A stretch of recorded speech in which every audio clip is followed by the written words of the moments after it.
Testing, testing suara, sweating suara.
Tapi kalau kalian nak main, kita dah main. Wan buka sini Wan. Buka. Wan, kita buka kan.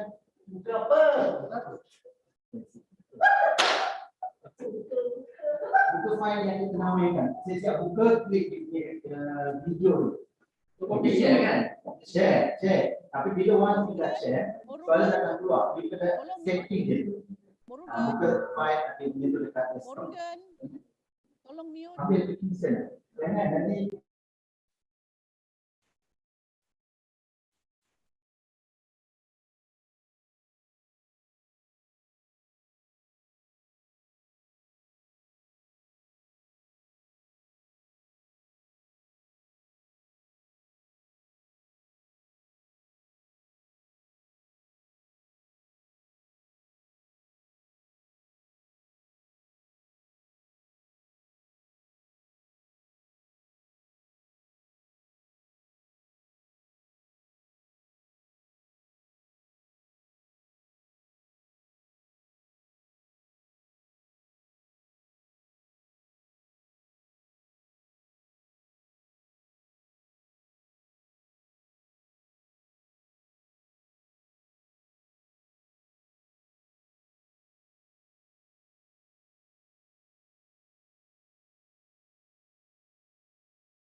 Okay, test.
Yeah.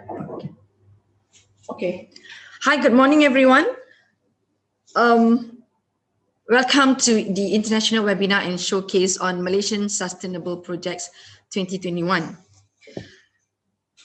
Again, a very good morning, ladies and gentlemen, and may I add, Assalamualaikum. I'm Ras Ali, and I will be the MC and moderator for the first half of the session. I would also like to thank the parties who have been detrimental in bringing up together this international webinar. Special thanks to MOHI, the Ministry of Higher Education, and Jabatan Pendidikan Politeknik dan College Community, and also the special thanks to Jabatan Pendidikan Negeri Perak for being together with us this morning. Again, I would like to welcome for those who have just joined this international showcase on Malaysian Sustainability Projects 2021. We have a very impressive lineup of panelists today, and I, for one, am looking forward to a fascinating discussion on sustainability. Before I present our Woman of the Day, if I may able to do so, Dr. T.S. Nur Saidatul Akmal Mazlan, the Secretary General of SASNet, allow me to say some kind words. I have many actually, but I would like to choose a few. For the purpose of this event on sustainability, I would like to highlight her utmost achievement, that is Dr. Nur Saidatul Akmal, on being the certified assessor for JPM 360 certification. If there is such an award, I might do, if I believe so. For, say, for example, Mother of Sustainability in Malaysia, I will strongly vote for her. Dr. Nur, besides heading several high posts in businesses, I would also like to relate and highlight more on Dr. Nur Saidatul's vast understanding on green project management principles, the famous 5 Ps: product, process, people, planet, and prosperity.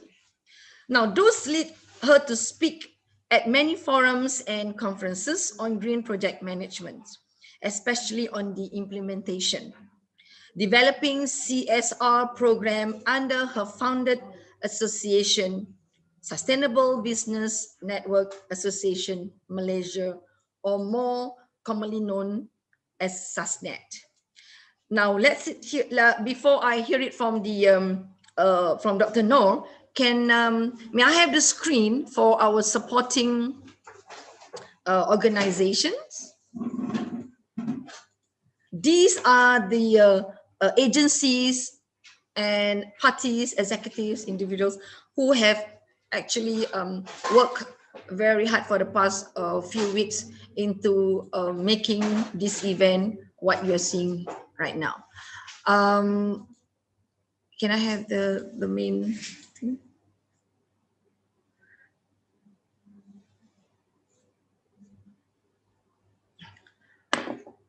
Okay. I have mentioned MOHI, the Ministry of Higher Education, and thank you.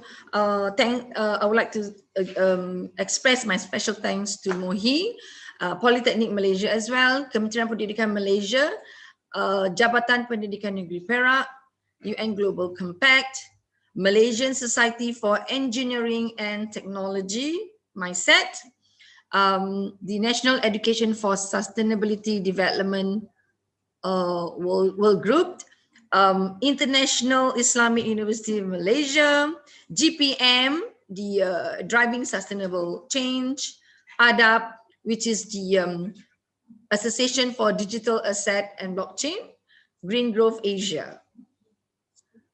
Okay. Without further ado, I would like to hear from our Technical Specialist Nur Saidatul Akmal for a very welcome speech. Over to you, Doctor. Bring it on. Dr. Noor Saidatul Akmal. Thank you, Datin Ras, for the introduction. I appreciate your strong collaboration with SASNET, where we believe we have a lot of interesting events coming out for this coming year. 2021 has been a very enterprising year for everyone, and I believe all of us has got a lot of preparation on what it takes to be sustainable, especially when we are in this topic of sustainability. Let me share with you a little bit of the milestones about SASNET. And for those who are probably not aware, the term SASNET comes with a very strong root, which is sustainability. Now, the foundation of knowledge coming in from SASNET is about sustainable business network. Now, if you have all the elements of sustainability, so we want to make sure that people who are connected come under the banner of working together, integration, and of course, looking after the SDGs, which is the United Nations 17 SDGs. The alignment of the 17 SDGs is to ensure we as a group, as an association, we support each other, we respect towards bringing the awareness, the knowledge on sustainability elements, and also to ensure that whoever that is providing services or products are very much aligned towards social, environmental, and economic. So the activity that we want to do is to bring not only talent, competencies, and also training. We also want to ensure we can showcase what is already the talented pool that is going to come in under the SASNET banner. One of the milestones about sustainability is, of course, to create facilitation. Now, facilitation should come not only with respect towards getting grants and loans and funding with the collaboration with banks and so on, but because of the sustainability impact that everyone would like to bring out as one of the element of sustainability era of what we call era of collaboration. Yeah. So this is where we have a lot of partners right now. We have MOHI, we have Jabatan Pendidikan Negeri Perak, we have universities, to name the few. We have University Malaysia Kelantan, we have University Malaysia Pahang, we have UTP, University Technology Petronas, we have IIUM, International University for Islamic. So we have everyone that is coming on board. We have many other associations together with Jabatan Pendidikan, Polytechnic, and college community. We have got a lot of also other institutes coming in, all because everybody would like to get into the understanding about sustainability. In Malay, sustainability is called kelestarian ataupun kemampanan. But when we talk about English, we know that sustainability has got a long-term explanation regarding what we want to remain as something that is not changing, which is we don't want our river, our water, our marine, our forests to be affected by a lot of things that has spoiled them. Yeah. So the hazards that we have produced due to our production should be reduced to such an extent that our planet is safe. Now, we know that as a country that has gone to various export services, we want to make sure that the people that is involved in sustainability can share the elements of sustainability inside their product, inside their services, so that we will help each other to bring out the project management skills that probably a lot of people do not showcase. In this forum or in this webinar, we are bringing more than 65 presenters who has come all over the world to share their skill and talent on how they manage their resources, their assets, their people, and of course, their economy. So we know that we are all living in the same world, but to what extent that we know about each other, there's of course very limited communication, and we hope with this network we can expand with not only the pool of talent, but we can share more about how we address human resource capital and also how we address the economic activity for further collaboration. Now, just to give an update regarding the journey of SASNet, for those who have probably not aware about what are the activities that we have done. Humbly, we started in December 2016. As a milestone, we know that during that time, the United Nations 17 SDGs was just announced. And we want to make sure that we have a role to play in bringing the SMEs, the corporates, and also the NGOs to come on board. Well, being part of the policy making before, I know that a lot of the time when we want to develop something on a national level, we have to bring down that policy to the ground. So how do we do that? We definitely need to collaborate with the people who are already embarking on their sustainability element. So we signed our MOU with the United Nations Global Compact, we signed our MOU with Green Growth Asia Foundation, we signed our MOU with Malaysian Science, Engineering and Technologies. We sign with people we know that can enhance not only the element of the project sustainability and project management, but to ensure we do the right thing, which is not to increase any waste and not to bring any more damage. So waste management is one of our forte that we believe we can help to reduce, because that is the one, the cost element of expenses that a lot of people do not know how to reduce. Now, when it comes to waste management, we have been working with associations like Trash Hero and so on, because they have bring in a lot of element of like World Cleanup Day, and we work with Ministry of Tourism for that. We also have the liberty to work with Qatar and many other NGOs, yeah, where we believe that the collaboration nationally will able to reduce all the area that has been impacted by ocean debris, by the river pollution, and many others. We are very honored that we have got a patron for our GPM Awards category for sustainability impact, for fundamental, and also project of the year. Yang Amat Mulia Raja Muda Selangor has agreed to be our patron, and we have been very honored for him to be with us, because he is not just an environmentalist, he is also a believer to ensure youth and professionals comes together to work hand in hand to support all the national development of Malaysia. We are very happy the fact that our GPM awards has been recognized by ministries such as Qatar and Mastec and MOSTI, because we know that when we want to bring a recognition to the community, we want a recognition that has got competency.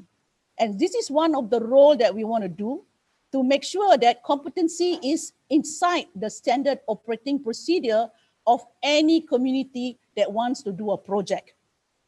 Project management starts from anything that you want to do, whether it's for economic activity, for social activity, or also for any non-profitable activity. So we hope with our support to ensure that anyone that is involved in sustainability, they get the right message about 5P, which is product, process, people, planet, prosperity.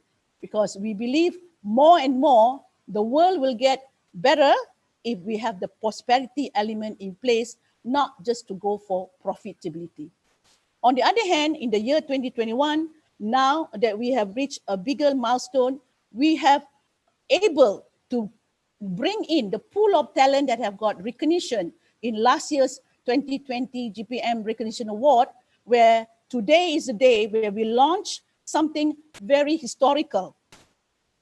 We have able to bring all the people that are talented, not only in the schools level, in the national level, also in the university level, in the NGO level, and also in international level, where they come in on one platform to showcase something which was never been done before. And this is a history that we mark under SUSNET activities this year, 2021, as an activity for international webinar and for international virtual showcase. Because it is such a long-standing activity, we've able to bring a 10 days virtual exhibition, and we want to ensure that everyone who misses out a lot of our activities and who wants to know more and learn about green project management or sustainability, that they can come and listen to all the presenters. Now, we all know everyone would like to get a recognition if they will come to our platform. We want to give everyone an e-certificate for those who attended our forum. All they need to do is to register their name at the website where we ask them to register, or for those who didn't, they can come in and register at the chat box, and we can look at their registration and we can give them the e-certificate for all the presentation that they attended. So in all our 65 presenters, you can choose any of those presentations that you feel good, and you can come in and get your e-certificate if you register as one of the delegates and you register as one of our visitors in the Zoom. Yeah. So more so, what we want to share is the fact that we have a lot of people coming in. We have been involved in many projects, and this is some of the projects that I want to share with you that have created a lot of our collaboration with the community. Yeah. Now, we are honored with the fact that we are able to work with universities, because universities has got a lot of pool of talent. They have got a lot of projects.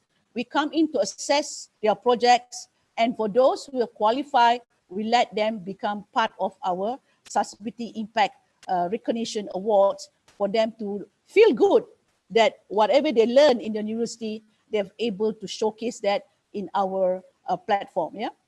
So SUSNET itself, we are very international. The fact that one of our founding member is from USA, and the founding member is GPM Global. The fact that GPM Global itself is global, we ourselves are also connecting with all our international networks.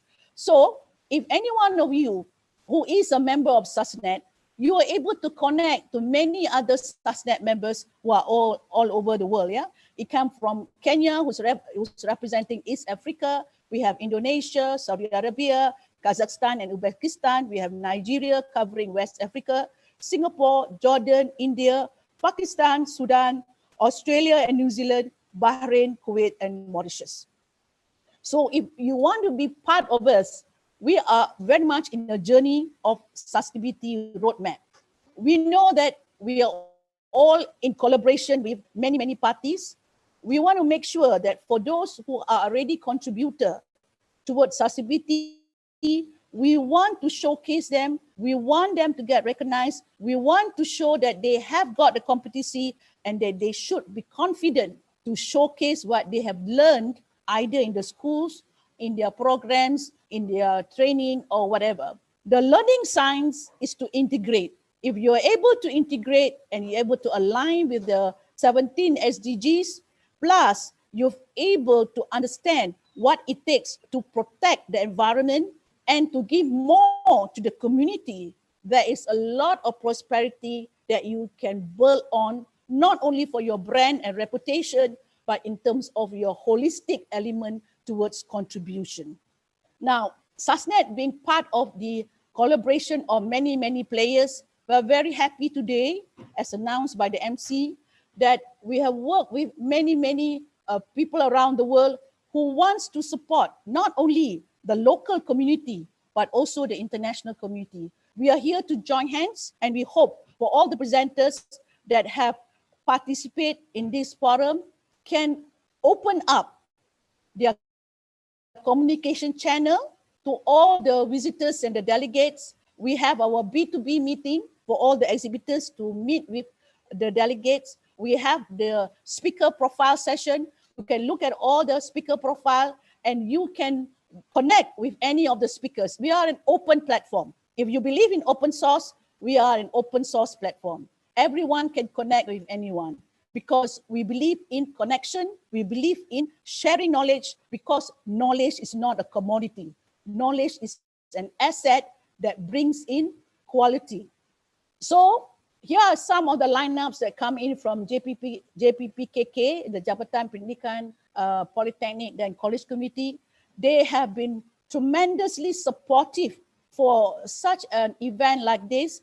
And I believe this is also a historical landmark for them, because the students and the lecturers and the graduates and also the senior managers and the top management join hands together. I think that is a really remarkable, beyond expectation for anyone who have just learned about sustainability in the last 2 years, that's able to come out in such a strong workforce. I think that is commendable. We believe that is just not expected, but this is what you see. The strength of Malaysia is very strong.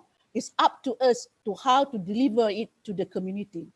We are very happy to the fact that Jabatan Pendidikan Perak, who are also very much spearheading sustainability, they have more than 25 schools led by the state government to showcase a community-driven project coming from the school curriculum itself and coming from the leaders of the the headmasters and the headmistress. So I'm very proud, not because I come from Perak, I'm very proud of the fact that Perak is also leading the way to ensure that schools can play a role in sustainability impact, while they're also following the same competency like any other industry. That's a milestone that I believe the integration between the education and the industry comes on board hand in hand. Now, we're very happy to introduce a lot of the other speakers. You can see that these are not small players. They are people with a good profile. They are people with high-flying excellence results. They are people who are leaders around the world. I've able to bring in to connect with us. And these people are so proudly happy to be part of our showcase. So I hope Malaysia can share hands and bring all your network, because this is a free network. You can never get a free network where you have so many talented people for 10 days exhibition and 9 days conferences. So these are some of the things which we believe we have worked, we have showcased a lot of people, but do we have the readiness to support sustainability? Because sustainability comes with a passion. And some of us who have won, we congratulate them for the excellence of bringing out the talent about sustainability and how others have respected them. And one of our heroes in Susnan is Mr. Faisal Abdurrani, where he has won many awards with the fact that he has introduced a lot of elements of sustainability impact, waste management, waste audit, resource management to many, many communities for all walks of life, from the beaches to the rivers, to the mountains, to the seas, to the underwater and everywhere. So that is why we believe we only need one leader, but we need a good project management leader, someone who can handle project with the 5P.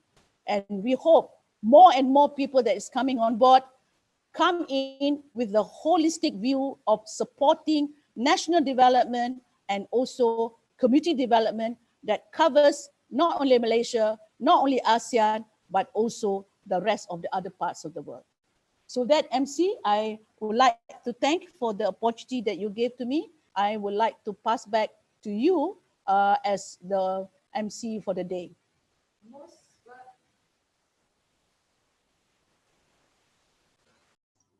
Most welcome, Dr. Noor. Thank you very much for that inspiring and breathtaking welcome speech. Allow me to invite another VIP for the opening speech. Yang berbahagia Datuk Seri Utama Engineer T.S. Haji Idris bin Harun. Datuk Seri Utama Engineer T.S. Haji Idris bin Harun is an exco for the Malacca State Government, and until recently, allow me to congratulate Yang Berbahagia Datuk Seri Utama, though how late it may be, on his appointment as Special Advisor to the ICLEI, the Global Executive Committee for Climate Action and Low Emission Development Portfolio. Can we please have Datuk Seri Utama on the screen? I'm trying to get Datuk Sri. Okay, I'm trying to get Datuk Sri. I think I want to see what is his ID. Hold on, yeah. MC, can I pass over to you? I will call Datuk Sri. All right. Well, while Dr. No is trying to locate him, let me Yang Berbahagia Datuk Seri Utama Engineer T.S. Haji Idris bin Harun is also from the constituency of Sungai Udang, Melaka, with very vast experiences in multiple level of politics, communities, and youth. Yang Berbahagia has a stronghold of professional engineering background for over 12 years. His close engagement with media, business persons, and leaders of the communities has made him a very distinctive speaker, advisor, and also a moderator. I am we at SASNet are very honored indeed to have Yang Berbahagia Datuk Seri Utama to be giving the opening speech. I have also been briefed that Datuk Seri Utama, Yang Berbahagia Datuk Seri Utama, is also the president of the Malaysia Youth of Council of State of Malacca, and he is indeed we are very when we received the news that he is able to give this opening speech, and we like to also highlight that his appointment as the special advisor to the ICLEI has given a very high impact on our sustainability yes, perspective.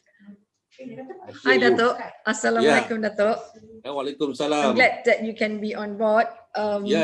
It just thank you very much. A little problem with the IDs, but anyway, thank you very much, Datin Ras, for the long introduction. Most welcome. Yeah, and then it's not too late. It's better late than never. I've just been announced as the special advisor for the Council of ICLEI. It's about 3 weeks ago, so it's not too long. You are updated. We are on the same page anyway. Thank you. So thank you very much.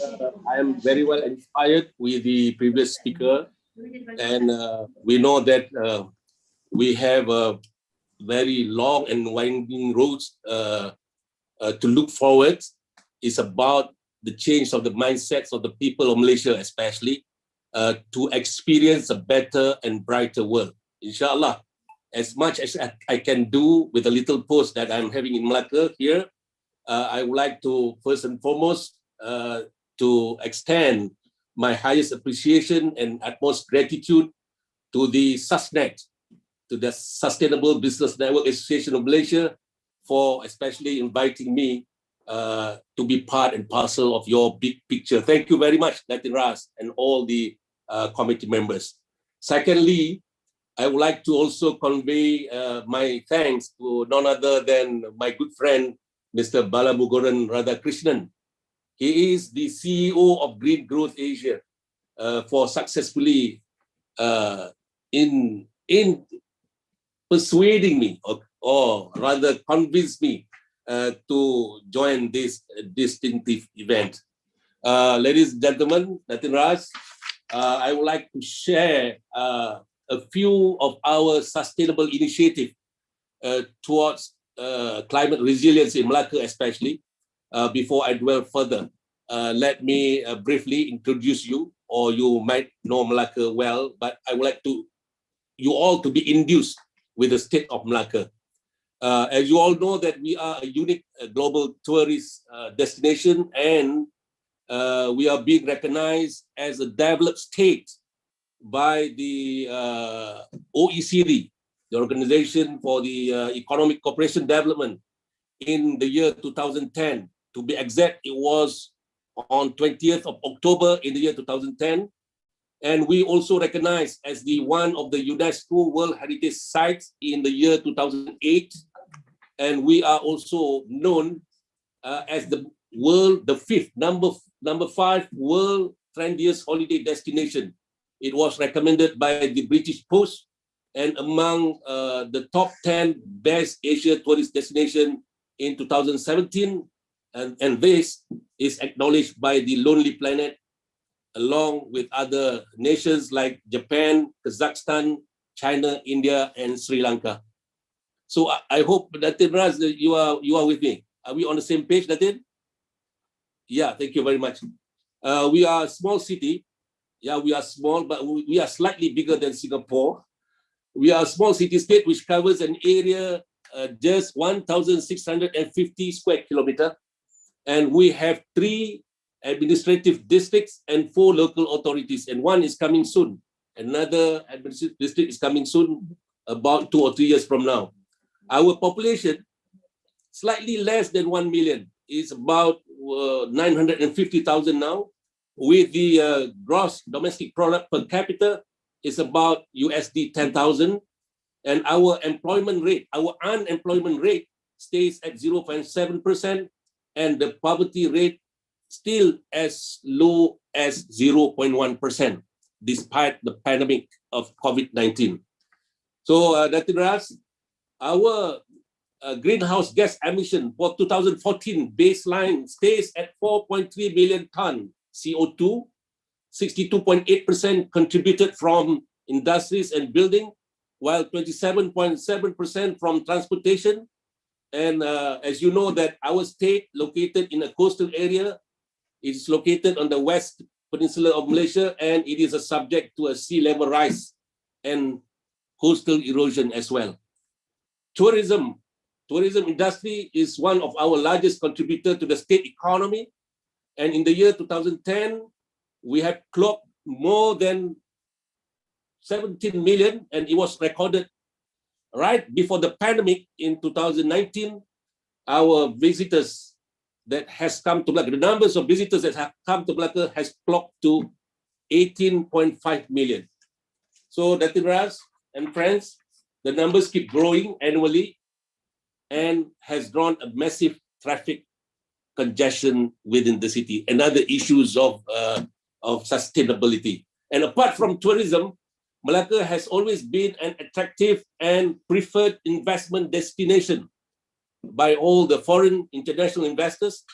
And since the year 2013, we have received more than 22 billion worth of investment, and the amount is expected to increase. And this is another challenge of sustainability, as Professor Akmal has mentioned just now. So, ladies and gentlemen, let me share briefly on the progress of transformation of Malacca. Malacca has a unique history. It was once known as the Venice of the East, and it was known by the European seafarers in the 13th centuries due to its strategic location along the Straits of Malacca. A Portuguese writer by the name Barbosa once wrote, "Whoever is the Lord in Malacca has his hand on the throat of Venice." In short, at that time, Malacca determined the success of Venice. That's how I put it. Malacca was then a major port for the spice route, as we learned in the history in primary school. Its harbors bristle with the sail and mast of Chinese junks and spice-laden vessels from all over the hemisphere. There were 84. It was claimed that there were more than 84 languages, international languages, were spoken in Malacca during the glory days. That was about 600 years ago. More than 84 languages were spoken in the States of Malacca. However, those are not the only unique aspects of Malacca. After a few centuries, the river mouth of Malacca now has become only a fisherman jetty. After some time, the river water was so polluted, so muddy, and full of rubbish, and it was extremely non-hygiene, unhealthy, and eyesore to the tourists and to the visitors. By the way, did you see the slides? I hope you have the slides with you. No, there's no slide. There's no slides. Oh, I'm sorry. I thought the slide is coming along because I see slides here. Yeah. There are a lot of interesting slides. Can I work on the slides now? We don't receive the slides. Can I work on the slides now while I'm talking? We're working on the slides. Okay. The past 2 decades, the Malacca River has undergone a rehabilitation and transformed tremendously.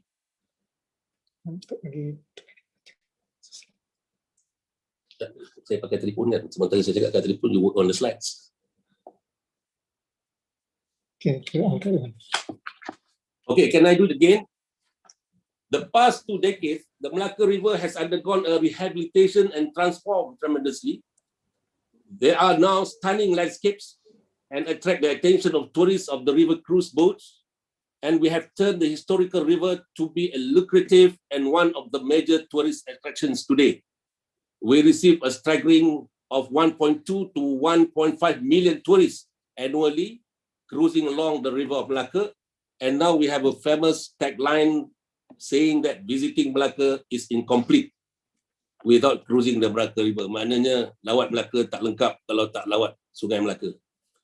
So today marks the first year, as we all know, the first year of the global pandemic, COVID-19, and we are very hopeful that the calamity to end and Malacca need to remain resilient and able to be bounced back to its glories. So ladies and gentlemen, to set the context, Malacca aspires to take leadership in adopting and developing a green action plan and making substantial efforts and investment towards a resilient and sustainable future for our future generation, for the sake of our future generation. In 2010, as I mentioned earlier on, that Malacca established a vision to become a green technology state by the year 2020, and we were there.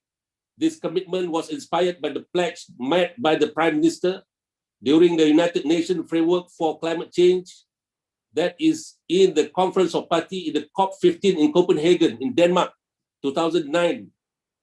And the commitment was to reduce Malaysia's carbon intensity per gross domestic product up to 40% by the year 2020. And during COP21 in Paris, Malaysia intends to further reduce its greenhouse gas emission intensity of GDP up to 45% by 2020 relative to the emission intensity of GDP in 2005. And this comprises of 35% of an unconditional basis, and a further 10% is conditional upon receipt of climate finance, technology transfer, and capacity building from our other developed countries. Ladies and gentlemen, we adopted the Malacca Green Technology Blueprint and prepared a list of indicators as recommended by the Urban Environmental Accords, UEA, to pursue the green development and for our next generation. Thus, to back our effort to strengthen the green governance, we established the Malacca Green Technology Council, which is already there, and the Malacca Green Technology Corporation to oversee and achieve the vision eventually. Ladies and gentlemen, the game changer for Malacca Green Ambition arrived at the right time when the Malaysian government has chosen Malacca as a pilot state under the IMT GT series, along with Medan, Batam in Indonesia, as well as Songkla and Hat Yai in Thailand. And this was done in 2012. And for your information, I've been appointed as the first chairperson for the IMT GT Council established in 2016.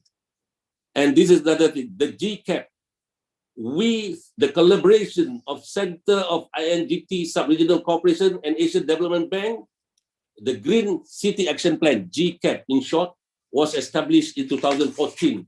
The GCAP provides a set of recommendations that aims to maintain Malacca's competitiveness as a popular tourist and investment destination, keeping the environmental clean to a minimum and establish the state as a role model for livability in the region.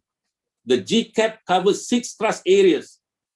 6 trust areas, among others, the water, as mentioned in the 17 SDGs, energy, transportation, waste, tourism, and urban forestry agriculture. The GCAP encompasses 35 actions. These actions provide visibility to the industry players on Malacca's future needs and guided areas to partner with the city authorities. I wish, ladies and gentlemen, to remind you all that all this development is initiated by the state government of Malacca, and we are still working on it. So before I end, Datin Ras, on the ground, we have initiated several key projects towards Malacca's sustainability growth that I really would like to share with all the members of the session. The first is the green urban development. That is the Hang Tuah Jaya Green City. This city is a new township that is a living showcase of green urban planning.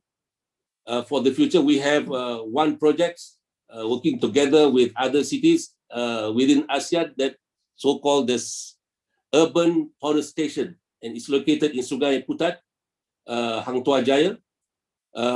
Number 2 is Malacca World Solar Valley. This is another new township that focuses on the solar technology development in Malacca. And we have the energy efficient project.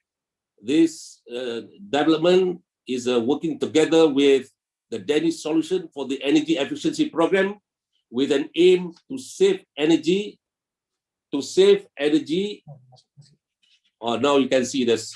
Now you can see the slides. Malacca has applied the Danish solution for the energy efficiency program with an aim to save energy in 9 states owned building. This is the first showcase in the region, and the program has been structured as a public-private partnership model. All buildings involved will reduce energy consumption up to 7.5 million kilowatt hour a year and save up for almost 3.5 million a year in energy costs. So we receive an amount of 20 million investment from the Danish Climate Investment Fund. So the third one is the Malacca Green Seal. To further enhance energy efficiency initiative in Malacca, we are promoting our own Malacca Green Seal to promote green rating tools for construction for new buildings. And we have smart meter pilot projects. Malacca has initiated the pilot projects for deploying smart meters to now almost 80% of the household in Malacca has been installed with these smart meters. This will enable us to monitor our energy usage via the apps and our mobile phone. Our electricity provider, that is TMB, has completed this development of smart meter to the whole of Malacca, involving more than 400,000 accounts. Last but not least is the renewable energy. Malaysia government has introduced feed-in tariff to promote renewable energy industry in Malaysia since 2011. Our renewable energy generation in Malacca is at 122 megawatt. Our solar PV generation mostly contributed by 3 solar farms and several rooftop projects distributed by all over Malacca. And we have green mobility. This is for the transportation. We have installed several electric car charging stations around the city. And we have eco school programs. We have launched the Malacca Eco School program with the World Wildlife Fund, WWF, for Natures and Green Growth Asia. This is a holistic program in building an environmental awareness and action as an intrinsic part of life and cultures of a school. This includes students and teachers, administrative staff, and non-teaching staff and parents, as well as the local community. The Don't Mess with Malacca program is still relevant. I'm sharing the idea of the I Don't Mess with Malacca, Don't Mess with Malacca program, a campaign that came from the Don't Mess with Taxes slogan. This campaign used on the campaign to reduce littering on taxes. since I studied in Texas for 4.5 years, and then I came back, I brought this idea to implement in Malacca. Don't mess with Malacca is actually to create an initiative towards the cultural change of the people of Malacca towards cleanliness and beautification of the state. When all the English teachers complained my English grammatical disorder, they said the chief minister need to learn more English. Then I told them, actually, I took this slogan from the Texas public safety. Then you better tell the Texas people or the Texan need to improve their English. So the campaign, the slogan, don't mess with Malacca, is okay. It's nothing about the grammatical order. It's nothing about the harsh of the Malacca. It's just a catchy way to tell people not to dirty the states of Malacca. So ladies and gentlemen, the international partnership, our success towards the green growth will not achieve without an assistance from several international agencies, creating a pathway Malacca to significantly contribute to the global efforts on sustainability.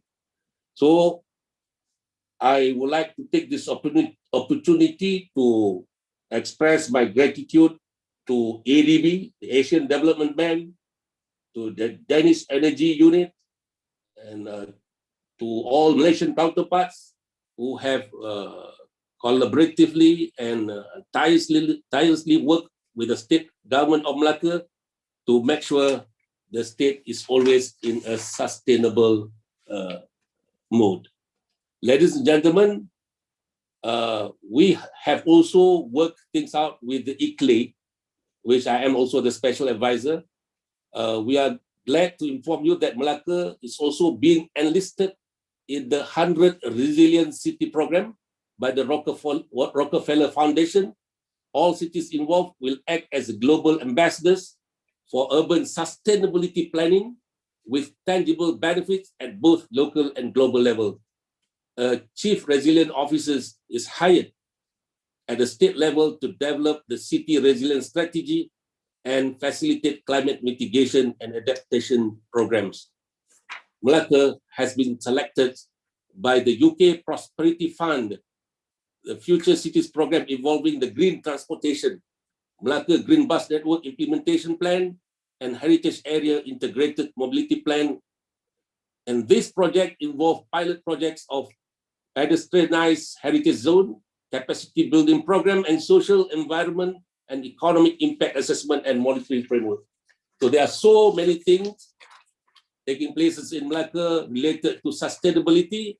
In conclusion, the people of Malacca with the right mentality, the first class and the world class mentality, I personally envisage that in the future, those who have the litter in their hand would rather to keep the litter in their pockets than in getting the environment contaminated. And this is actually the manifestation of the people of Malacca. In conclusion, I thank you all for paying attention to my story, a story of how we in Malacca faithfully strive to make our city more sustainable with the ever-increasing visitors to experience our rich heritage. The fight against urbanization and climate change are an urgent threat. We need to work collectively in order to preserve this noble journey. On behalf of the citizens of Malacca, we will keep our part of the promises. I believe that this gathering will not be our last, and we will be seeing more in a better and brighter environment to make our world more sustainable in the future. So thank you very much. I would like to share a quote from Sir Henry Royce: strive for perfection in everything you do, take the best that exists and make it better. When it does not exist, then design the new one. With that, Batin Ras, I thank you all. Wabillahi taufiq wal hidayah. Assalamualaikum warahmatullahi wabarakatuh. Waalaikumsalam. Oh my.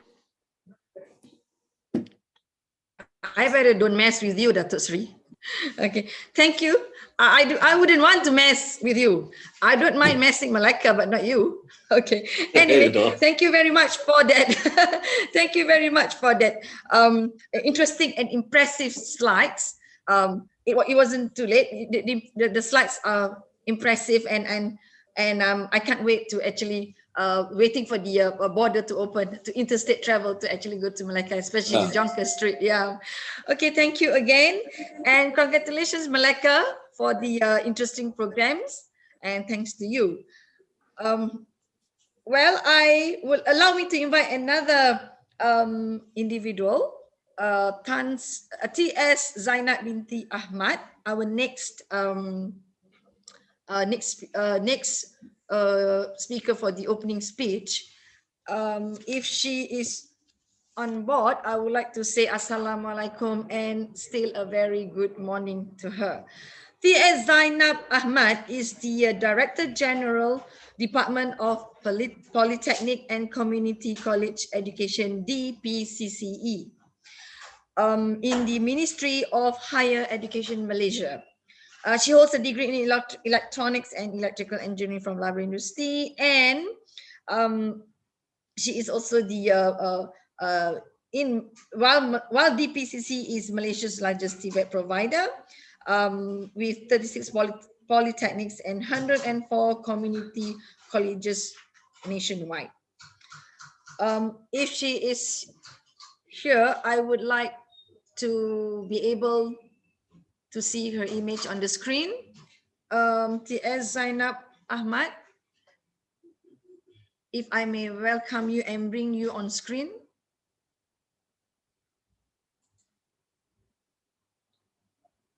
T.S. Ahmad ni pakai video. Oh, okay.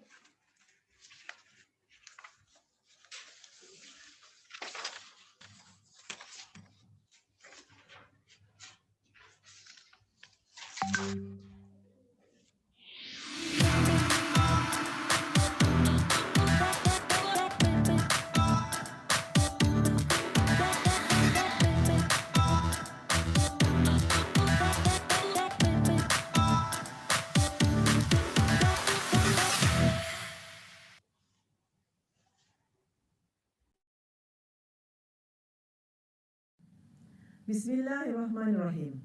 Assalamualaikum warahmatullahi wabarakatuh, and a very good day to all. Respected organizers of the International Webinar and Showcase on Malaysian Sustainability Projects 2021, Sustainable Business Network Association Malaysia. Honorable Deputy Directors General, Department of Polytechnic and Community College Education, Ministry of Higher Education, Senior Directors, Division Directors and Directors of Polytechnics and Community Colleges, Polytechnic representatives for the International Webinar and Showcase on Malaysian Sustainability Projects 2021, Head of Agencies and Industries, distinguished guests, ladies and gentlemen. All praises be to Allah, the most gracious, the most merciful. I would like to take this opportunity to thank Sustainable Business Network Association Malaysia, or SUSNET, for successfully organizing this event. Likewise, to the Curriculum Division of the Department of Polytechnic and Community College Education for their inaugural participation in this event. Kudos to all of you. Ladies and gentlemen, the year 2020-2021 have been quite challenging to all of us, both locally and globally. COVID-19 pandemic is an unforeseen event with enormous impacts on every aspect of daily lives. Nevertheless, our efforts to empower our nation's human capital development through TVET in polytechnics and community colleges shall continue to prevail. Our department is committed to ensure the aspirations of the polytechnics and community colleges strategic plan is in line with the Sustainable Development Agenda. The department takes pride in the development of Polygreen Malaysia 2015 to 2020 blueprint, which was launched on the 1st of April 2015. The blueprint contains 10 focus areas with objectives and action plans that are structured to ensure that all aspects of sustainability are given sufficient consideration. It empowers each institution, namely our polytechnics, to select suitable and appropriate initiatives to be implemented. I am very pleased with the accomplishments of our institutions, in spite of the challenges brought by COVID-19 pandemic last year. They have successfully organized the Malaysian Polytechnic Sustainability Award 2020. This event, which was held in October last year, attracted 59 entries from polytechnics across the country and has highlighted the importance of implementing the green practices in our campuses. In recent years, we have seen the results obtained by polytechnics and community colleges through the green technology programs, gaining recognition locally and internationally. The Malaysian Polytechnic Sustainability Award 2020 has given recognition to groups and individuals for their outstanding achievement, as this effort had contributed to the country's commitment in reducing the environmental pollution, thus also reducing the carbon dioxide emission. Furthermore, it is our aspiration to produce the TVET graduates who are both technically competent and responsive to the country's sustainable development initiatives. These efforts will also contribute towards greater understanding and awareness regarding environmental issues, so that we can all work together as a caring society. Ladies and gentlemen, students are the key players in achieving national aspirations in all countries, and Malaysia is not an exception. Through our collaborative efforts, dedication, and commitment, I believe the Department of Polytechnic and Community College Education's role in producing quality TVET graduates for the nation will be achieved. We will work together to educate the younger generation so that they will be responsible towards Mother Nature and to ensure a safe and healthy world for generations to come. Ladies and gentlemen, please do not hesitate to reach out to us for this endeavor, and do keep in touch with us for this journey of greening the earth. Should you be interested in additional information related to the sustainable activities, our official website is smartgreen.mypolycc.edu.my. I hope several meaningful outcomes will emerge from this international webinar and showcase on Malaysian Sustainability Projects 2021. In the future, I hope similar programs will be carried out with increased participation from many countries. Before I end, permit me to once again express my deepest congratulations to all the participants and a heartfelt thank you to SASNet as the organizer for inviting us to join hands in making this prestigious event a reality. To the organizing teams and partner organizations, I would like to express my deepest appreciation to their tireless hard work in making this event a success. Lastly, ladies and gentlemen, stay healthy, stay safe. Thank you. Wabillahi taufiq wal hidayah. Wassalamualaikum warahmatullahi wabarakatuh. Waalaikumsalam warahmatullahi wabarakatuh. And thank you very much, T.S. Zainab Ahmad, the Director General for the Department of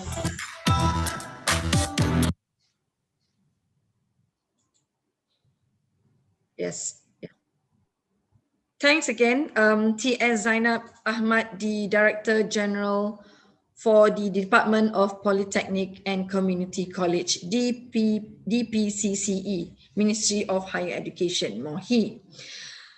Now, without further ado, I would like to bring upon our next speech by Dr. Muhammad Rashahidi, alias Rusdi bin Muhammad, Academic Senior Director of DPCCE MOHI. Dr. Muhammad Rashahidi is a Senior Director of Academic Sector, Department of DPCCE, Ministry of Higher Education, Malaysia. Hailed from Terengganu, Dr. Muhammad Rashahidi has served the academic world for over 34 years. May I welcome Dr. Muhammad Rashahidi onto the screen. Doctor, are you available as of now, Doctor?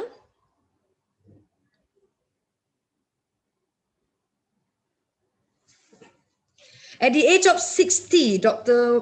Muhammad Rashahidi currently serves as a Dusasi and continues his track record of excellent leadership and trailblazing vision in the coming future. We at SASNet would like to hear an inspiring speech, hopefully by Doctor. If I may ask you to come onto the screen.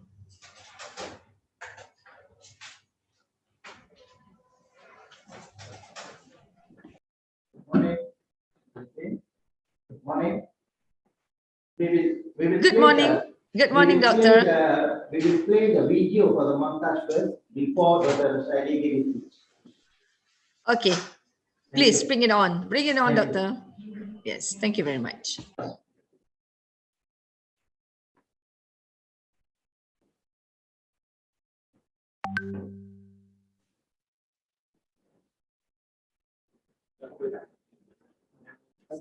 Ladies and gentlemen, stay tuned for the International Webinar and Showcase on Malaysian Sustainability Project 2021. Ready. On the 15th till 23rd of March 2021.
Ladies and gentlemen,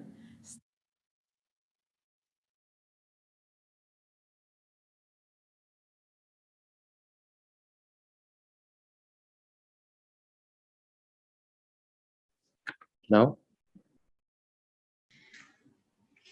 Yes, Doctor. A warm welcome to you. Bismillahirrahmanirrahim. Oh, lepas ni. Bagi Q ah. Yes, Doctor. May we see you on screen? You're not on screen.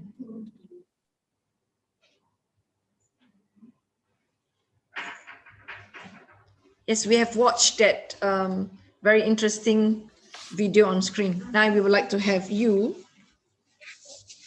to present the speech.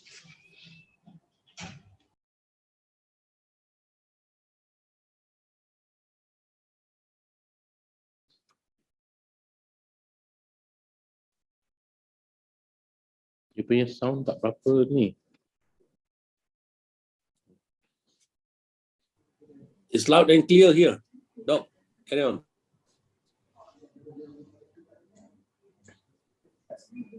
Yes, Doctor. You may wish to carry on.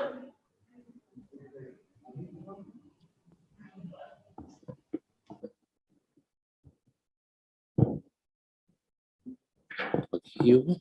Go. Bagi Q. Pasal. Boleh mula. Tak lagi kan? Doctor, we can hear you. Dr. Rahashidi, we can hear you, but we cannot see you. On screen. Bismillahirrahmanirrahim. Assalamualaikum warahmatullahi wabarakatuh. The organizer of the international webinar and showcase on Malaysian Sustainability Project 2021, Sustainable Business Network Association of Malaysia or SUSNET, yang berbahagia Teknologi Zainab binti Ahmad, the Director General of the Department of Polytechnic and Community College Education, Ministry of Higher Education Malaysia, Deputy Director Generals of the Department of Polytechnic and Community College Education, Ministry of Higher Education Malaysia, my fellow division directors from the department, my fellow community college directors,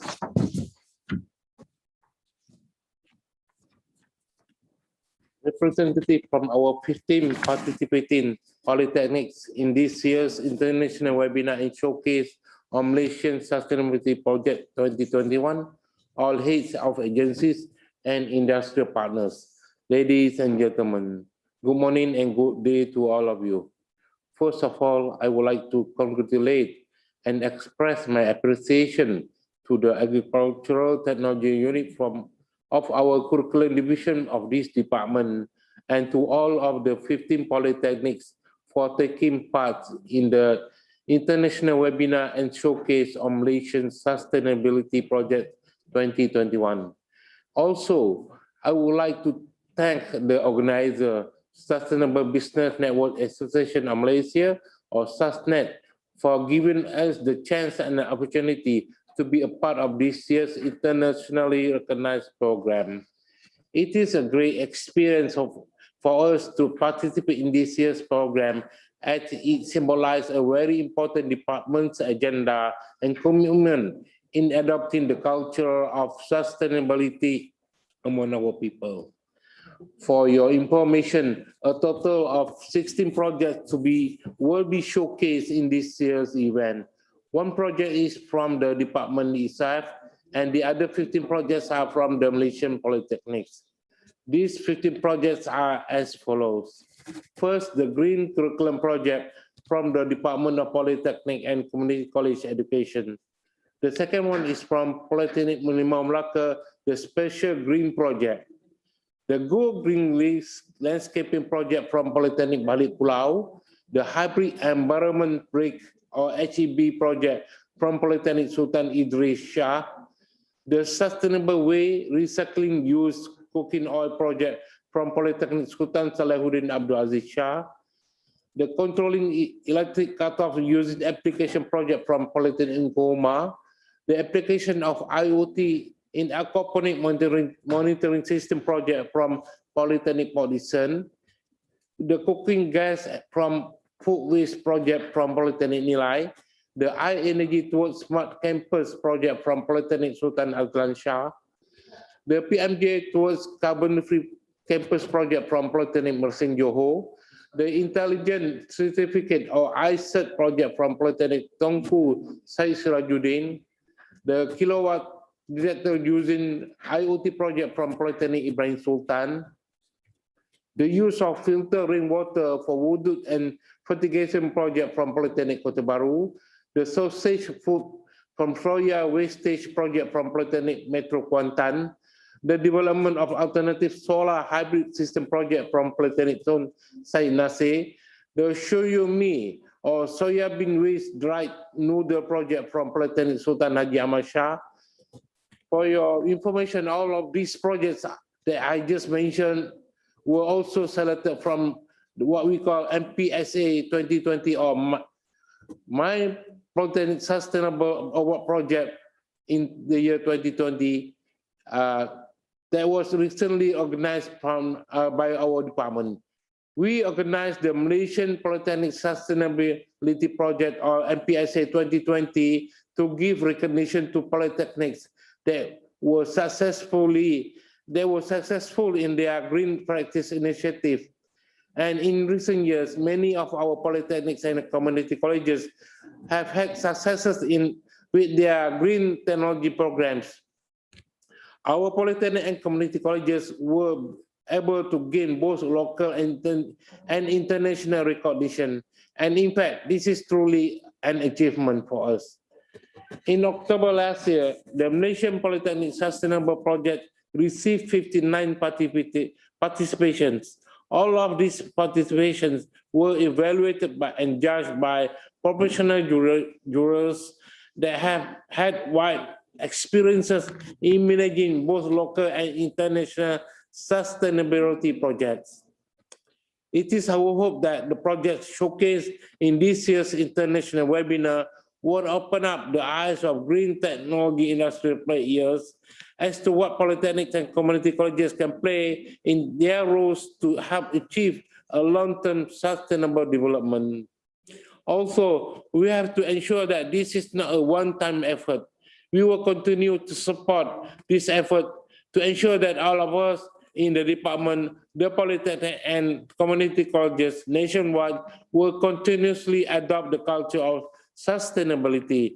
Finally, I would like to once again congratulate all of the participants in this year's international webinar and showcase of Malaysian Sustainability Project 2021 program. We hope that this program will lead to a more successful events in the department and in the fields of sustainable technologies.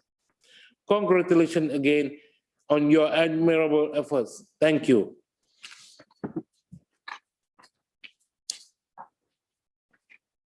Give the speaker ID. Thank you very much. He said, "Yeah, I tried with you." Thank you very much, Dr. Rahashidi, for the very knowledgeable and interesting information on the subject matter. I would like to, without further ado, actually we are going to be starting the forum session soon. While waiting for the panelists, while waiting for the panelists to make themselves available, Dr. Rashidi, if I may ask you to mute your speaker for the time being until you are being invited. Thank you very much. Thank you very much for the cooperation, ladies and gentlemen. Before getting the honorable 3 individuals as the panelists for the forum, I would like to actually discuss a little bit on the sustainability. While getting it prepared, we would like to take a 3 minutes break, and we shall be on board after the break. Thank you very much, and See you again in the next 3 minutes.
Tinras.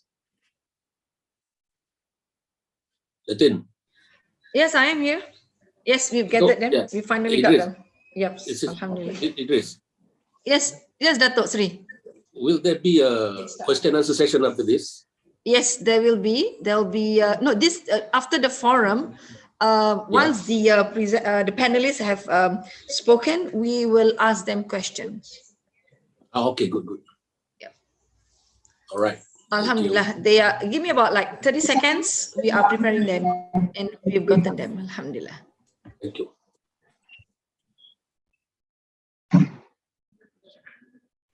Ask them to unmute. Okay.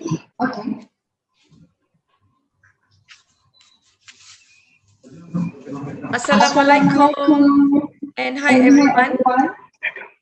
I'm glad to have the very accomplished individuals again for this forum. I'm excited about the potential of this forum and what it holds. We are delighted to be able to host this forum together with the Department of Polytechnic and Community College Education, DPCCE.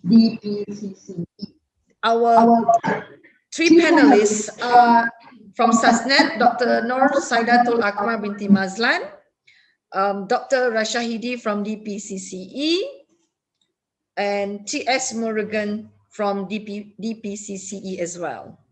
Now, today's subject is about sustainability projects in Malaysian polytechnics. For those perhaps who are unfamiliar with sustainability, sustainability is a way of looking at the role of business and society. Simply said, that a company can only be successful in the long term when it creates value. So for the shareholders or the one who gives the capital and also the one who creates value for society, who is the one who allows it or not. So sustainability is pretty much the question. So without further ado, I would like to begin the forum. Shall I invite Dr. Nur Saidatul Akmal Mazlan? Apologies. Shall I invite Dr. Rahashidi to present the webinar showcase objective? May I have Doctor on board, Doctor? Okay, I think that's a technical. Thank you, Puan Rashida, Datin Rashida, for having us to be part of the webinar, research webinar. On behalf of the Department of Polytechnic, I would like to say thank you to the organizer for having us to showcase our projects, especially 15 projects from Polytechnics and 1 project from the department to be showcased in this year's event, and hoping that this year's event will be a milestone for us in Polytechnics, for us to go further with this green initiative towards sustainable development in the future, and hoping that together we will achieve more in the years to come in terms of green initiative for the country. Thank you, Dato'.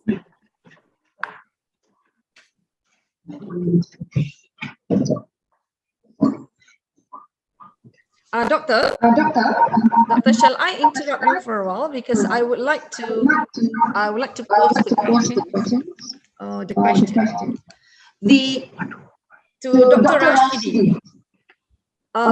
What is the impact on education curriculum when sustainability topics are added into students' program?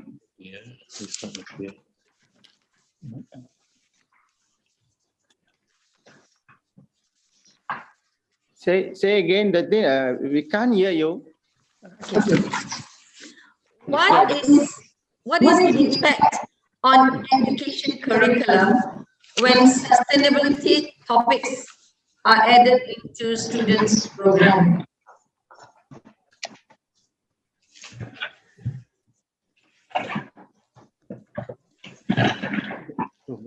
Yeah. Okay, good morning. Yeah. The impact of sustainability, if we see in the wide area, now our government, even in the worldwide, they already emphasize on the sustainability program in every way in order to solve many problems, especially the global warming.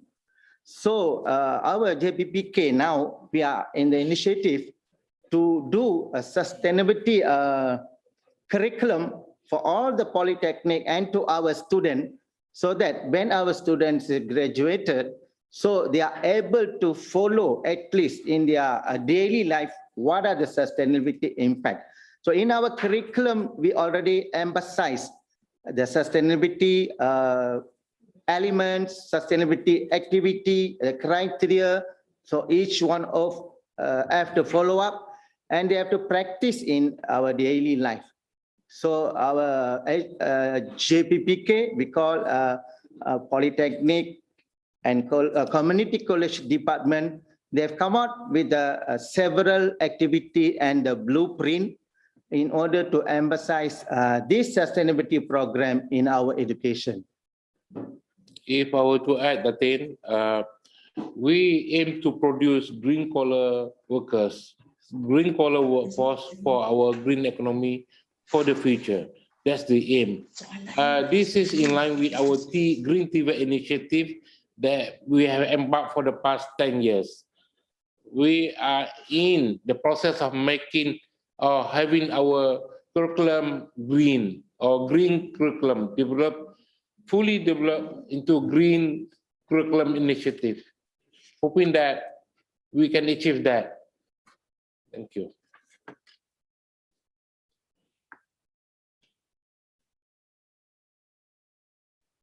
Thank you very much, Dr. Rashidi and T.S. Murugan. I have a question, Okay. Natin. Yes, Datuk Sri. Yeah, just for the sake of curiosity, All right. I remember very well, still distinct in my mind, in the year 2015, 1st April 2015, I can still remember the Minister of Education at that time, it is Tan Sri Muhyiddin Yassin. He is now the Prime Minister, none other. So he visited Malacca, and then in the event, he officiated the blueprint for Polytechnic Malaysia, the blueprint Polygreen Polytechnic Malaysia. I can still remember that. And then he was talking big about being Polytechnic as the pioneer for the blueprint. So can I know what is the status quo of that blueprint Polygreen Polytechnic Malaysia? That's it. To answer your question, I would like to invite T.S. Murugan. Dr. No says you are the specialist in that, and you will answer that excellently. Doctor, thank you, Datin. Okay, first we have launched the first phase of the blueprint by the Yang Amat Berhormat, Dr. Muhyiddin. Okay, we started 2015 until 2020. That is we call as a phase 1. So in phase 1, we have just touch up on the basic element on the sustainability, because we are in the beginning level. But even we have done several activities in all over the Polytechnic. Activity such like we also calculate the footprint carbon, which in our campus area, and we have conducted several activity through this blueprint, such like we have a green project, we have an energy saving project. So many activity have been done all over the Polytechnic during this phase 1. Okay. now we have come out with the phase 2 blueprint. So in this phase 2, we are going to enhance our activities and educate in the phase 2 system. So the phase 2 system blueprint will be start from 2020 until 2026. And we have come out with a new blueprint. We have already launched the blueprint, and several activity has been done now in the process. Thank you, T.S. Morgan. Thank you. Datuk Sri, I hope that answers your question and curiosity. So T.S. Morgan, if you have missed Datuk Sri's remarkable opening speech, you wouldn't want to mess with him and Malacca. Yeah. So good. I read that slogan in Malacca when I visited Malacca, I think last year. Yes. Yeah, I read that one. No, but Dr. Muhammad Rashidi, you see, reading the slogan, "Don't mess with Malacca," it doesn't bring that impact. But hearing from Datuk Sri, it scares me off. You know, don't mess with him. Now I know why he said don't mess with Malacca. All right. Yeah. Don't mess with Malacca. It means go green with Malacca. Is it Datuk Sri? Go green. It's a green Malacca. Yeah. As I mentioned in my opening remarks just now, the don't mess with Malacca means that come to Malacca and keep it clean, keep it beauty, and keep it green. Yes. Yeah. And if you have the litter, put it in your pocket. Yeah. We mean you see, you see, that means I'm listening to every of your words. Latin Raj, you are very observant. Thank you very much. Dr. Rashidi, you wanted to say something? You may? Yes. Yeah, I missed Datuk Sri opening speech, but when we read the slogan, it is translated into green Malacca. That's what I understand by the slogan. Excellent. You are not wrong. You are not wrong, bro. Yes. Yeah. Thank you, Dr. Sri. Appropriately. All right. The next, I'm afraid I will have to ask T.S. Morgan again. What will be the students? Or what will student be benefiting from the sustainability projects from PolyCC? I would like to hear that. All right, okay, Datin. So if you see in the Polytechnic curriculum, we have a green curriculum, which is emphasized more to the green project and green sustainability project. Let's say we have in Polytechnic, we have many programs. Example for the electrical. In the electrical, we more giving the awareness and emphasize on the energy saving. So I think that is the most important in the sustainability, because if you see the global warming, one of the reason cause of this global warming is a carbon footprint. And the most highest number of carbon footprint is from the electrical power, which we are using now through the TNB sources. So that's why we are going to the renewable energy. So through Polytechnic education, we have many programs like electrical, we go for the energy saving, for the civil engineering, architecture, we go for the sustainable landscape, and we have like a food technology, we are going for the food waste to the fertilizer. So there are the many program and activity we have embedded in our curriculum, and we have run the activity for the students. So when our students coming out, they are graduated, they can use all this knowledge to be used in their work. For example, now in the electrical subject, we emphasize the energy saving. We are using the smart IoT system in the agro technology. So that means when we use a smart IoT in agro technology, the energy we use are very, very less, and the renewable energy. So these are the example where we already in our curriculum and we embedded for our students. Excellent. So I'm really looking forward for these projects to be of beneficial to the students from the PolyCC. Now, having said that, we are all aware that the United Nations 17 SDGs, the Sustainable Development Goals. Now, how does Policy C play an active role in this UN 17 SDGs? Maybe we would like to ask the guru of Sustainable Development Goals, Dr. Noor. Of course, SDG is our pillar of success. Yes, Yeah. please. So when we will talk about SDG and the main umbrella covering the polytechnics and college communities under the Ministry of Higher Education is to ensure that that is the main and driving force. But under that 17 SDGs, there are other 16 SDGs that should come under the umbrella of that education SDG, which is SDG number 4. So I believe now that Policy C has got their own blueprint, Policy C have got their own assessment criteria, and they have already rolled out the blueprint for a green campus and also smart green Policy C blueprint. The whole Policy C has got already an agenda in mind for their project to be assessed. Now, a project that is being assessed with 5P would definitely have a different component for a project that has been assessed under 3P.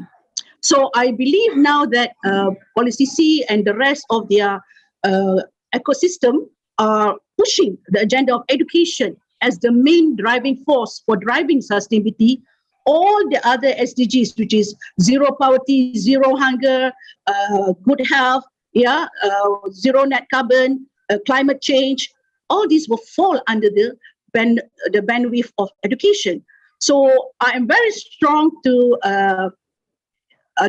what I call believe that now that they have a very good blueprint, that will be development, the driving force towards assessment, towards recognition, towards award, because I know Policy C has got their own sustainability award, which was launched last year, and they already got about more than 35 people recognized. I think that is very commendable for the effort that they have done, and for the first time they've ever done an assessment on sustainability. That really a big shake-up to the whole of community of Policy C, where assessment is being done by third party, by GPM Global, that recognize the effort of good intention towards sustainability. I think that is something that is commendable.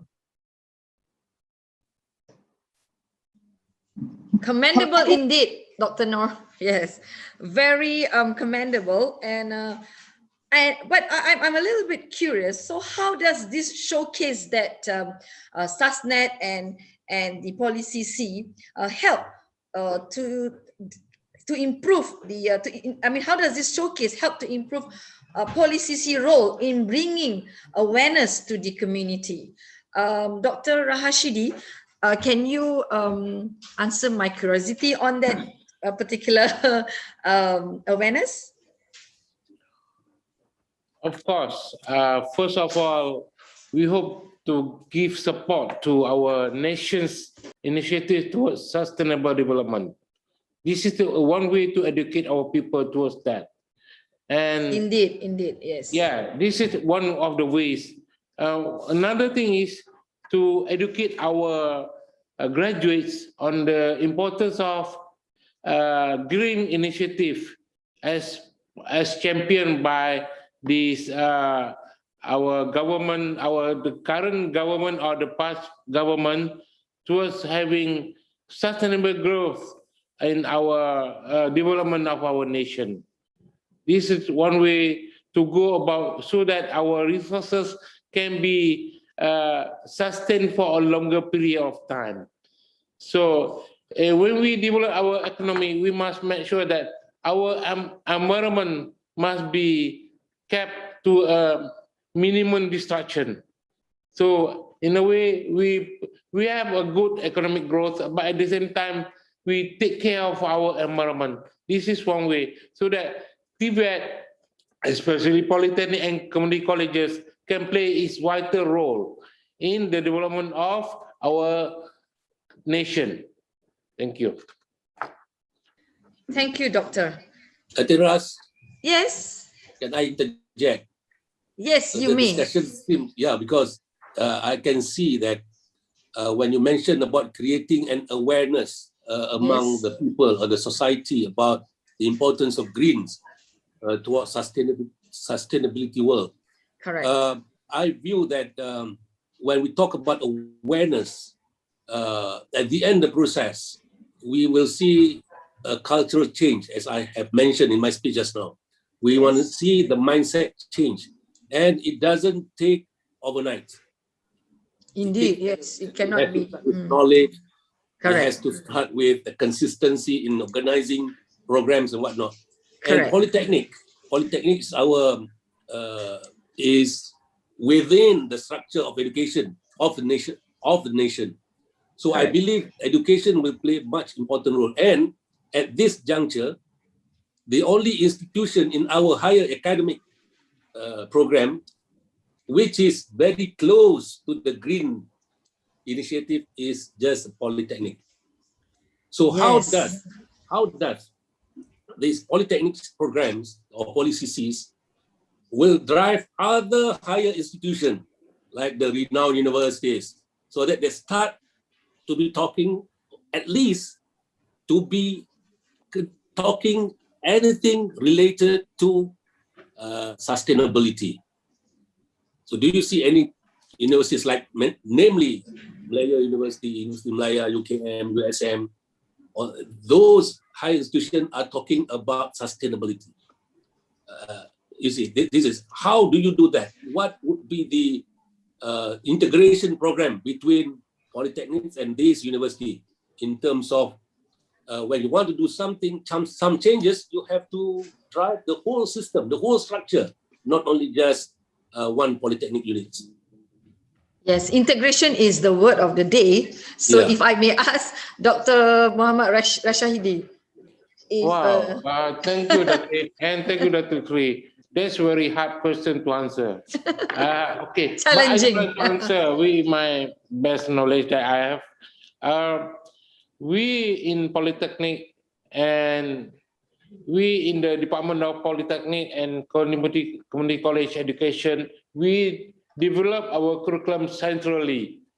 Meaning to say that there are 36 polytechnic and 104 community colleges in the country. These institutions, under the supervision of Ministry of Higher Education, they use the same curriculum centrally developed by our department. So for our 36 polytechnic and 104 colleges, we have no problems making them using our curriculum. They've been developed centrally. But to other institutions like universities and other private colleges, we cannot guarantee that. But for our polytechnics and our community colleges, we can assure you that they use curriculum developed here in our department to assure you that we are going towards green curriculum for the past 10 years with the green blueprint that you just mentioned. With that blueprint, we integrate all the main ideas in the blueprint into our curriculum so that it can be implemented within our TVET institutions. That's only I think I can answer to your question. Maybe we must have other bodies that can what we call coordinate the implementation of the green initiative. Where SASNet come in. I mean, maybe at the inter-ministry effort or inter higher education effort to make sure that the green curriculum being used by other institutions. That's it. Yeah. Doc, I think PolyCC will be the best partner, will be the best consultant for all the higher learning institution. And I would see Indeed. eventually, all universities must make a point that the green subject or the sustainability subject is a prerequisite for every student to graduate their colleges. It's a prerequisite. Indeed. Yeah. That's where SASNet will come in. Yeah, SASNet will come in. Yes, SASNet will come in. Yeah. Yes. I think this forum is getting interesting, and the questions have been out of context already, even though it's pretty interesting. I understand that. And now the subject is integration and sustainability. So how do we integrate that? That's right. I promise you, we pioneer, we frontier in this green initiative. Yes. We can assure you. If I were the Minister of Higher Education, I will make a point. Polytechnic will be the consultant for all universities. Thank you, Dr. Sri. Thank you, Dr. Sri.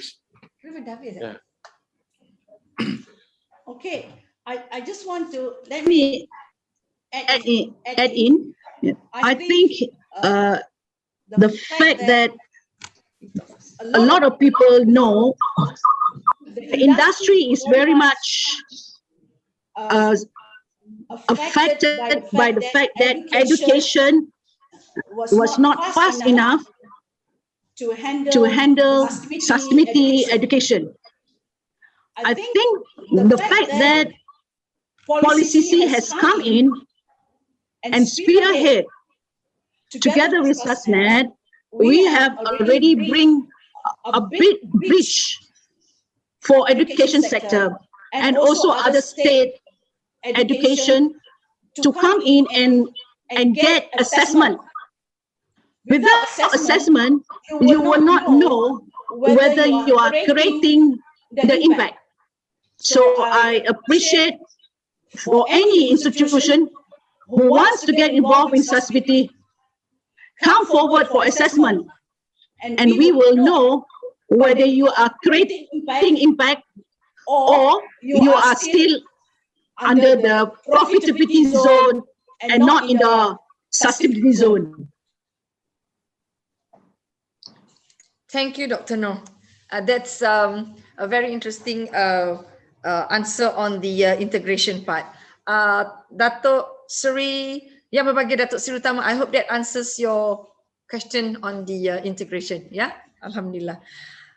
Now, having said that, I would like to go to T.S. Murugan on the, when I ask you regarding the how would the students be benefiting from the sustainability projects from PolyCC, what I would like to further ask if what are the students' favorite subjects with respect to sustainability topics? T.S. Murugan? Yeah, okay, that thing. Actually, it's not one or two, actually many subjects. We take an example for the electrical department. So in electrical department, we have an energy saving program. We have an energy efficiency program, electric and electronic. So all these students will be benefited. They are learn the skill. Then after that, they use their skill in the sustainability. For example, they know how to function all the electrical. And after that, they should know how to save the energy. So that is the most important we have taught in our curriculum education. Even in our practical work, we can see how the student can come up with the saving energy. Let's say we have in our house, we have a 10 light bulb.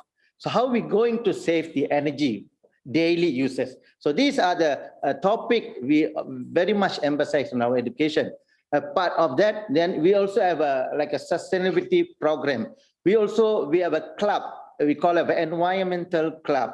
We have a friendly eco club. Through this club, we got so many activities ever conducted. That's how the student involved.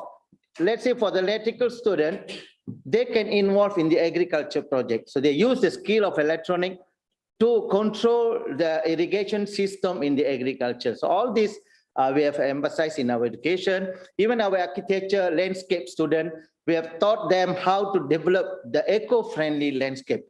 So all this education is a very benefited for our student. So they got a lot of practical knowledge, and we have a lot of expertise in polytechnic and community colleges. Our lecturers are very marvelous in their skill terms. And now, after we come out, we have collaborated with the SUSNET. We have got a lot of idea to go detail in the sustainability program. So I should thank SUSNET, especially Dr. No, because give us the opportunity to have a partnership with the SUSNET. And this program, I think this today program also is a continuous program from the last year we have done the MP SAS Award, where almost 35 projects from all over the Polytechnic got a recognition from GPM, Green Project Management. So I would like to take this opportunity to Dr. No to this recognition. And to add to that, 10 years ago, we never heard of this. What T.S. Murugan mentioned just now, we never heard of that 10 years ago. And even 5 years ago, you never heard of how many projects? 35 projects 35, yes. will be Marvelous. Yes. with some kind of recognition. So this is marvelous for us. And I think number will be growing, Yes. I think, year by year. And if Inshallah. the collaboration with SUSNET is there, maybe Oh, definitely. it will be, you know, both is winning partners, you know. Correct. SUSNET and Polytechnic and community colleges will Inshallah. move forward together towards this national agenda. We make it happen. Okay, Yes. thank you. And pretty much the integration between the Poly CC and the university within the MOHI context, yeah. Now, when I asked about the students' favorite subjects, right, to T.S. Murugan, can you just name at least say 3 top favorite subjects? That's, you know, I would like to know what are the top 3 favorite subjects. Okay, actually we have, doesn't matter. we have a green curriculum, and especially for the energy efficiency and management, special program, energy efficiency and management program. Yeah, and through this subject, we have a very detailed on how a student can save the energy, not only in the electrical field, but also in the mechanical side. So this is, I think, with a wonderful curriculum developed by our Polytechnic department, is according to the current demand, industrial demand. Because now we see all the industry now are looking for the saving, energy saving. So through this subject, energy saving and maintenance, we have electrical maintenance, and we have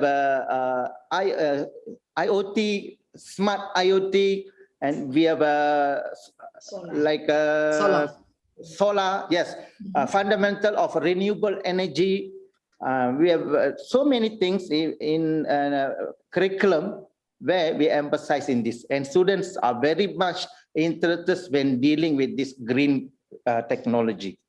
Lovely. You know, if I may say, if I can go back in time, if I can turn back the hands of time, I would like to be a student, and I will take that subject. And I'm definitely going to top the class, because I'm going to drag along Dr. Noor. You can do it now. Welcome you, Datin, to Yes, our Polytechnic. she will do all my assignment, and I will be the top student.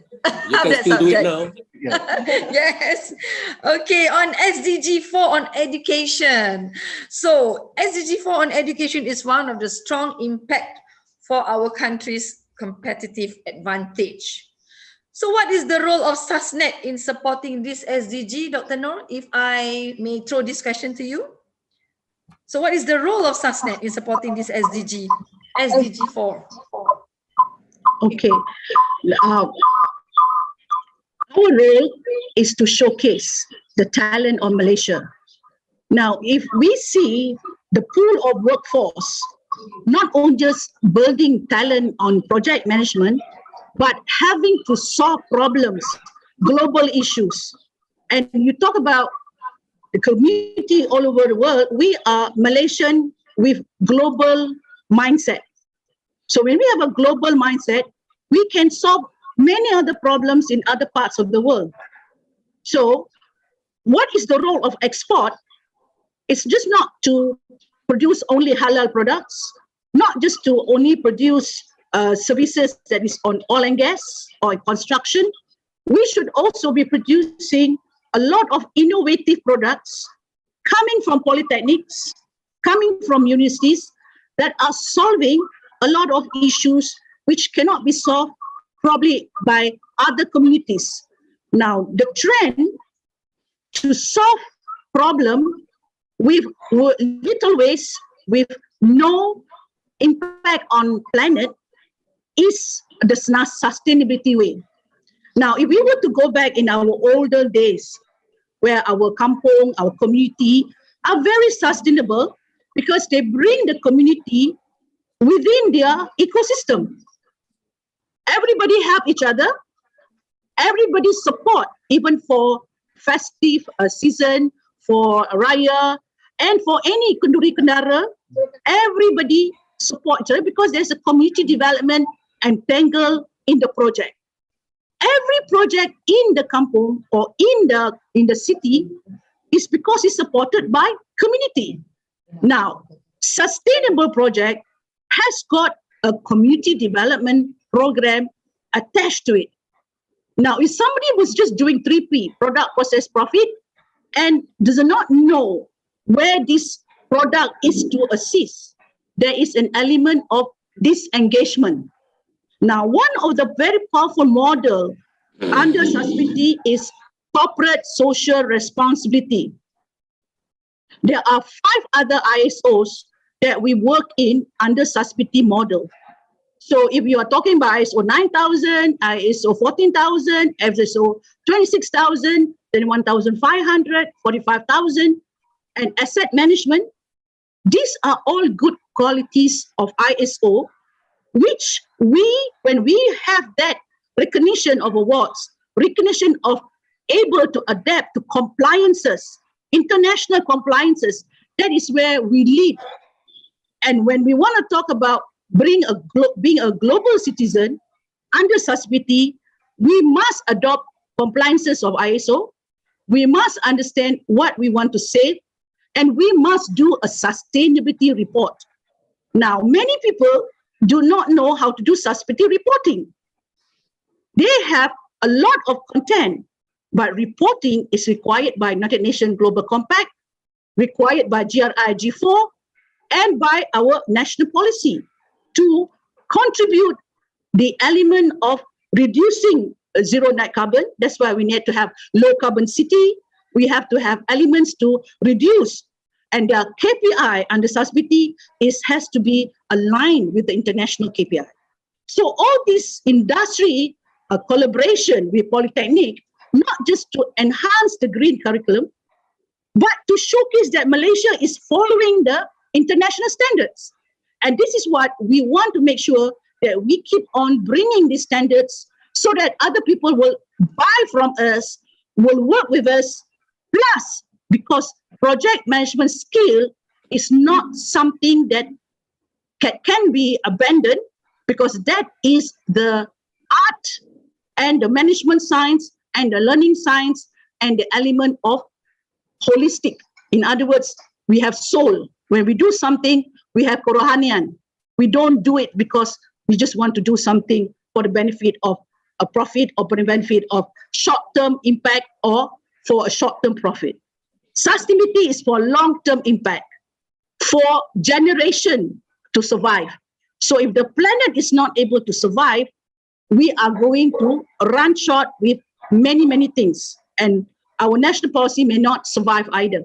So I think in short, MC or Master of Ceremony, we understand that this showcase may be the first, but it's not going to be the last, because we believe more and more talent can be developed, and people are proud to be part of this showcase because it not only shows their talent, it shows their product, it shows their services, and also the community that they brought in. And this is where we want to know that which community do you support? Is it the single mom? Is it the OKU? Is it the B40 group? Is it the corporate? Is it the NGO? It's all related towards SDG. So I think as more and more people join in hands with the competency of handling sustainability collectively, we will have a better place to live, and we are a greater contributor to the global economy. Indeed, we will. Definitely. Inshallah, we will. Shall I open the any question to the? Yes, I would love to take this opportunity, and I love what the thing about forum is. I would throw hearing questions from the floor, from the participants, if there are any, and we can give about let's say 5 to 10 minutes, because we have the luxury of time to be able to entertain our participants, and we shall hear from the three panelists. Does anyone in the forum or in the participants list? I would like to add some things. Yes, please. Okay, if you see this showcase 2021, if you see the involvement of the Polytechnic, we have a 16 project will be showcased during this almost 10 days. And all these projects actually fulfill many criteria on the SDGs. So if you see all the project, you can see in the showcase later in our web. So this project actually come out with the most of the collaboration partnership with the industry, with the community. These all 16 projects actually benefited to the society, community, for the environmental. So that's why we see, for example, we have a green campus program actually. So we have emphasized how to make our campus as a green center. So you see some of the Polytechnic, they've come out with a very marvelous idea for the campus, to make the campus as a green campus. So we have a 3R program, the waste we use as a fertilizer. We have an energy saving program all over the day. And some of the Polytechnic, you see the product, they are partnership with their entrepreneurship. They help the entrepreneurship in their society to come up with a good package, packing their product. So I think this event is a very good platform where we can expose our expertise, our product to the world. And one more thing, I think this is a very good platform where we have an opportunity to collaborate with the other corporate company and firm, because after our students will be graduated, and they have a channel where they can go further up their job market. And I saw in this webinar, there is many corporate company who are very expertise in the green aspect, in the standard and the standardization. They got some company I saw, they can give us the recognition, certified recognition through some certain program. So I think this platform is very useful for the student and for the staff to embed it, and they can explore more green technology and sustainability program. And if I may add, Datin, yes, go ahead. Go ahead. Yeah. If SASNET have list of industry players that will collaborate with our department, please do so. We would like to collaborate with green industry players so that we can harmonize the green initiative proposed by our nation, so that at the end of the day, our polytechnic graduates, our community college graduates will be in the workforce for the green economy initiative in the future. If SASNET have list of companies, please forward them to us so that we can work with them. Definitely. Definitely. To that, I am pretty sure that our Secretary General of SASNET will be delighted and happy and excited to answer that last portion of your question, Dr. Rashidi. Yes, yang berbagi Datuk Seri Utama, I would like to ask you if will Malacca and Susnet sort of like want to work together. We look forward. Yes, of course. Okay, that's good. what you are here for, right? So Yes. I'm quite much interested with the Dr. Akmal idea Dr. Nur Saidatul, yes. Dr. Nur Saidatul ideas of the heart and mind and soul full-heartedly working for the sustainability. I remember verses in the Quran, Surah Rum. Yes.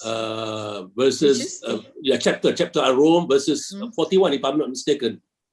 Zahara al-fasadu fil barri wal bahri bima kasabat aydin nas liyudhiqahum ba'da alladhi amilu la'allahum yarji'un. What it means, corruption has appeared in the land and the sea on account of what the hands of men have wrought. That He, God, may make them taste a part of which they have done, so that they may return. Maknanya kerosakan ini semua sebabkan tangan-tangan manusia. This is the sustainability. This ayat is directly related to sustainability idea mentioned by Dr. Saidatul just now, and it is very close to our heart. Melaka currently is having a program, Melaka Maju Jaya. Wow, right? that's And interesting. then Yes. slogan is rakyat bahagia, menggamit dunia. So when I say that Melaka Maju Jaya, Melaka develop and progress. You know, when develop and we progress, then we start to feel like erosion, tremors, earthquake, flood. So all these natural event will take place. So it create the people in worries. But when we put in rakyat bahagia, maknanya as much as possible, we try to sustain the tranquility.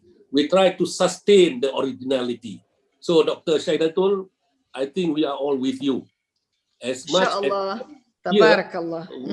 with the little responsibility by state government.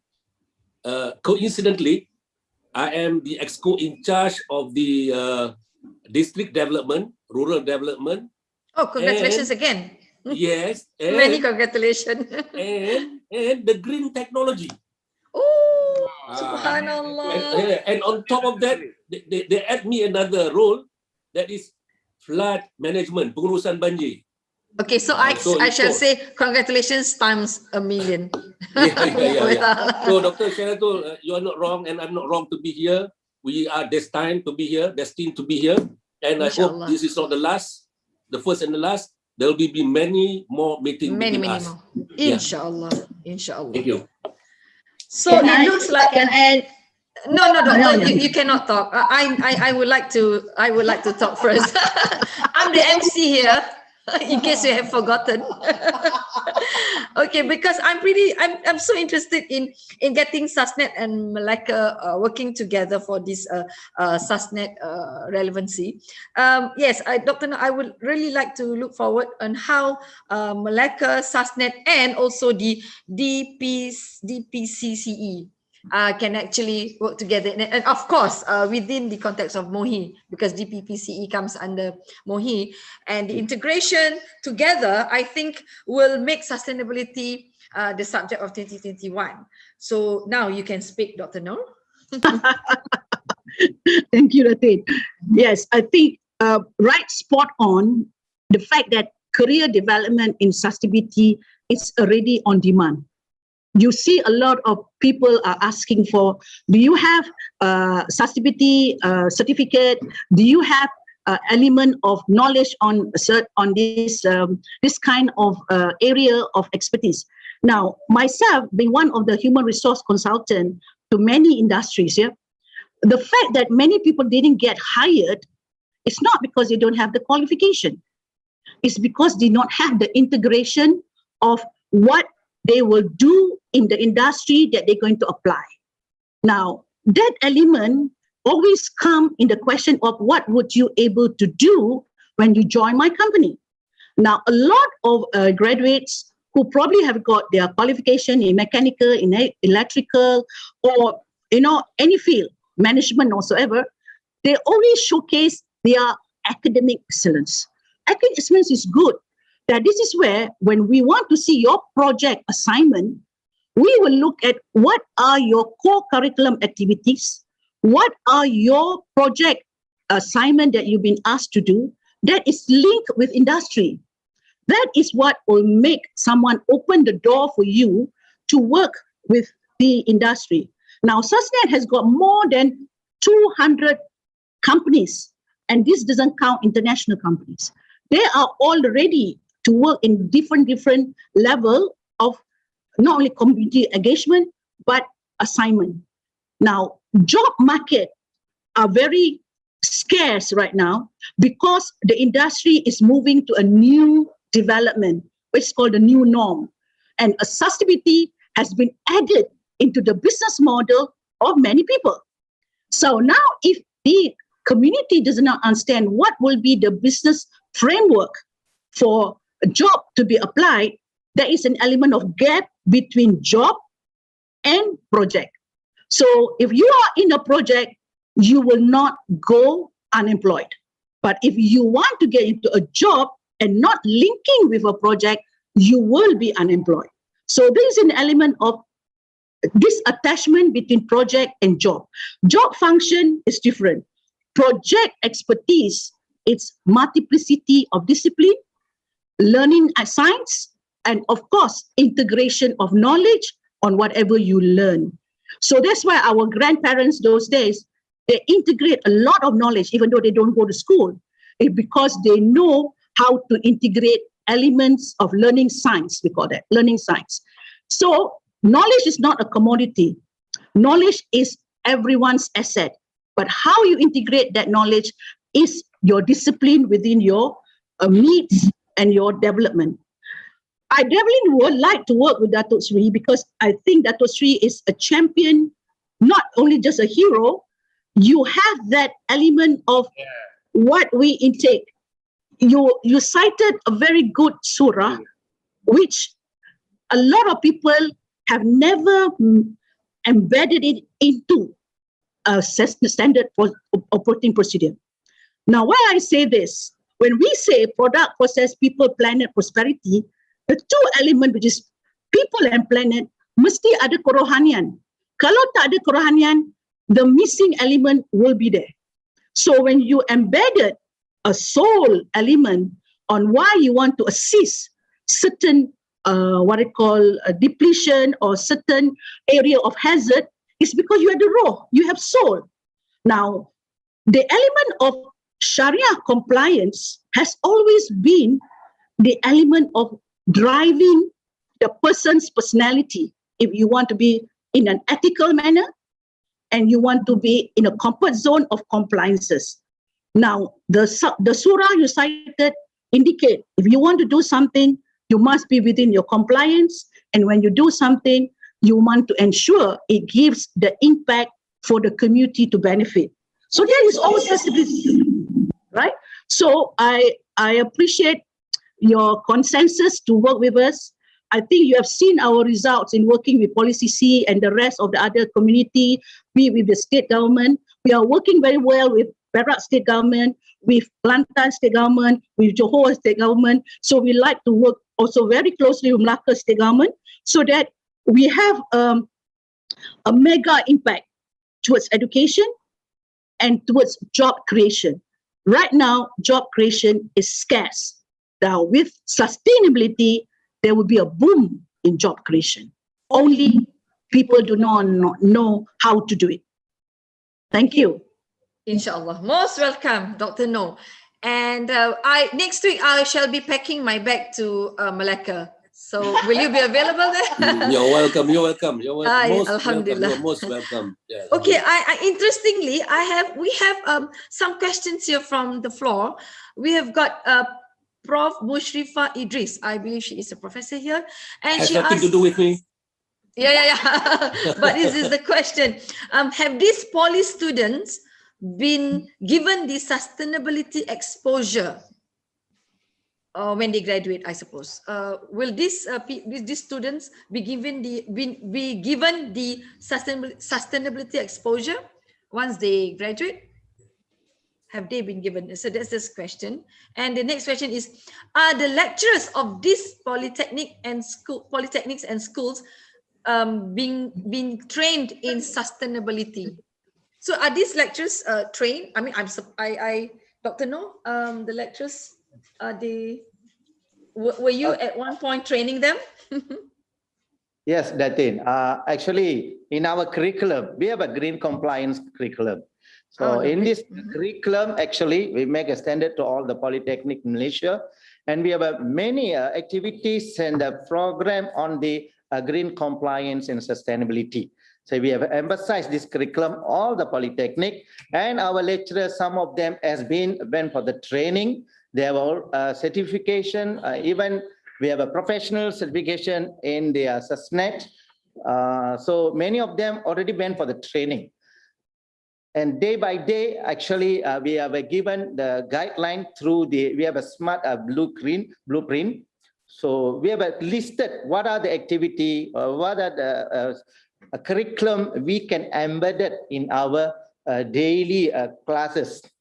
So I think it should be no problem because our Polytechnic lecturers, they are very excellent. They have a soul in the sustainability to learn and to adapt the things.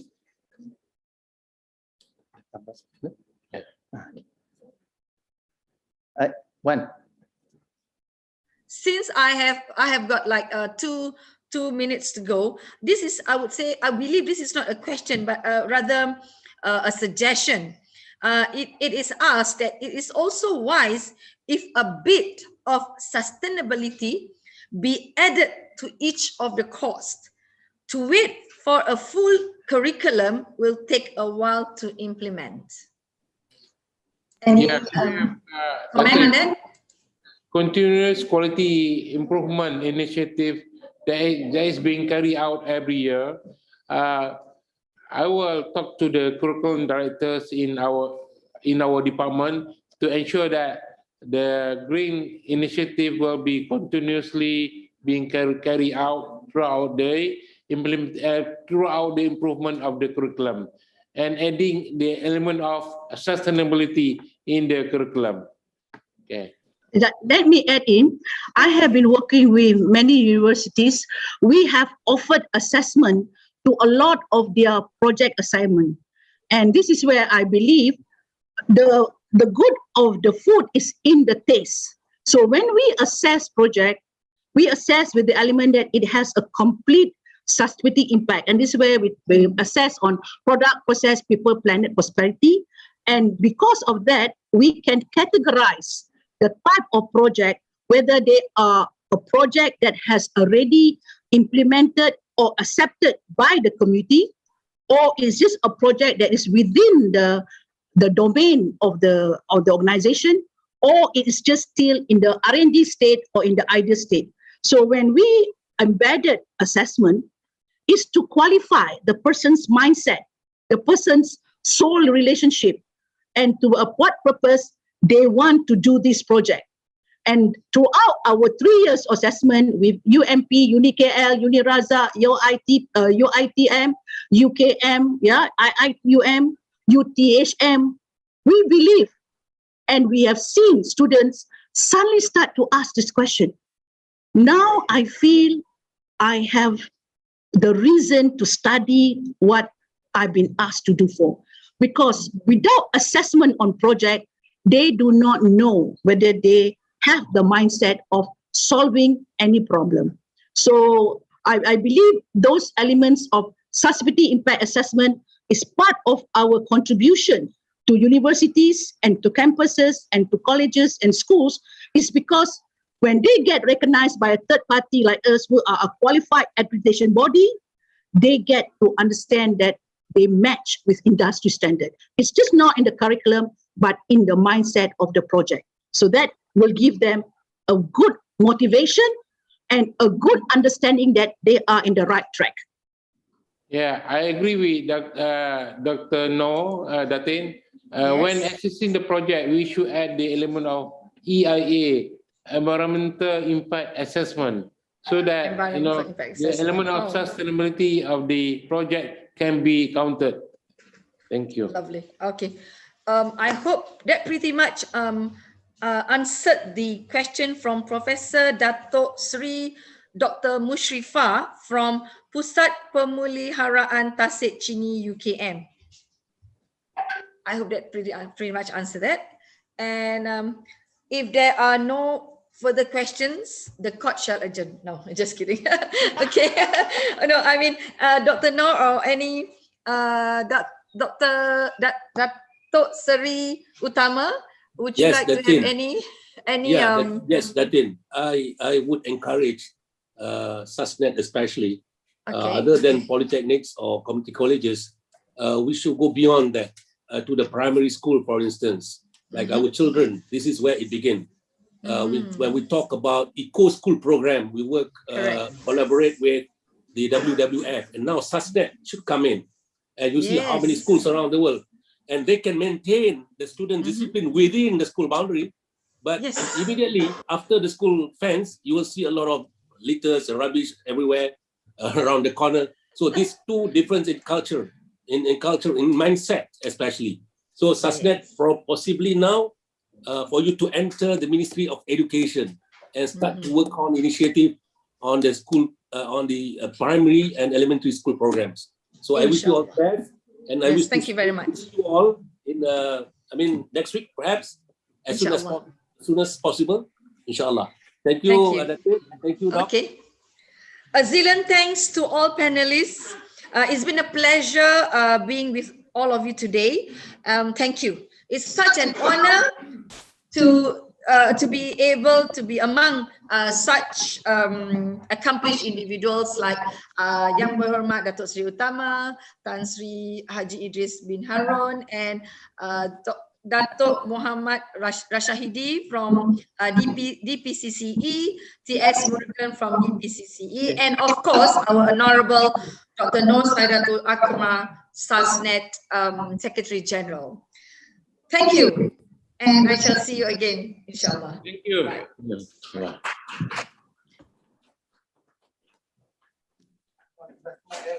Tadi tak dengar the first. Sorry. Tak dengar the first. Betul. Mula-mula kan? I pun tak tahu lagi tanya apa. So can you switch off the thing, Dr. Rashahidi and TS? And I would like to call upon the next presenter, TS Noor ID binti Nazri from DPCCE Mohi. If I may see her there.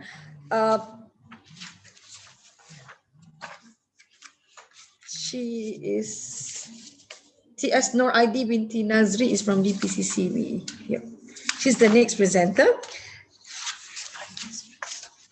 Okay, we shall take a break of like 3 minutes while we get her on board. Thank you.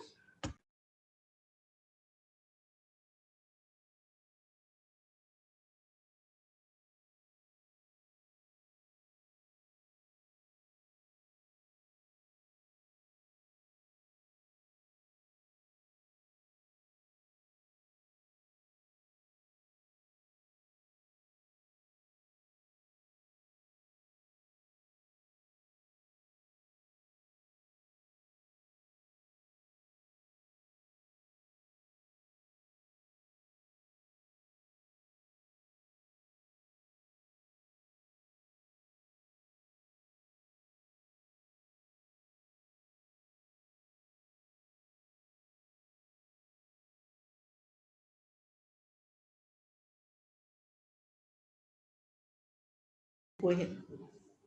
Assalamualaikum again, and I believe TS Noor ID binti Nazri is on screen.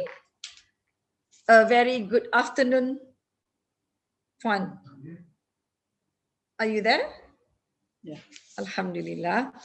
TS Noor ID is a firm believer in leveraging lifelong learning programs to develop knowledgeable and highly skilled communities with entrepreneurial mindset. Her effort in lifelong learning has resulted in a significant increase of lifelong learning program participants throughout Malaysia. So without further ado, I would like to hear from TS Noor ID. The floor is yours, Puan.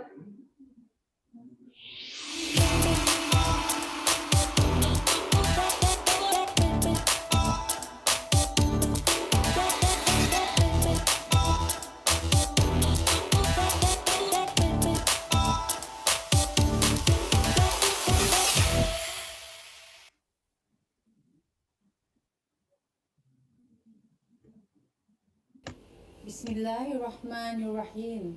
Assalamualaikum warahmatullahi wabarakatuh and warmest welcome to all. Respected organizer of the international webinar and showcase on Malaysian Sustainability Projects 2021, Sustainable Business Network Association Malaysia, or in short SUSNET. The Honorable T.S. Zainab binti Ahmad, Director General, Department of Polytechnic and Community College Education, Deputy Directors General, Department of Polytechnic and Community College Education, Senior Directors, Department of Polytechnic and Community College Education, Division Directors, Directors of Polytechnics and Community Colleges, representatives from 15 polytechnics participating in the international webinar and showcase on Malaysian Sustainability Projects 2021, heads of agencies and industrial representatives, distinguished guests, ladies and gentlemen.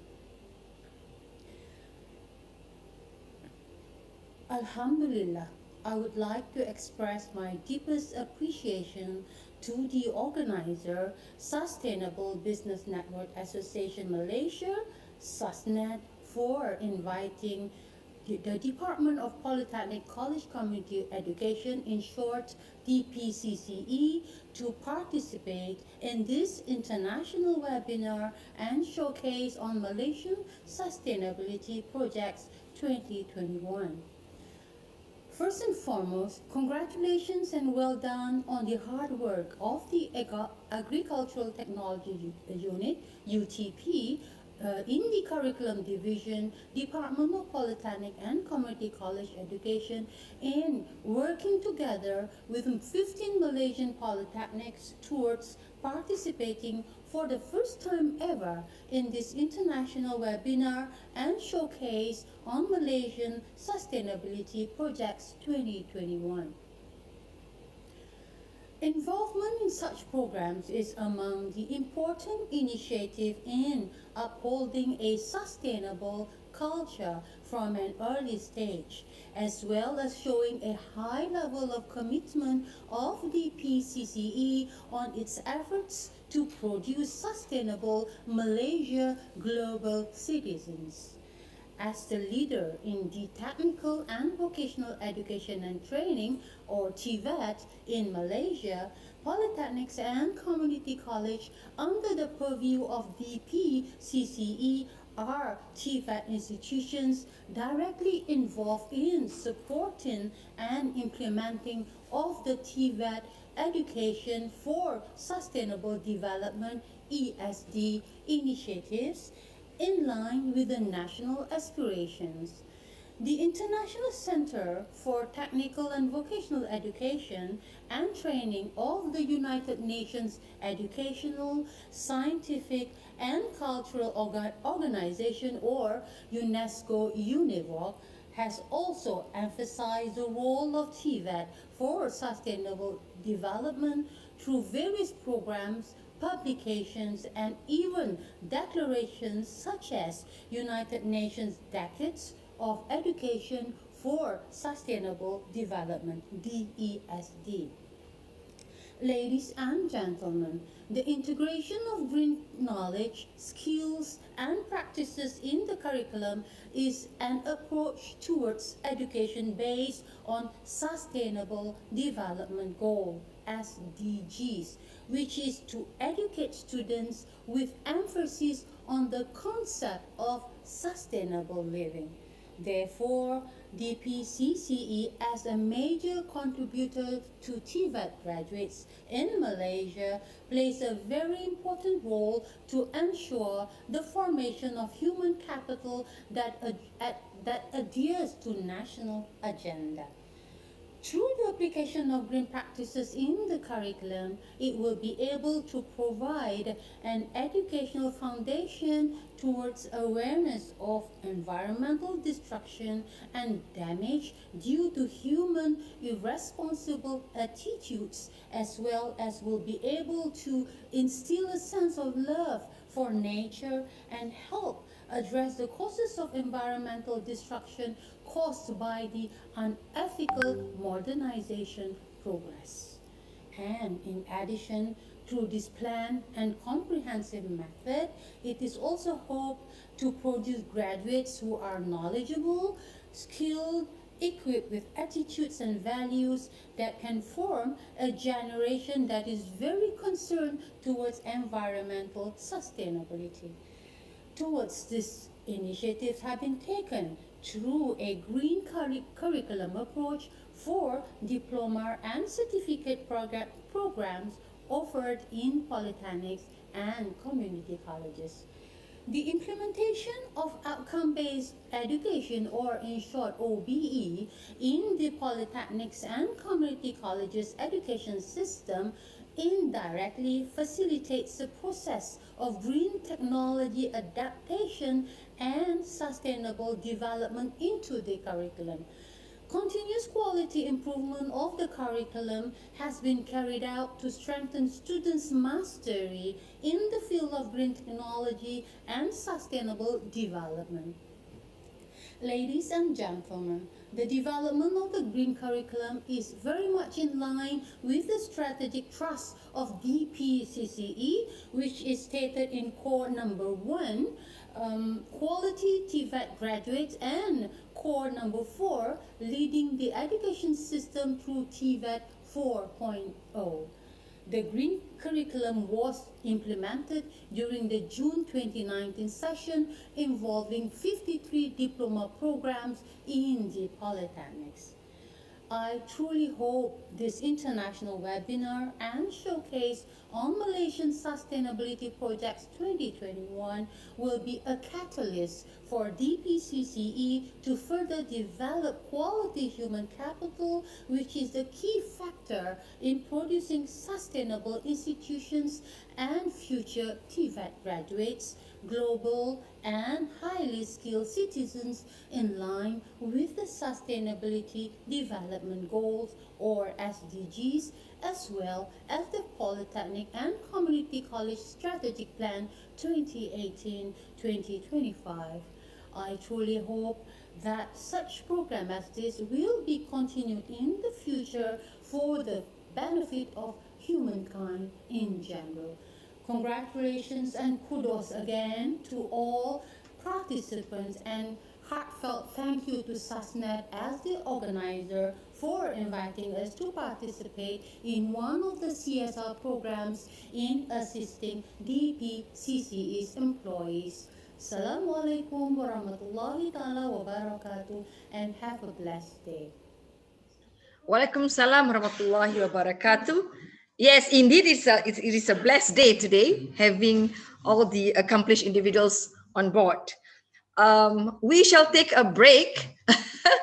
I like that smile. And how about the from the Polytechnic?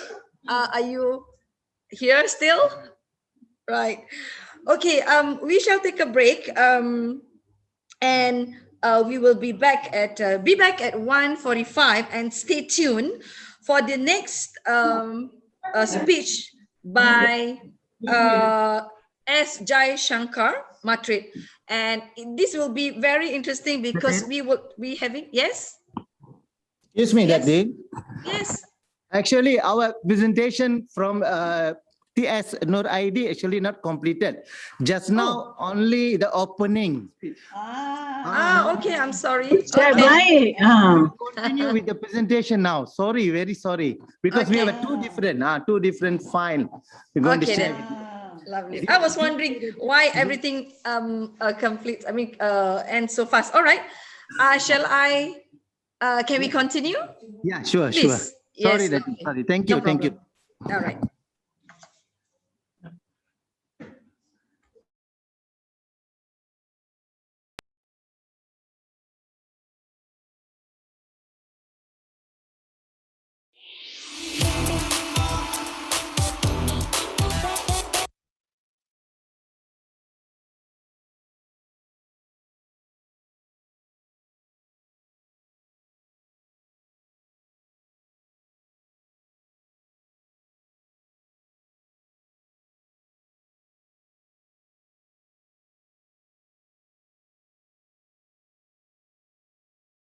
Well, things happen, and things happen for a reason.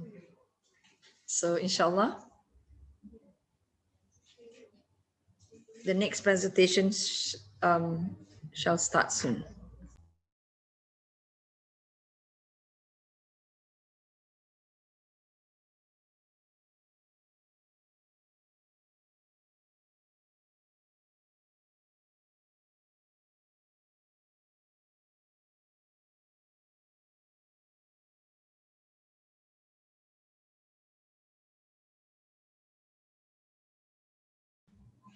While waiting, the matric, are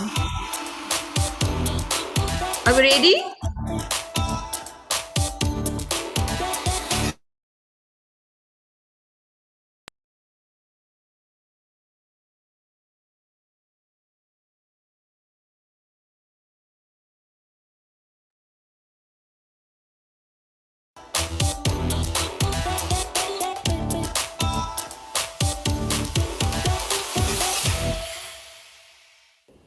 Assalamualaikum warahmatullahi wabarakatuh, and a very pleasant day to everyone. Today I will be sharing with all of you on our initiative on green curriculum within the Malaysian Polytechnic. Education sector plays a very important role in ensuring the development of human capital that adheres to sustainable concept of life. Now, green curriculum refers to the adoption of sustainable elements and good practices or green technology implemented into these study programs.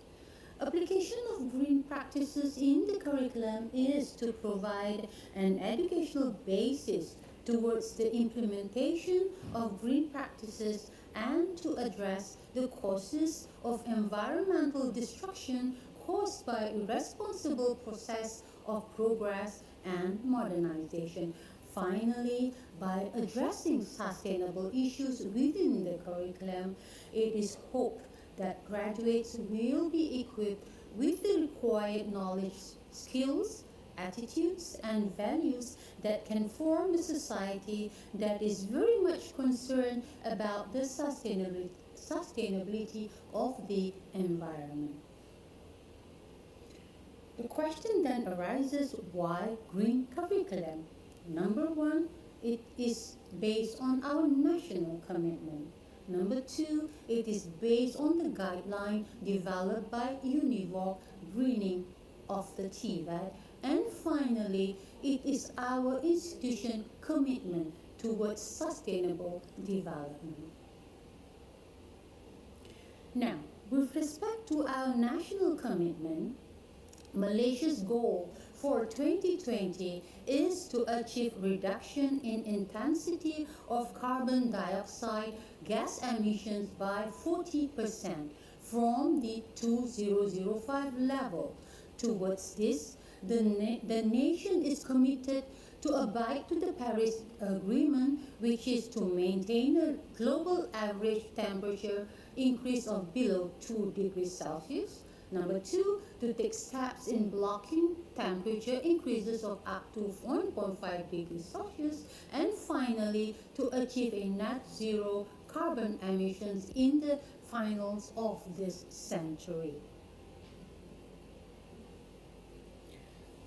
What is Sustainable Development Goals? Ladies and gentlemen, the definition of Sustainable Development Goal is that developments that can meet the current needs without compromising on the ability to meet the future needs. Now, based on the SDGs highlighted by UNESCO, there are 17 main goals by the United Nations during the United Nations General Assembly in the year 2015 to be achieved in 2020 as an agenda for the development and the well-being of mankind and the earth in general. Now, us here within the Malaysian Polytechnic system, we are committed to the green curriculum that supports 3 of these priority goals within the SDGs, which is number 4, quality education, goal number 8, which is decent work and economic growth, and goal number 11, which is a sustainable cities and communities. Number 2 is the UNIVOC Greening TVET. UNESCO UNIVOC emphasizes on the roles of technical vocational education and training for sustainable development. UNESCO UNIVOC has done many initiatives through various programs, publications, and declarations such as the United Nations Decade of Education for Sustainable Development. And towards this, UNESCO UNIVOC try to strengthen the relevance and responsiveness of courses offered in polytechnics to be in line with the needs of the country's economic development, and also by activating students as the key players, because after all, students are the future of each country, responding to the government's hail to implement the principles of sustainable development more efficiently and competitively to achieve again by the year 2020. Now, finally, our institution's commitment now.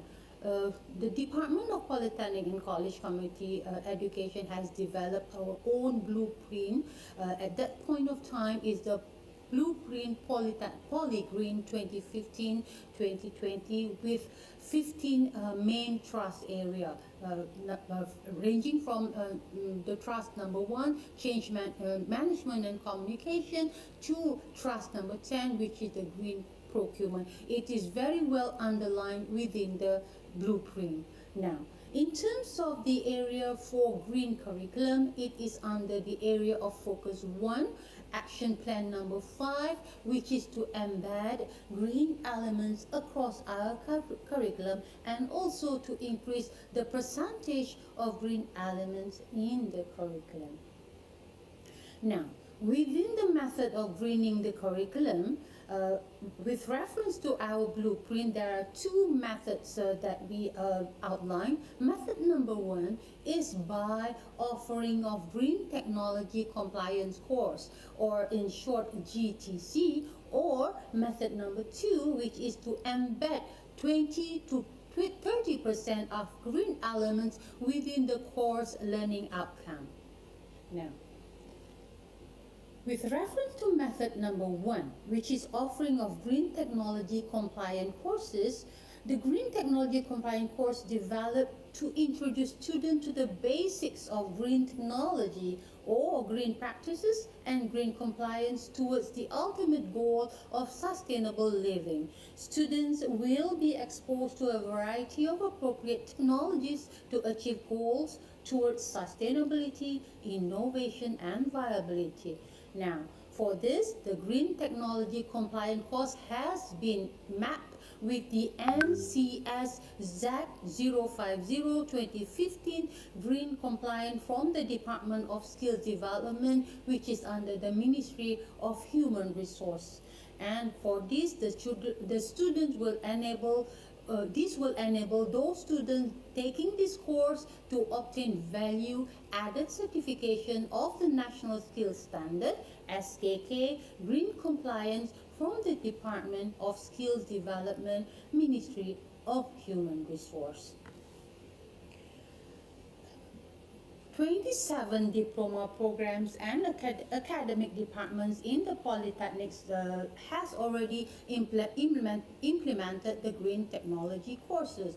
One of them is the Department of Agro-Technology and Bioindustry, the Department of Food Technology offering 3 programs with the course, Department of Design and Creative, Department of Commerce, Department of Civil Engineering, and the Department of Tourism and Hospitality. Now for method number 2, which is to embed 20 to 30% of green elements into our course learning outcome, the blueprint clearly underlined how this initiative is to be carried out. For example, for the electrical engineering program, as portrayed, there are 3 different course learning outcomes 1, course learning outcome 2, and course learning outcome 3, which clearly addresses the green and sustainability issues. In terms of the number of programs, there are 26 diploma programs and academic departments in the polytechnics which has already implemented the embedded of 20 to 30% green elements into their CLOs. For example, under the Department of Electrical Engineering, we have 9 programs addressing this method. Civil engineering, we have 3 programs utilizing this method, and under the Department of Mechanical Engineering, there are 14 programs utilizing method number 2. Ladies and gentlemen, this initiative did not appear just out of the blue. It took many years, it took many initiatives for us to actually implement this green curriculum. It began as early as in 2014 and 2015, where we did our benchmark in terms of green prospect based on the studies and researchers, industry advisors, and mapping a program. And in 2015, 1st April of 2015, the blueprint of Polygreen Malaysian Polytechnic was officially launched. In the year 2016, sustainable courses Z050 green compliance under the DSD, Department of Skills Development, 60 lecturers undergone the training by the DST. Follow up to that in the year 2017, approval meeting in terms of green technology compliant courses was approved by the board of the curriculum in 2017. And 2018, we were given accreditation by the DSD, whereby 100% of our program was mapped with Z050 green compliance. Again, in 2019, the green curriculum was implemented in the Polytechnic during the June 2019 session. Again, as I mentioned earlier, ladies and gentlemen, it was a very tedious and long initiative on our part. Finally, in 2020, we were recognized and we were certified by the DSD, and finally, towards 2026, we hope and we pray that Polytechnic students will graduate with a diploma in Polytechnic with green collar job certified. That would be our long-term planning, ladies and gentlemen. Now, why do we do all this? Yeah, we hope to have a very positive impact of green curriculum. Number 1 is again on the partnership. The green curriculum was implemented, as mentioned earlier, in June of 2019 session, involving 53 diploma programs within the Malaysian Polytechnic. And we hope that the recognition of this curriculum will be able to aid our Polytechnic graduates to achieve a high level of competency for skilled job in the job market, with indeed the added value of green compliance from the Department of Skills Development, Ministry of Human Resources, and Green Project Management from the Green Project Management Global. Yeah.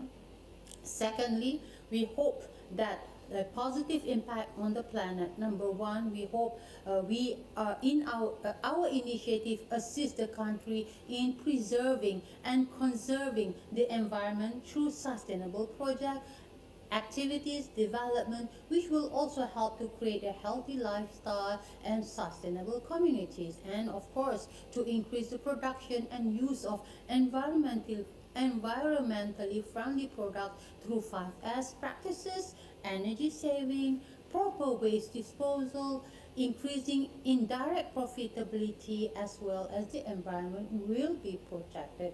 And for the people, the community will continuously improve learning and growth through the curriculum available in reducing poverty rate through lifelong learning. And of course, the great impact also we hope is upon our economy, which is the profitability and competitiveness will increase if graduates meet the demands and requirements for green job in growing performance expectation, and also to provide employees who are knowledgeable, who are skilled and responsible, and practices sustainability. And finally, society, we hope, will be able to boost economic growth and reduce poverty rates in order to maintain a harmonious lifestyle. Ladies and gentlemen, in this little time that I have with all of you, I may conclude that DPCCE is taking all initiatives to improve the program curriculum to aid in achieving the national SDG aspirations with the embedding of sustainable elements into the curriculum, hopefully leading to a sustainable practices and green technology applications for all of its program, inshallah, by the year 2020. Recognition as a green curriculum, polytechnics and community college will be able to enhance its reputation and its brand and be able to place them among, hopefully, the leading sustainable national institutions of higher learning.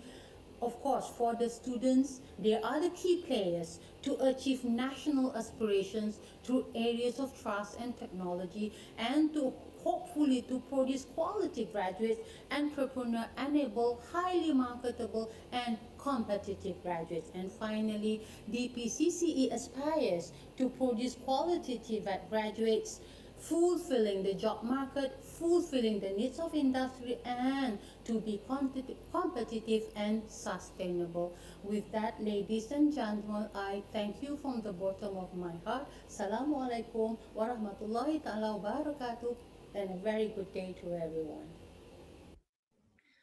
Waalaikumsalam again. Thank you very much. Much appreciated, TS Nur ID, for a comprehensive presentation under DPCCE. Well, I have an interesting information to announce. For those who missed the morning session, we will share the link under the SASNet YouTube. So stay tuned for that.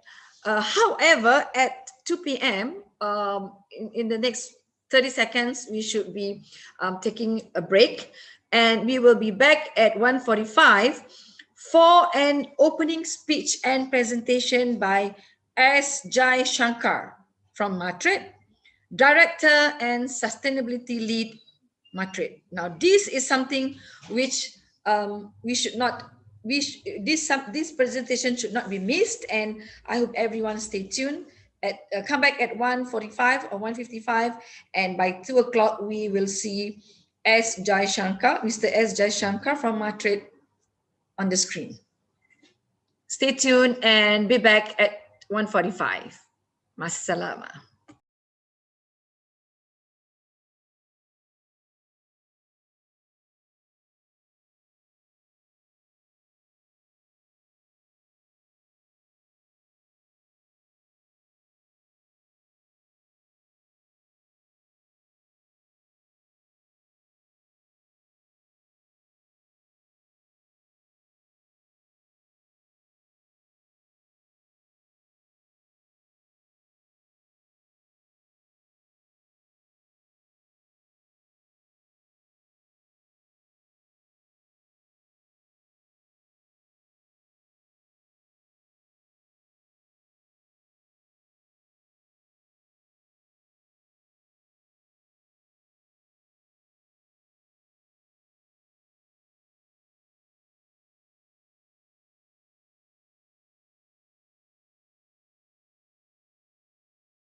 Hello, everyone.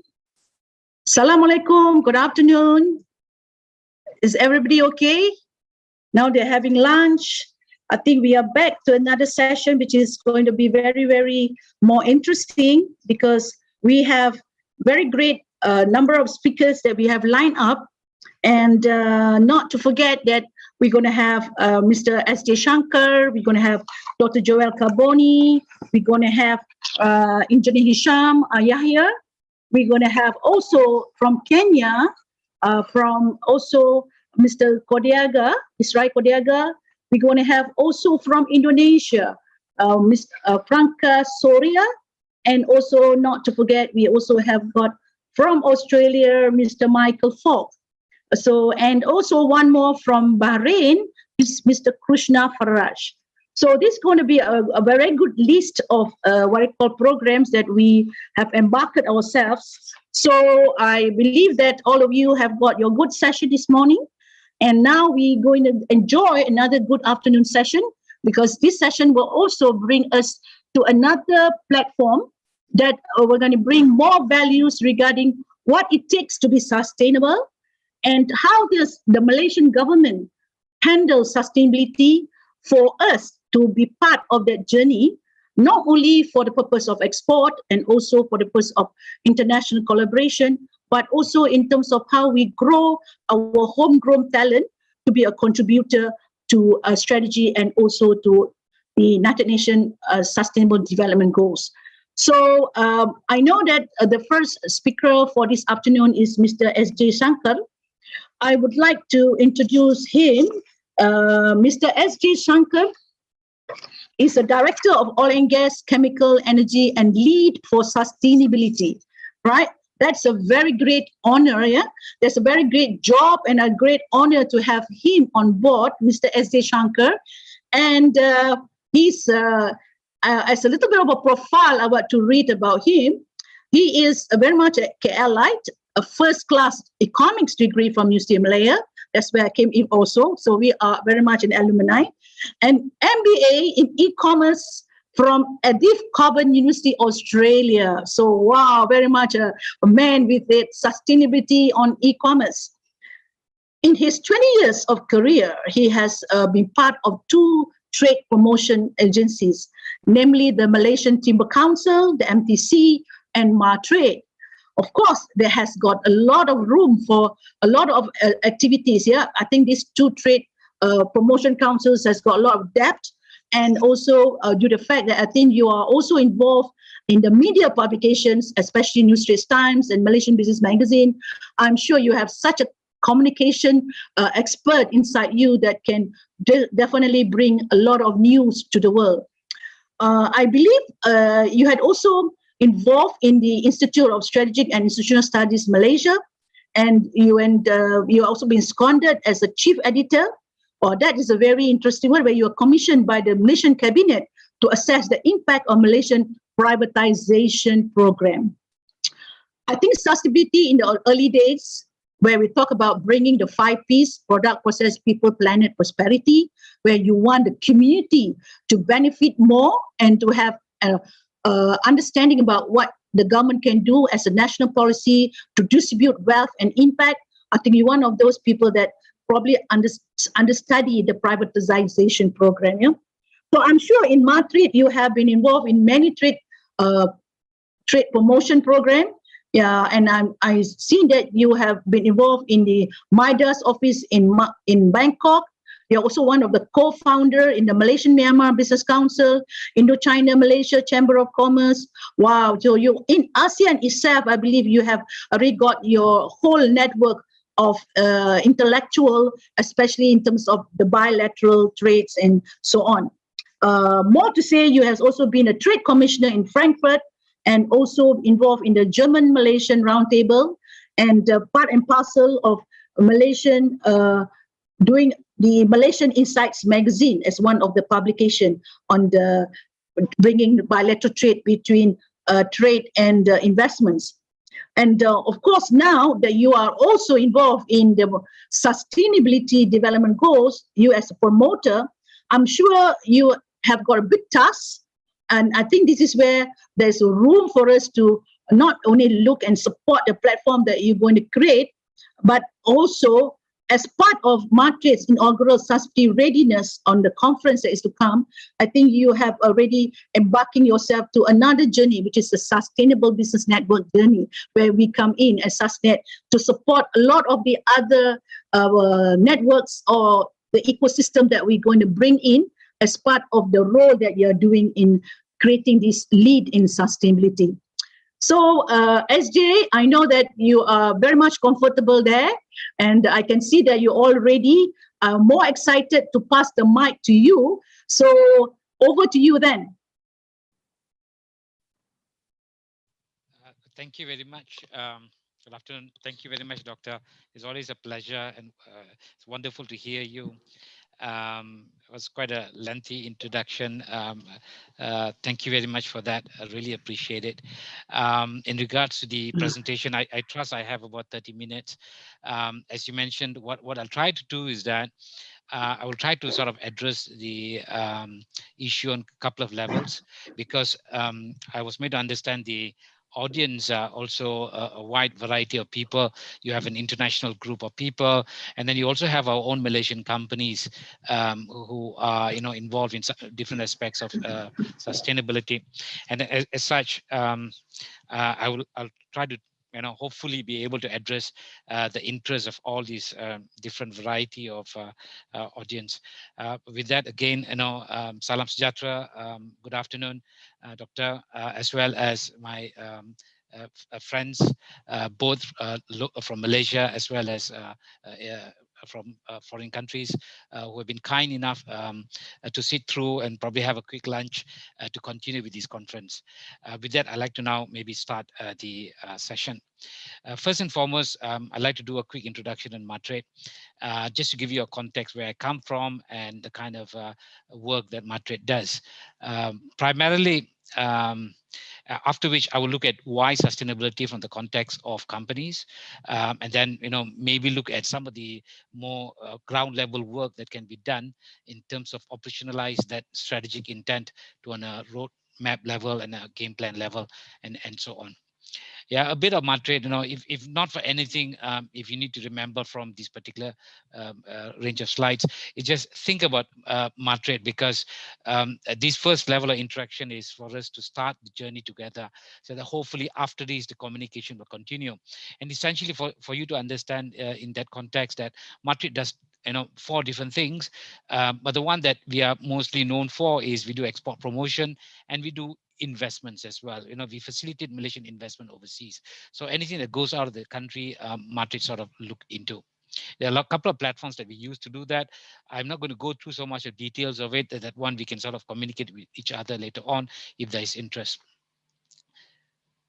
In terms of outreach, this is important because today's audience could be potentially from all over Malaysia. So we have about 5 offices in Malaysia, both in the west and the east side of the country. These offices function as our outreach arm, so that if you have any concerns later on, issues and any assistance required, you may speak to them. Then the next one would be a bit more interesting for our international colleagues. Martrade has 46 offices worldwide. Basically, our footprint covers almost all the whole global space. 34 full-fledged office, 12 marketing office.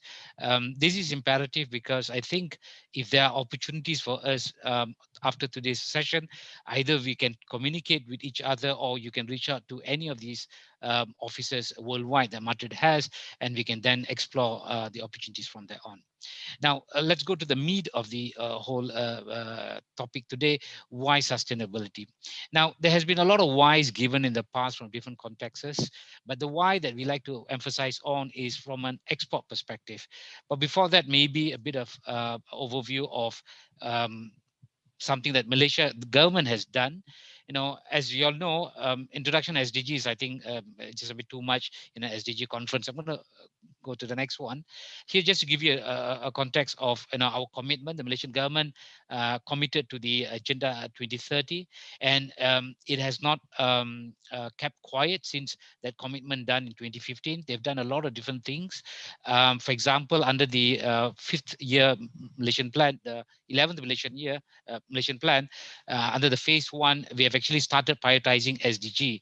And then now currently we are going to RMK12, the 5-year development plan between 2020 to 2025. And the basic theme of that document is also sustainability. And then subsequent to that, we expect the sustainability agenda to continue being very serious. The highest committee is the National SDG Council, which is helmed by the Prime Minister himself. Just to give you a sense of how important the Malaysian government has taken the SDG agenda. I'm going to go through a couple of slides very quickly after this. This is just to give you a sense of the wide variety of government agencies in Malaysia that have been involved in various different initiatives, programs, and projects related to sustainability. It gives you a sense of where things are heading.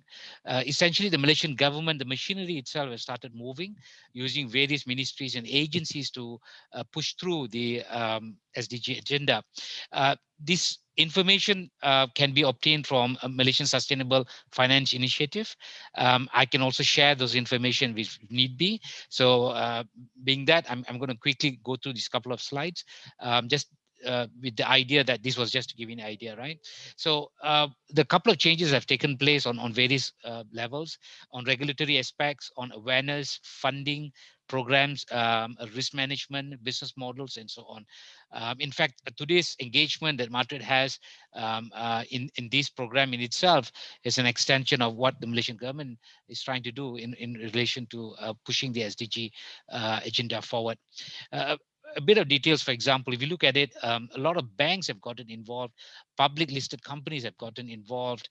On a regional level, there has been collaboration between the Malaysian government with ASEAN as well to formulate and propagate a certain initiatives. Right, so I'm just going to quickly run through all these. It was just the idea to just give you the sense of how much of work has been done. If need be, the couple of ministries that are extremely key in this context, that will be the EPU. They basically carry out a lot of the SDG related programs, and on a working level, you have the Malaysian Green Tech Agency, as well as Ministry of Finance. Above and beyond, you obviously also have MITI with its agencies such as Madrid and MIDA as well. Right, now let's go to a bit more, I suppose, hopefully a bit more interesting aspects of the whole conversation. Madrid and SDG and exports, right? Now, typically when we talk about sustainability, generally we don't really talk too much about exports. But why is it critical for us is because as an export agenda, our job, at least in the case of Madrid, we're trying to make Malaysia a globally competitive trading nation. For that to happen, we realized very early on that the export landscape has changed considerably. In the past, it was always about price. It was to a point quality as well. But today, price and quality is almost given. And we need to sort of exchange and change the narrative for exports to go beyond the price and quality nexus. And that is where the sustainability messaging comes in very importantly.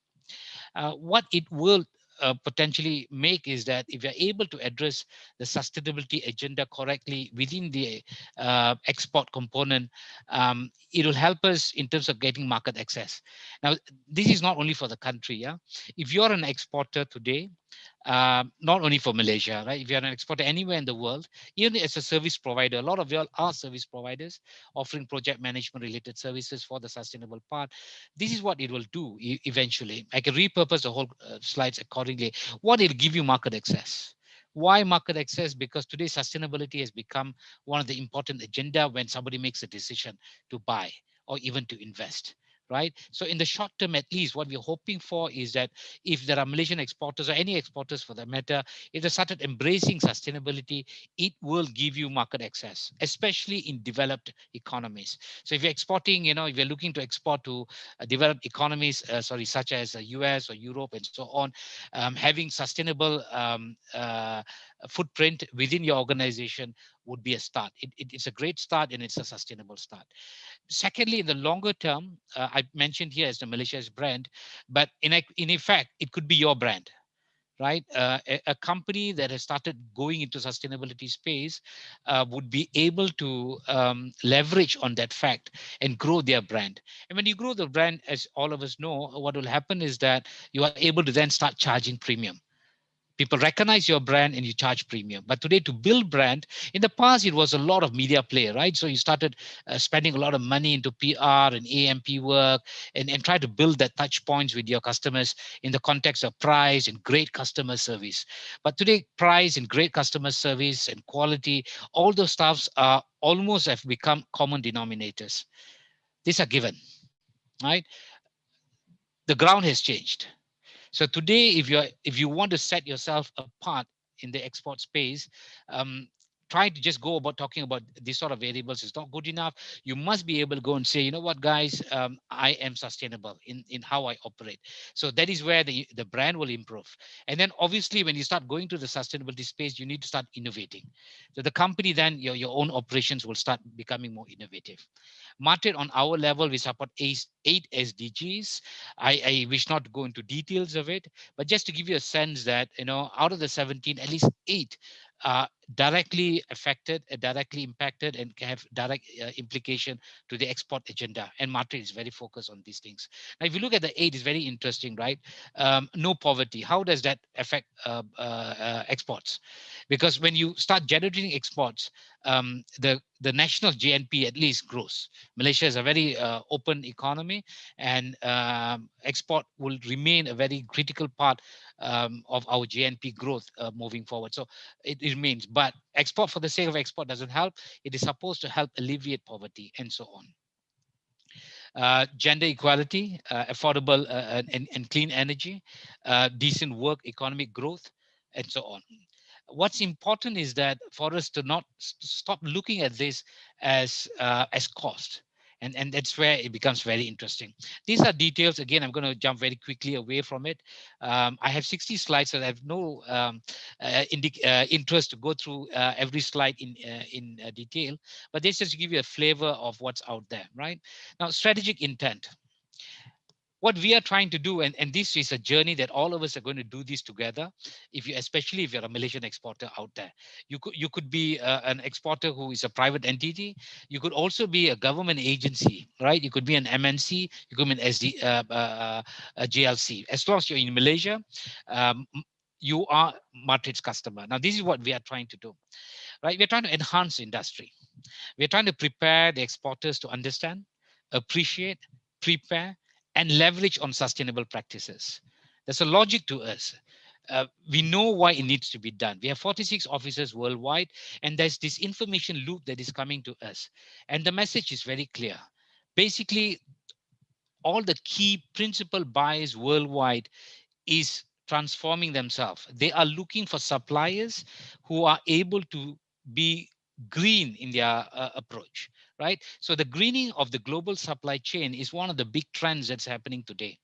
Now, if we are not able to be ready for that, the window of opportunity will close in very quickly.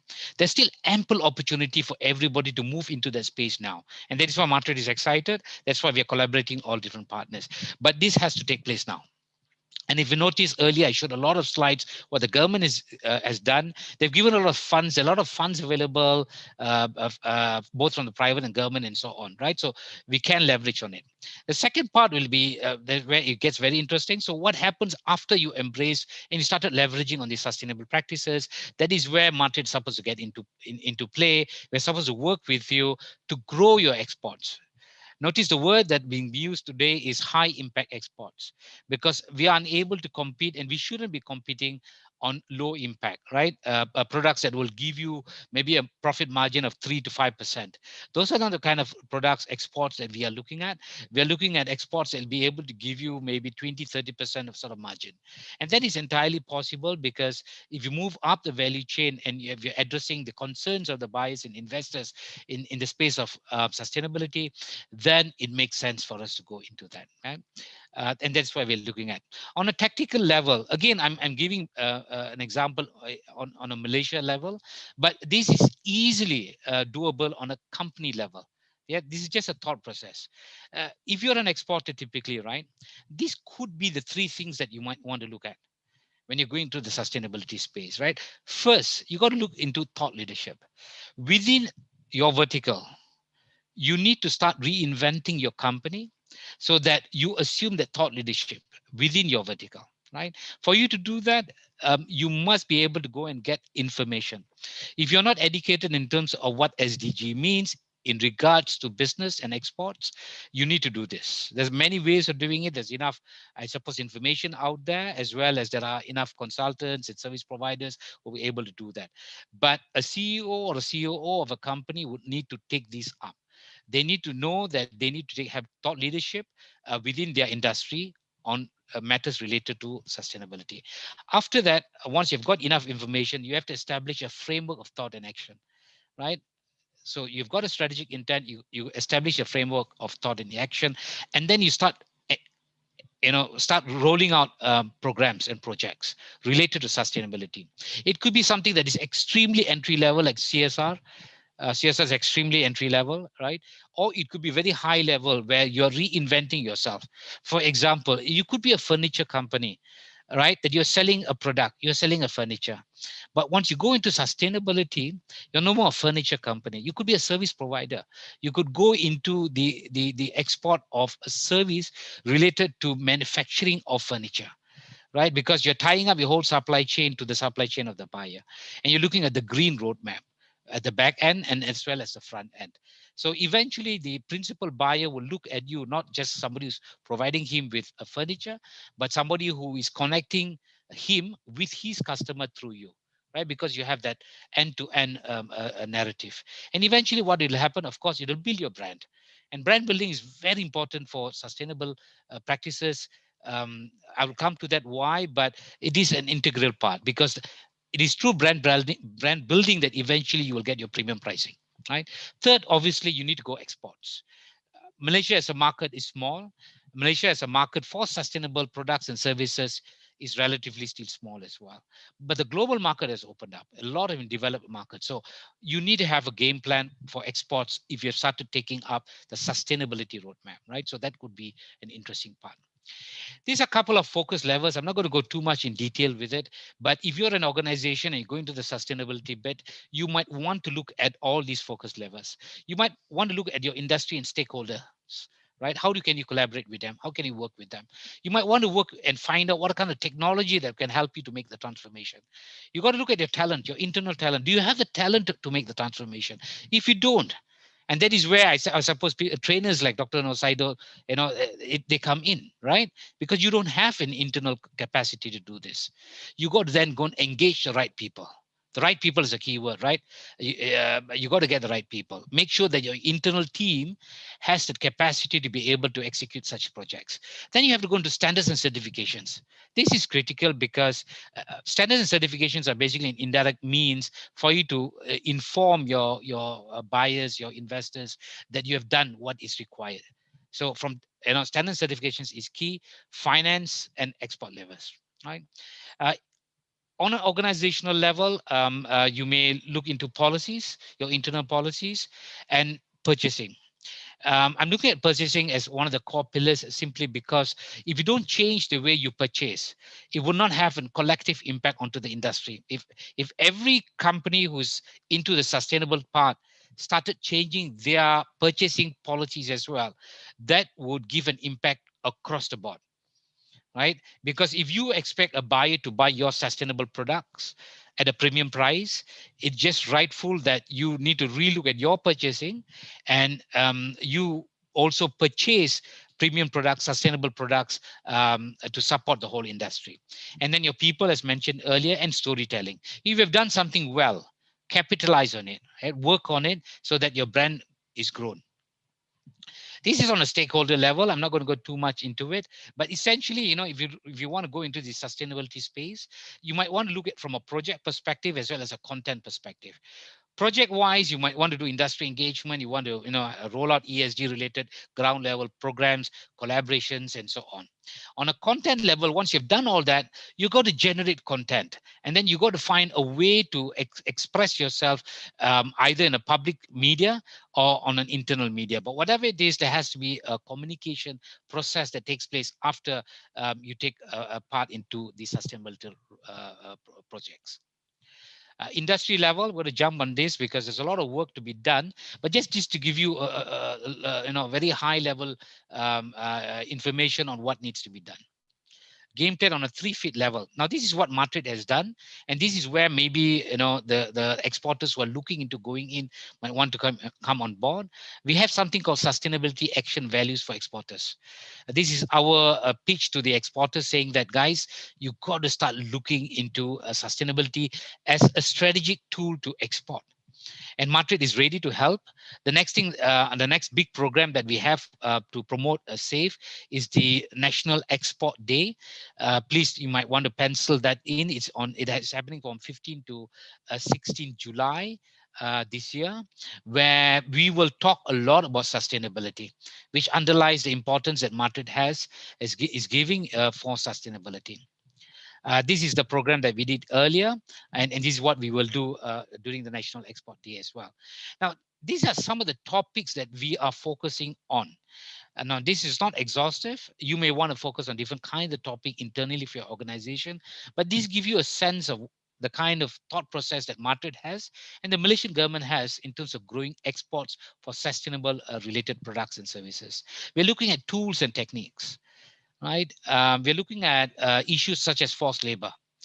Why? Because issues such as forced labor are the kind of issues that would really trip you when you go to the export market. It is also the kind of issue that is so easy to pick up. And it's also the kind of issue that currently is on the extremely high agenda of a lot of buyers overseas. All of us have probably heard about when the glove factories in Malaysia went through in terms of forced labor issues and so on. So these are the kind of topics that we're looking at.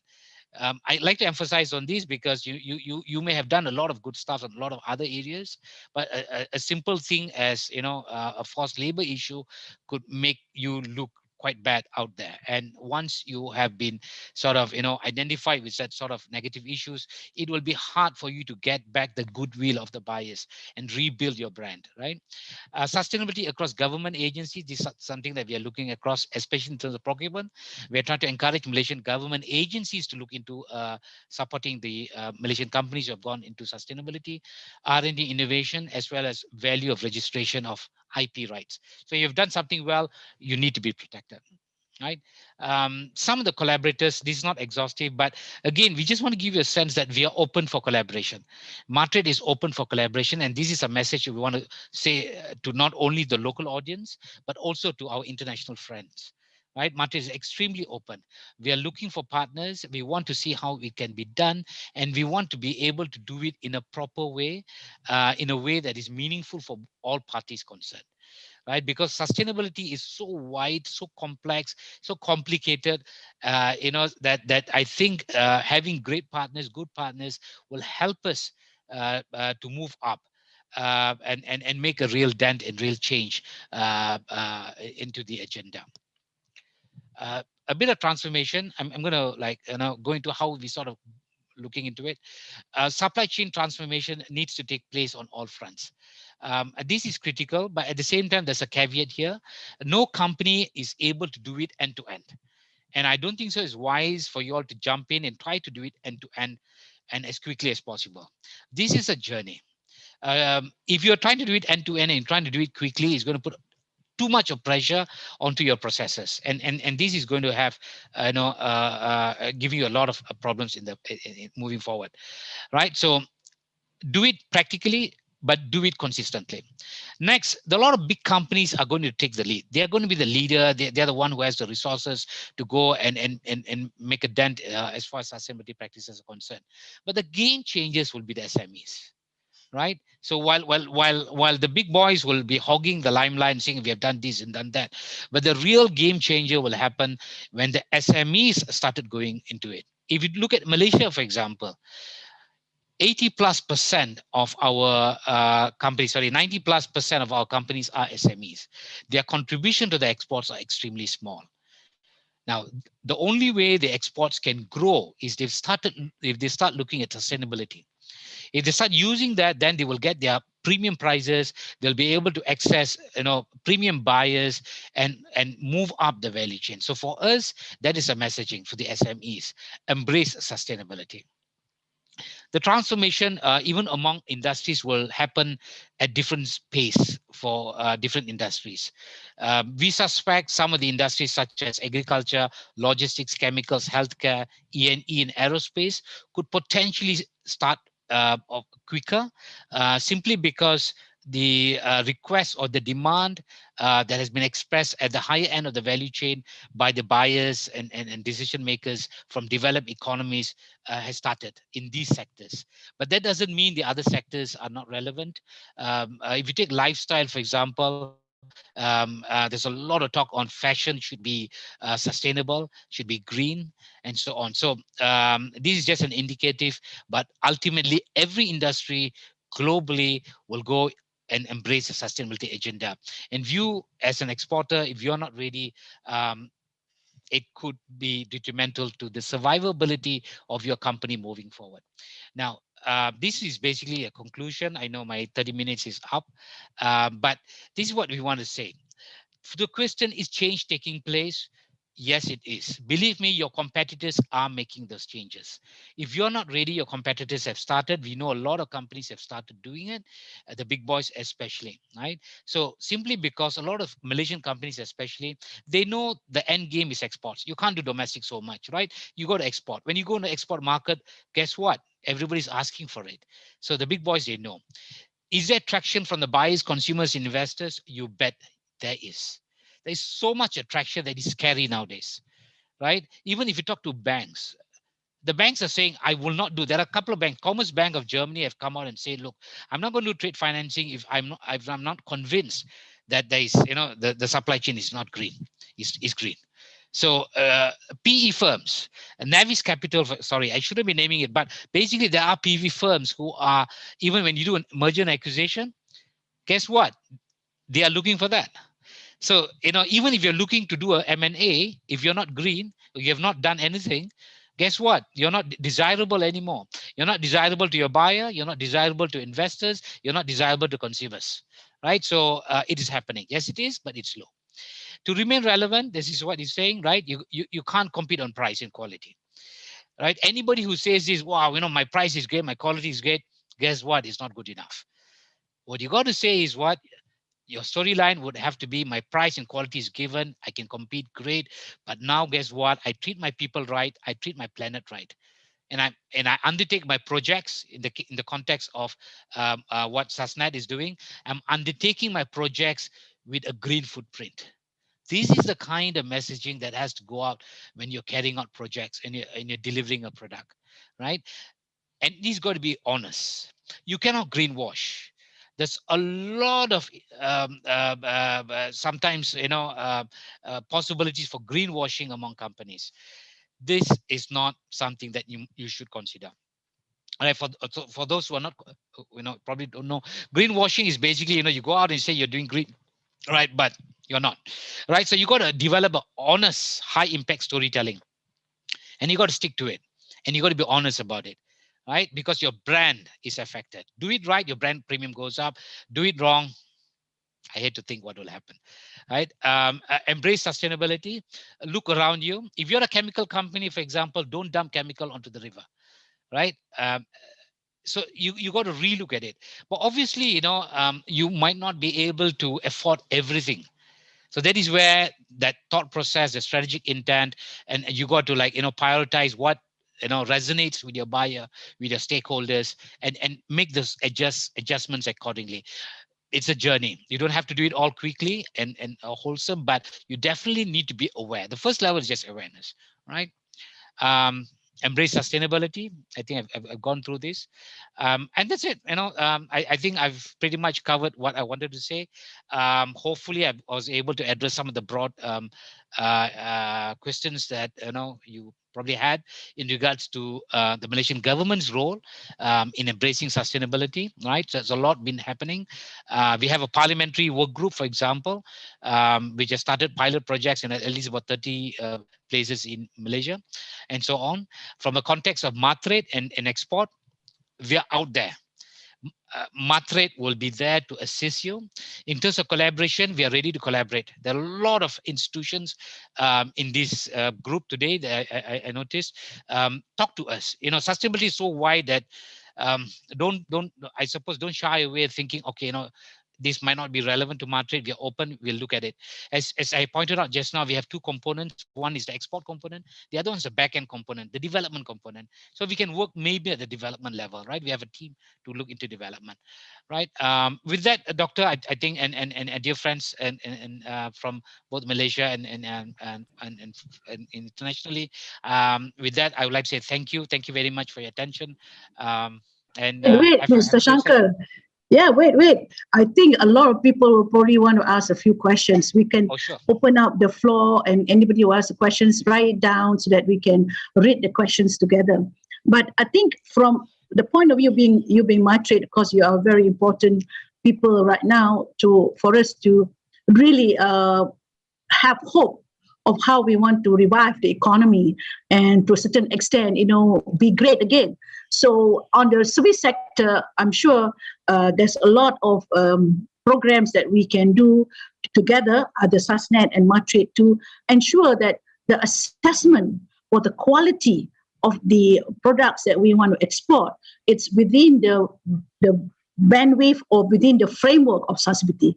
A lot of time, people may just say, I have my sustainability impact, but if it's not confirmed by an authority, by a body, or by anybody that has got strength in sustainability, that is where we will lose the compliance issue here, because we need to ensure we are in compliance with the international standards. So this is where I think our forte, which is SASNet's forte, is to ensure the quality is within the international standard and demanded by the international standard. And this is where we need to upgrade, upskill, and to a certain extent develop the mindset of what sustainability means right now to the export and to the developers. Yeah. So I think there is a few questions. I think we have one question here coming, and it says, we are doing e-commerce business. For this case, may I know how Matrate can support e-commerce business in the sustainability way? Well, we have an onboarding program to assist companies that are doing e-commerce. So what happens is that we allocate a bit of funds for you to onboard yourself to cover your costs for at least the first year in some of the premier platforms, e-commerce platforms worldwide, the likes of Alibaba, Amazon, and so on. So we have a panel of e-commerce platforms that you can go on board and move on. But you raised something very interesting, right? How do you do it sustainably? Now, this is something that as an e-commerce player, you need to look at. E-commerce is actually an extremely crowded space, right? How do you stand out? If you notice in the past, you are able to say, price, but if you're hitting an audience and you're on board on, say, Amazon, you're not going to do price, right? You should not be doing price, because then you'll be competing with products from low cost producers, right? And that is not a space that you want to operate in. So what you're going to be able to say is that, and it could be a very small story, right? And this is where creative storytelling is extremely important. That's why I keep, throughout the whole messaging, and you'll be wondering, why am I talking so much about brand and content and storytelling and narrative? Because sometimes we ignore the good things that we do. For example, you could be operating in a small town in Ipoh, or Perak, right? You could be operating a small town in Perak, and you are probably working with some housewives. Your product is being done through that, right? But you don't talk about it, unfortunately. And which is sad, because when you're talking to a buyer from, say, US, he would be interested to know that, guess what, his business is not only providing that support revenue to a company, but is helping to engage the community and improving the community benefit. So if you fail to talk about it, it could be anything, right? You could be using, you could be sourcing sustainably. You could be using a product that is green. The chemical is green, right? So there's two parts to it. One, go out of your way to do something that protects the people or planet and so on. Second part is equally important, because if you do something and it costs you money, it is going to cost you money to some point, right? Leverage on it. And that's where the communication comes, right? Failure to leverage on it. Maybe that's under your project management, that's something that's really critical, because you do a great job, but you don't talk about it, right? So that is where I think Matrix potentially can sort of, handhold. We like to work with companies that are able to talk about their green stuffs. And through that, you move up the value chain, right? So that conversation is not taking place now, unfortunately, right? So remember, it's not price, it's not quality alone. Those are common denominators. There's like almost a minimum to go export market. It's sustainability and it's talking about it. Thank you. Jay, you touched a core point. When someone is doing something good in value, because it's not about just talking about profit, we're talking about the element of engagement, the community that is participating in the product production, be it for the what I call single mom or the special kids and so on. So that value-driven assignment that a person does, that is what people are appreciating. But the fact that you engage the community, and this is what one of the element of green project management is, or sustainability project management. We encourage people to talk about a 5P model: product, process, people, the one that we align together with. Who are the people that you believe that you are engagement with? There's a sets of elements of people, categories that we can make people talk about it. The planet, this is where a lot of times we know that the damages that we have done, because we throw waste, we throw a lot of hazards, the chemicals and so on, which we ourselves do not know how to manage. So talking about how we're able to manage waste is part of the sustainability impact assessment that can tell the people that we are doing our best and this is how we do it. So prosperity is what we believe is the encouragement about the soul. We don't do this business just because of money. We do it because we care. We care for the community. We care for the planet. We care for everyone, because sustainability in the long term is about bringing everyone on board with no poverty, no zero hunger, no element of that can bring what I call impact to our business also, if all these things are not taken into place yet. So Jay, I wish I can talk to you more, because I think we have a lot of things that we can share together. But as the Malay version says, masa mencemburi kita. In other words, time is not giving us the permission. Yeah.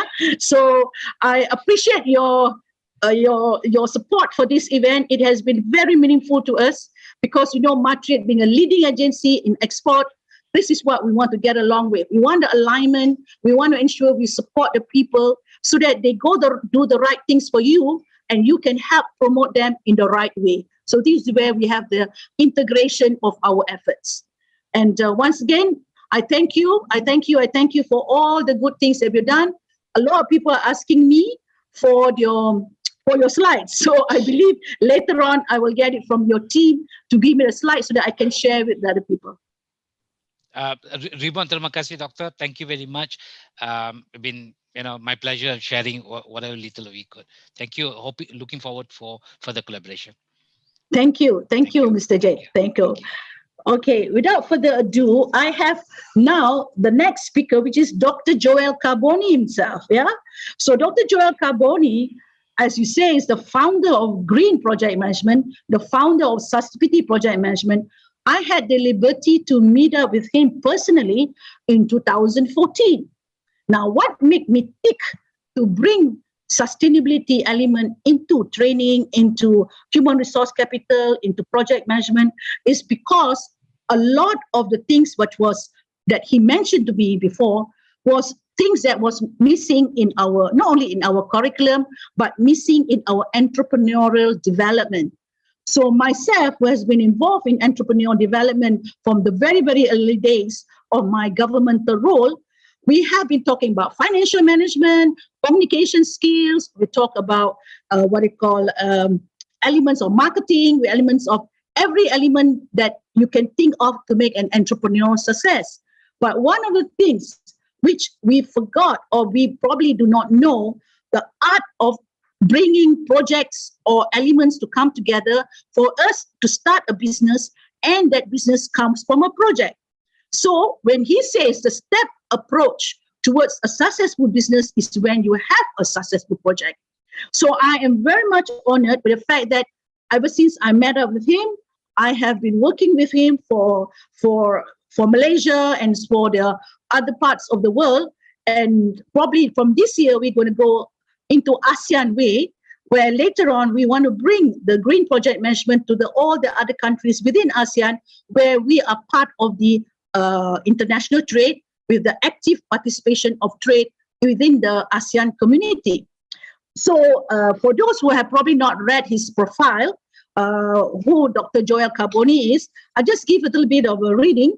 He is one of the people that drive and the founder of sustainability within the PM book, where a lot of people read PM book as the book for project management. But when he found there's a flaw in the PM book, he knew that the missing element that was not there in the PM book was the element of sustainability.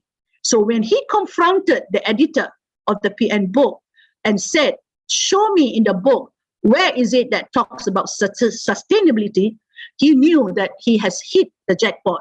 That means all the time when people do training on project management, the understanding of sustainability is not being incorporated. So due to that, I became very interested to bring the subject of sustainability in project management, as we are in need of success stories. We are in need of success products and services to be aligned with what the other international people are doing. So we don't want to be left behind just because we do not know how to do it. So here we have come on board, especially in today's session, to share what we believe is the right formula and the correct way on how to do project, together with the element of sustainability impact, which you as a owner or as the entrepreneur or as the project manager will incorporate it based on your choices. What sustainability element do you want to choose to be added either in your project or either in your standard operating procedure? So there's a lot more to learn in the next 9 days, because every one of us who are already presenting or who are going to present are very much a 5P element project manager. So not to miss any one of them.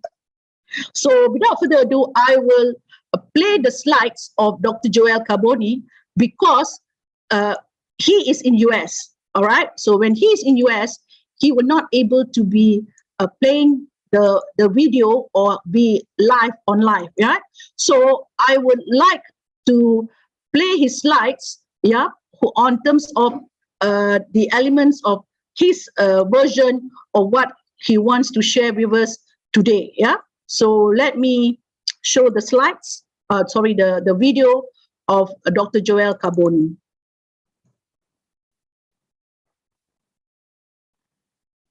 I hope you can see the slides, yeah? The video.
And let me emphasize how particularly meaningful it is for me to be speaking to my friends in Malaysia, my adopted second home, which is becoming stronger and stronger in the sustainability movement each and every year, thanks to efforts such as yours.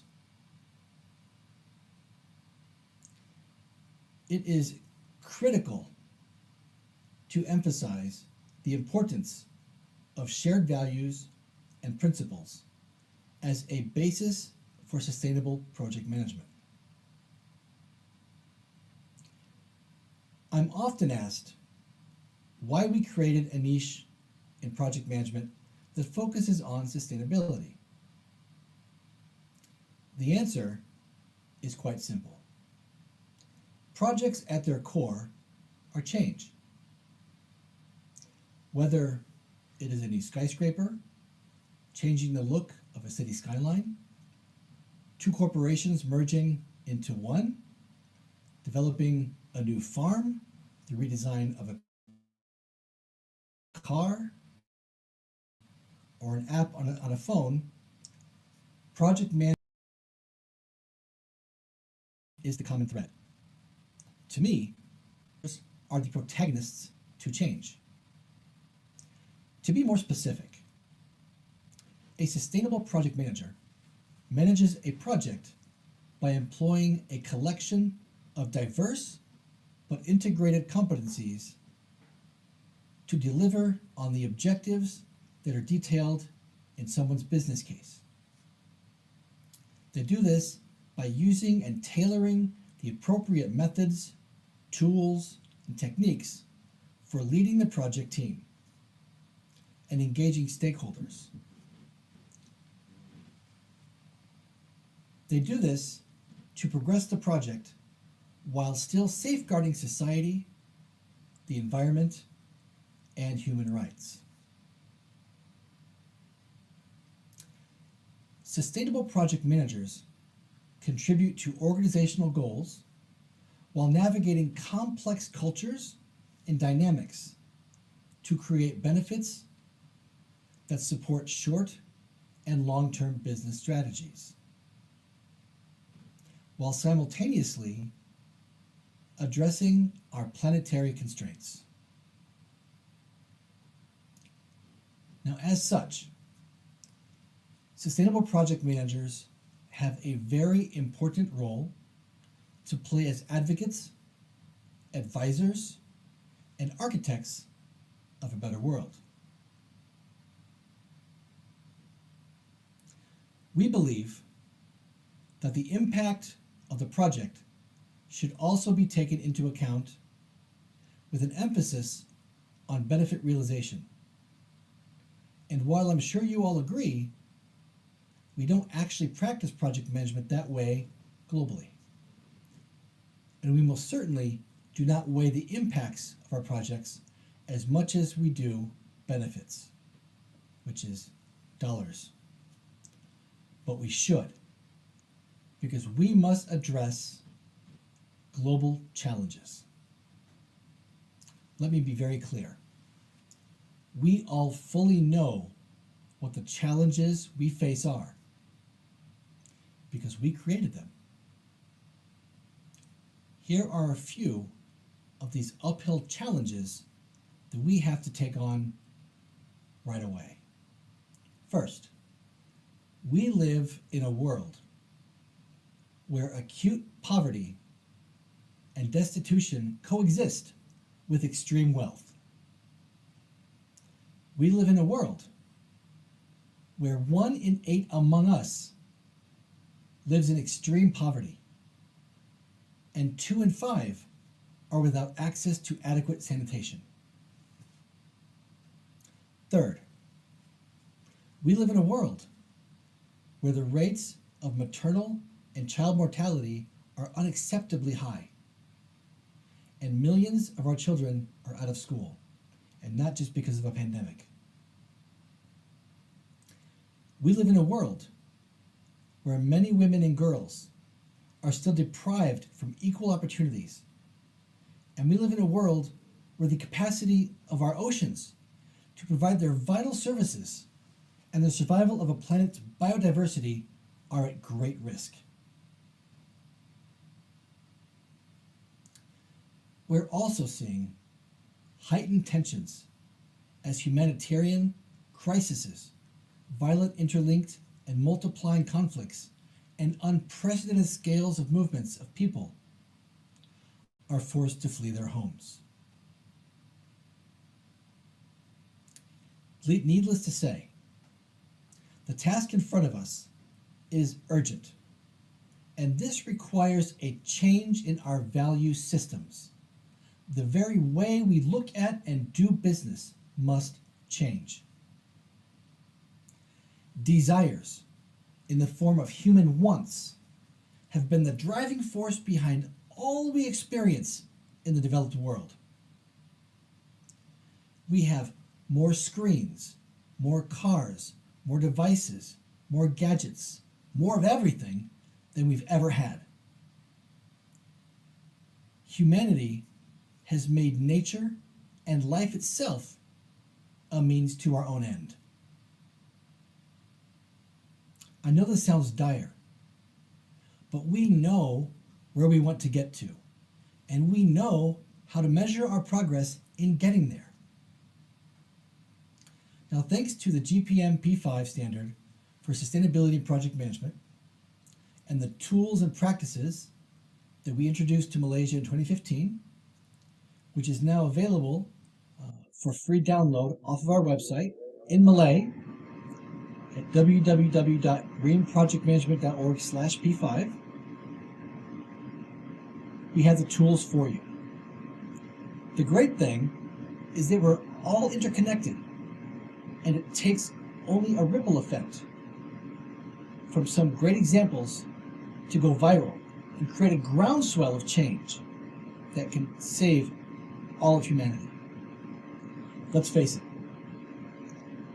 we live in a world of changes so profound and rapid that no country can stand alone.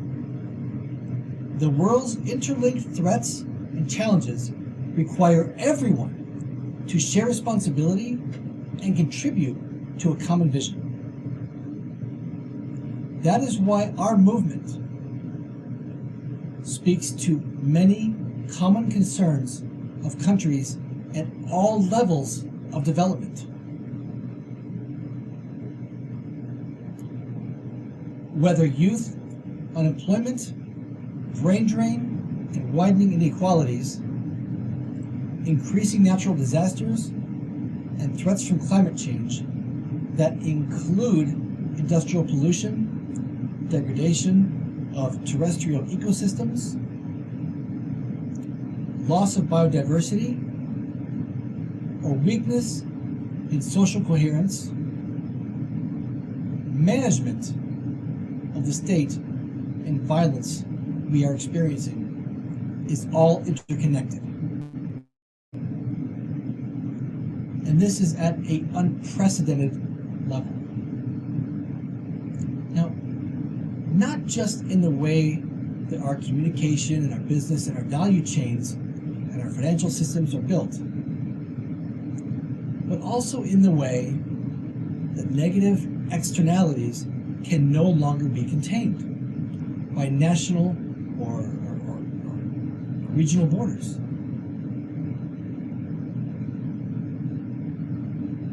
These are challenges that can hold everyone back and are not contained within national boundaries. And as the challenges are fully inclusive, so the solutions must be as well. In the past 2 years, which includes the pandemic year of 2020 and, well, 2021, there's a bright light shining. SUSNet has trained 279 companies, 40 universities, lecturers, 156 polytechnic lecturers, 192 school teachers, all this is so vital in so many ways, because sustainable development cannot be achieved unilaterally and or by one country or one profession. That being said, integrating our methods into learning process wherever learning occurs can tip the balance towards a regenerative world that we must work to build and then sustain.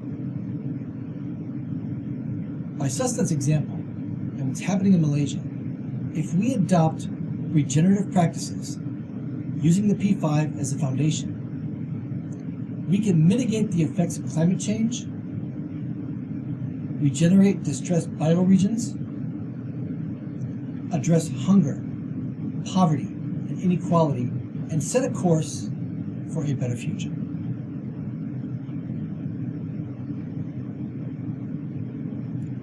We also need to look at the P5 standard through a slightly different lens.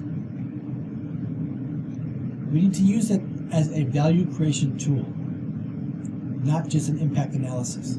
How do we drive benefit and value at the beginning of every idea? Now, the word value carries a lot of weight. When I say sustainable and talk about sustainability, what I mean isn't just to tread water. I mean to regenerate what has been depleted or destroyed, and then sustaining the future regenerated state. When we look at the global built environment, it is a monument to the take, make, waste approach to the way we live. Here it is in graph form. I'll show you on the screen. This is a regenerative model. You can see that business as usual, which is at the very bottom, everything we've done up until now, even the green movement, are degenerating and over-consuming natural resources. It's happening faster than the planet can regenerate itself just by nature alone. Sustainability, as many understand it, is still treading water. I say that because we have to ask, what are we sustaining? Is it the way things are now, with all the challenges and problems we have in the environment? No. That isn't going to support humanity in the future. We are 30 years too late. We must regenerate what has been lost and then sustain our future state. We have to move towards value creation, regeneration. Now, when I reviewed the projects that were submitted for award consideration in Malaysia, it is absolutely clear that you all get the message. If you could imagine the regenerative movement as a spear soaring through the air to strike down the idea of business as usual, the projects you submitted would represent the sharp tip that would strike its target head on. So I want to share some of the amazing accomplishments.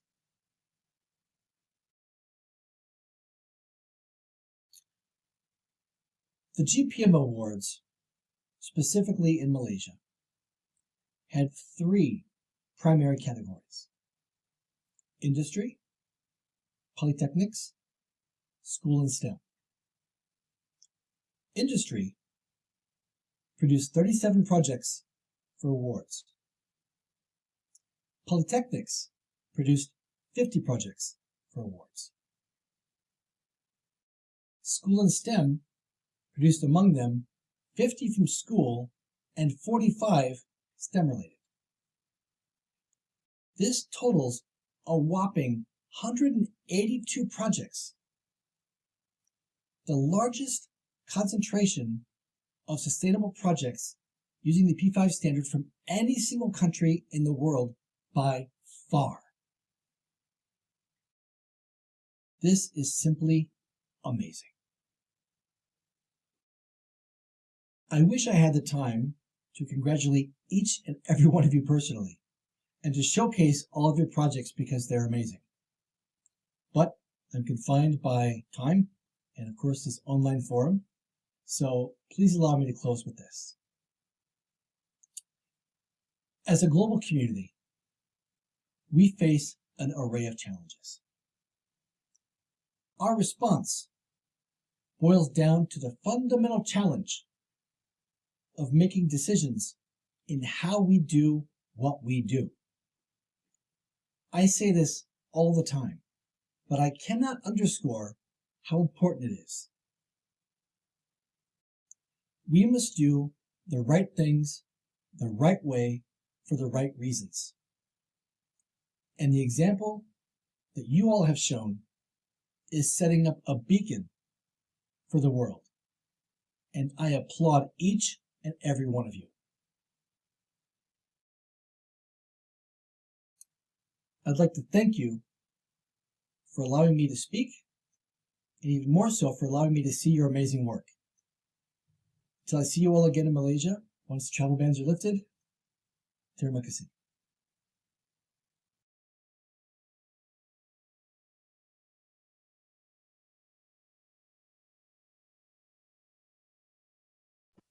Thank you, Dr. Joya, for such a wonderful presentation and such a sharing regarding what we Malaysians should do in preparing ourselves to prepare for the regeneration of knowledge and, of course, to secure back the losses of time.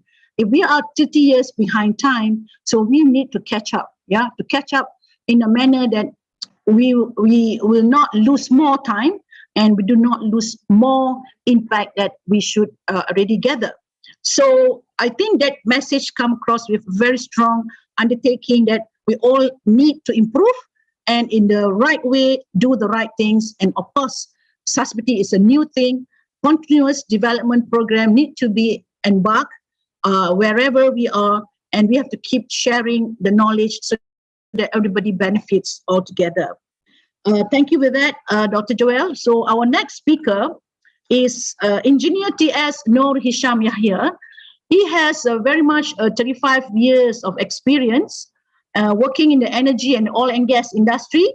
He's one of the founder of this company called Safe Asbestos Solution, a company established in 2010 with the aim of managing asbestos abate services in Malaysia and within the region. He's not only a certified green project manager, he's also able to advise people in terms of what it takes to do assessment, especially for those SMEs who wants to have compliances of standards inside the standard operating procedure. So Engineer Hisham is a certified green project manager and an assessor from the Green Project Management. And he gained his GPMB certified badge since last year, 2020. Yeah. So other than his forte on solid waste, scheduled waste, he's also a very strong assessor for NBOD, for IEM, and also for other accreditation bodies such as JPK and NOS. Yeah? So a very talented person. I met him a couple of times in many activities that I do with the oil and gas sector. So, and now he is part of SASNET in driving the GPM Awards as a chairman of Malaysia GPM Awards. He is going to also take on board the Malaysia ASEAN GPM Awards. So we want to work with all the partners in Indonesia, Vietnam, Cambodia, Singapore, Thailand, whichever country, or Brunei, that we believe within the ASEAN region, we need to grow our strength, especially now that we are in the post-COVID era. For those who have got partners and they want to upgrade the partners so that they also work in a sustainable manner, this is where I believe Judge Hisham is going to share our strategy, our proposal, so that we can grow together in this community of the ASEAN countries. Yeah? Without further ado, I will pass over to Engineer Hisham your slides so that you can take over from here. Over to you. Okay, thank you, Dr. No. Okay, it's been great again to actually be back to actually present to the list of participants, not only locally but also international participants. So what I will actually going to do today is actually going to actually introduce you the Green Project Management Award. Okay, we have done successfully over a few years, and now we also going to actually again continue with the success story that we have done, and also what we're going to do also is going to expand the award to a greater countries. Okay, as Dr. No mentioned earlier that she met Dr. Joel in 2014, and based on the meeting and discussion, she basically have organized the first JPM award for Malaysia in 2015 under the flagship of Think Plus Consulting, very own company, and the Malaysian Association for Project Management, MAPM. And this award basically is in compliance and following the footprint of GPM Global. Okay, and what actually we'll look into is to ensure that the accessibility of the project have been maintained. And a year later, okay, Sustainable Business Network Association Malaysia, SUSNET, has been formed, and SUSNET then taking the role of organizing the award, and also partnering GPM Global of USA. Okay.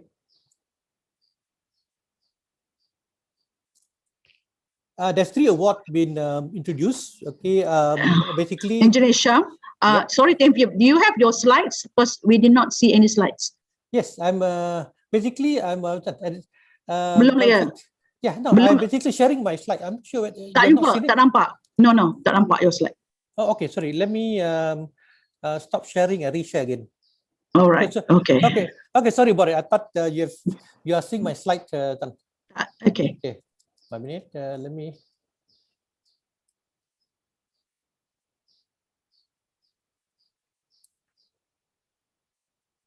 Are you seeing my slide now?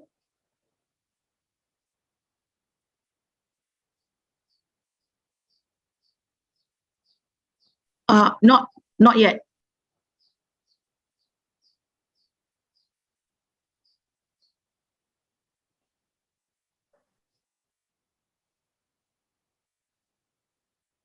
I'm not sure why I cannot share from here.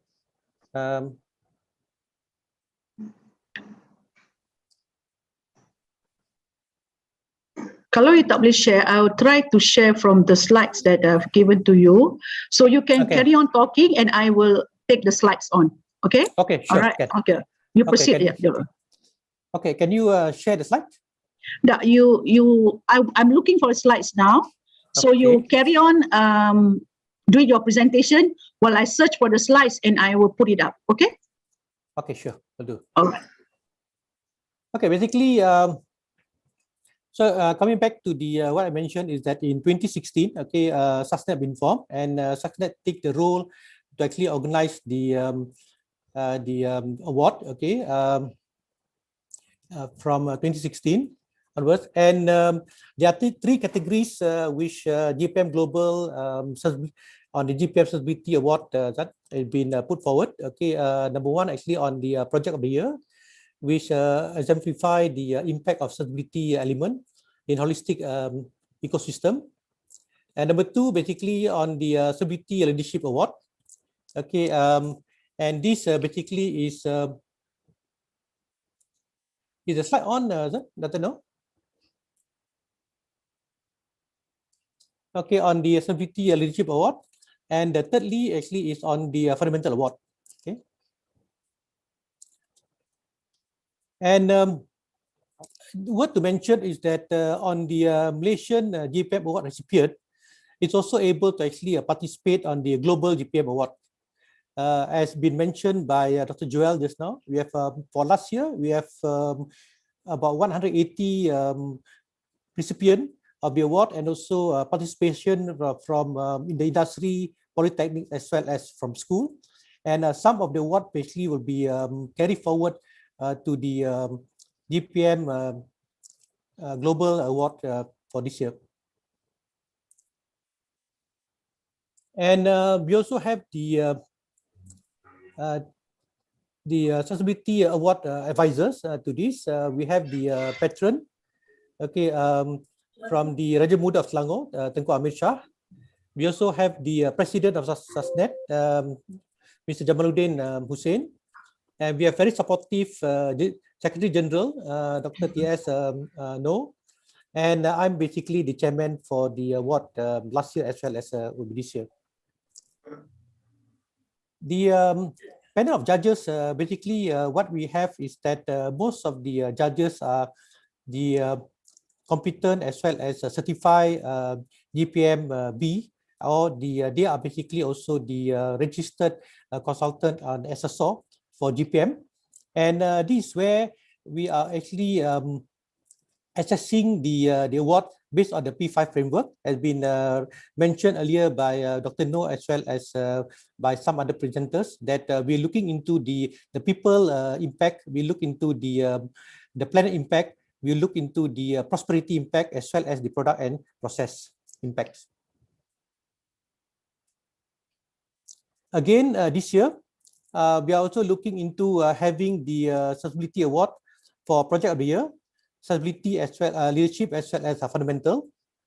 And we're also looking into introducing the GPM ASEAN Award 2021, whereby we also have discussed and probably will be collaborating with some of the member country in ASEAN to look into having similar award in their home country.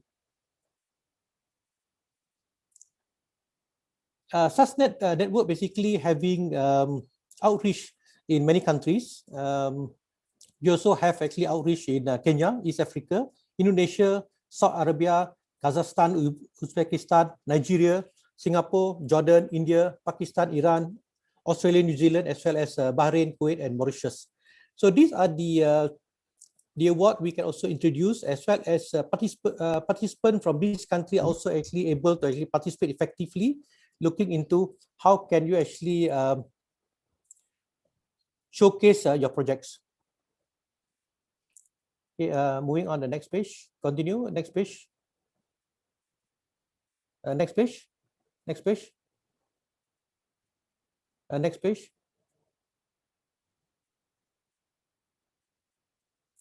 Next page.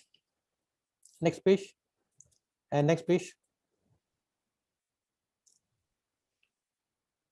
Okay. For the Malaysia category awards, basically we're looking into the top 3 awards which we have actually introduced previously on the Project of the Year, Sustainability Award, as well as Fundamental Award. But we also look into having a recognition award for mostly for the players who are actually new, and as well as actually having the project which actually have not been implemented. We're looking into the recognition award, Project of the Year recognition award, Sustainability recognition award, as well as Fundamental Award. Okay, next. So these are the basically the criteria in terms of to qualify to participate in the 3 categories mainly. I'm not going to go through in detail, but basically those who are interested to actually participate this year, you can always ask from SASNET. We will actually be more than happy to actually provide you with the information. But just very briefly to mention that the Project of the Year Award, normally we will actually look into companies having projects that they're actually implementing. Idea, they are basically about to implement, or in the middle of implementation, or they have completed on the project. For the case of Sustainability Leadership Award, it is basically for individual. Those actually have managed or basically are doing a project in the sustainable nature.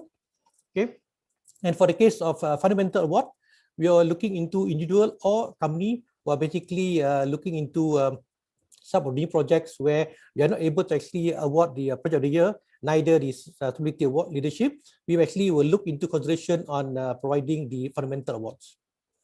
Okay, next slide. In terms of step for participant, okay, So basically, step one is the application criteria. So this is where individuals who would like to actually participate in the project can actually start assessing your project, whether it's meeting this criteria. Number one is looking into the whether it supports the United Nations 17 SDG. Okay, and the project, as I mentioned earlier, can actually be in the conceptual or in the beginning phase, or in progress, or in already been completed project. Okay, and the second part is basically where you basically will be doing the pitching as well, or video presentation to the panel assessor. Okay, next. So these are basically the assessment criteria that we'll be looking at based on the P5 framework, looking into the product impact as a process, people, planet, as well as prosperity. And all these are basically will be made available to all the participants who wishes to actually participate in the award, that you can actually run through and map up your project, whether it meets any of the criteria. And from there on, you can basically expand the storyline to actually that what actually the impact that you actually create in this any of this element, whereby you can actually give the comfort for the assessor to say that yes, you are basically have achieved or established the element in that particular impact. Okay, next slide.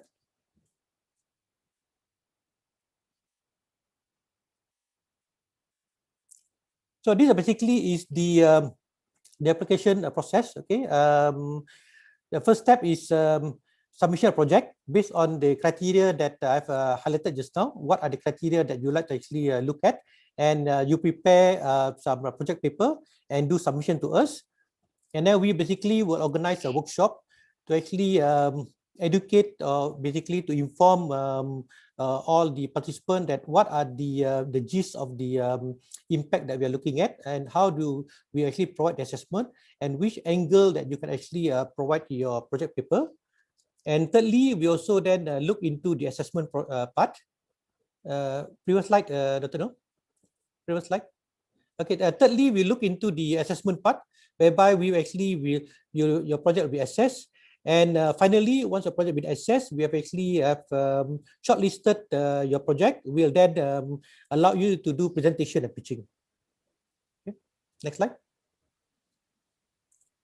These are some of the areas or example that you can basically look at that we are basically looking into the award criteria. Okay, in terms of the sustainability project, in the either a state nationalization project, state committee project, okay, a company corporate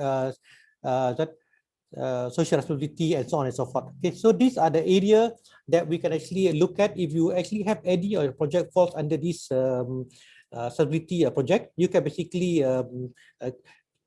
come and talk to us and see where we can actually support you in terms of your participation. Okay, next slide. In terms of the GPM assessment model, okay, we're not only looking into the P5 framework in terms of the assessment, we're also looking into the ISO standards, whereby these are basically based on the international assessment tool that we use to ensure that what we actually assess you meeting the international expectation as well as international criteria. Okay, next slide. So there's a picture with the patron, okay, Tengku Amir Shah, and he been very happy to basically continue being patron from last year and year again to this year, that he also into this sustainability initiative, whereby that he been very happy to actually support such an initiative. Next. We also actually receive acknowledgement from the Ministry of Energy, Green Technology and Water, KETA, in 2018, and the recipient of the Malaysia GPM Celebrity Award will actually be eligible for the International GPM Celebrity Award, as I mentioned earlier, and also it can actually be supported by the government as well. Okay, next. If you look at these happy faces, they are basically recipient of the 2019 award that we basically organized. Next. Okay, again, this is in 2019. Some of the recipient, and we also participated with the school especially. Okay, next slide. This is basically despite the COVID-19 pandemic. Last year, we also actually organized the 2020 award, and the pitching session basically been done online, and the assessment as well, and basically they've received very good support, and growing from there, we expect that this year we should actually breach 200 entries, and we hope that more participants will actually be encouraged to actually join us. Next. I think what actually I would like to have the take home for this my presentation is two things. Okay, number one is that during the pitching session, we also actually will guide you in terms of some of the project which is able to actually to execute, but you may actually have the situation on the funding issue, and being the social enterprise activities, some of the funding actually you may have some issue on the funding, especially with the banks. We also have some other funders, not only from the banking industry, but you're also looking into like crowdfunding or any other equity debt ventures and so on, where are interested to actually participate and support you, which we will also able to guide you and redirect you to these funders if you're interested to actually pursue your project in a bigger scale. That's one. And secondly, also we basically have the framework that we actually participated or we've organized over the last few years, whereby any of the overseas countries willing to actually or wanting to have similar award program, you don't have to actually reinvent the wheel. You can basically discuss with us. We can actually provide you with some of the templates, some of the framework, and we would like to actually grow this award program, not only in Malaysia, but also ASEAN as well as and beyond. Okay, with that, thank you very much, and back to you, Dr. No. Thank you, Engineer Sham, for an inspiring presentation and encouraging the community to participate in getting their projects assessed. I think one of the questions I would like to ask you, how easy is the assessment? Okay, basically, we will be providing you with a framework, the P5 framework, okay, whereby we are looking into the 5 Ps.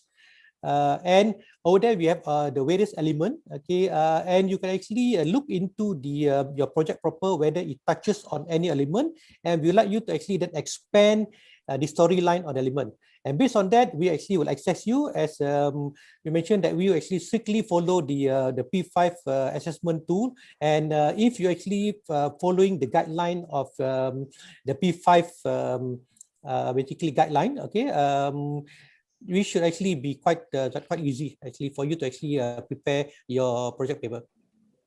Yeah, I assume the application for GPM 2021, GPM Awards for 2021 is going to open up soon. And I believe it can be immediately open, or do we wait for any, what I call, procedure to come in? Can we start sometime in April? Yeah, what we actually is doing is that we are preparing some of the document to ensure that when we roll out, we actually send out all the guidelines to the interested participant. And of course, definitely we're actually able to actually start early next month. And we're also looking into the ASEAN level GPM award, in which case we are also going to actually engage with other ASEAN countries and looking into how can we get participation from ASEAN through some of the organization that we actually want to talk to. Thank you very much, Nisha. I think that's been very inspiring. I'm sure our international partners that are here in this chat room or in this presentation, they would like to also work together with SASNet and also with your committee, to what extent we can adopt the assessment model and explore the potential for the module to be implemented overseas, and of course assist them in getting their awards under the GPM banner. So I appreciate your leadership on this, and thank you very much for the session. And we hope you can stay on. And if there's any question that most probably there are some people who probably want to ask you about that. Yeah. Okay, thank you very much. Thank you. Yeah. So we move on to Indonesia. Indonesia is one country which I believe all of us are very much closely associated with. And not only because Indonesia is close to our hearts, but because Indonesia has got so many sustainability projects that we should learn together with them. In today's session, we have Miss Franca Surya, a person which I met last year before COVID, where she was launching one of the waste management program for clothes, fashion designers, right? So she is a fashion designer. She is a project manager for fashion. She has a business in Turkey and in Indonesia and also in Dubai. So her fashion industry is something that has brought her to fame.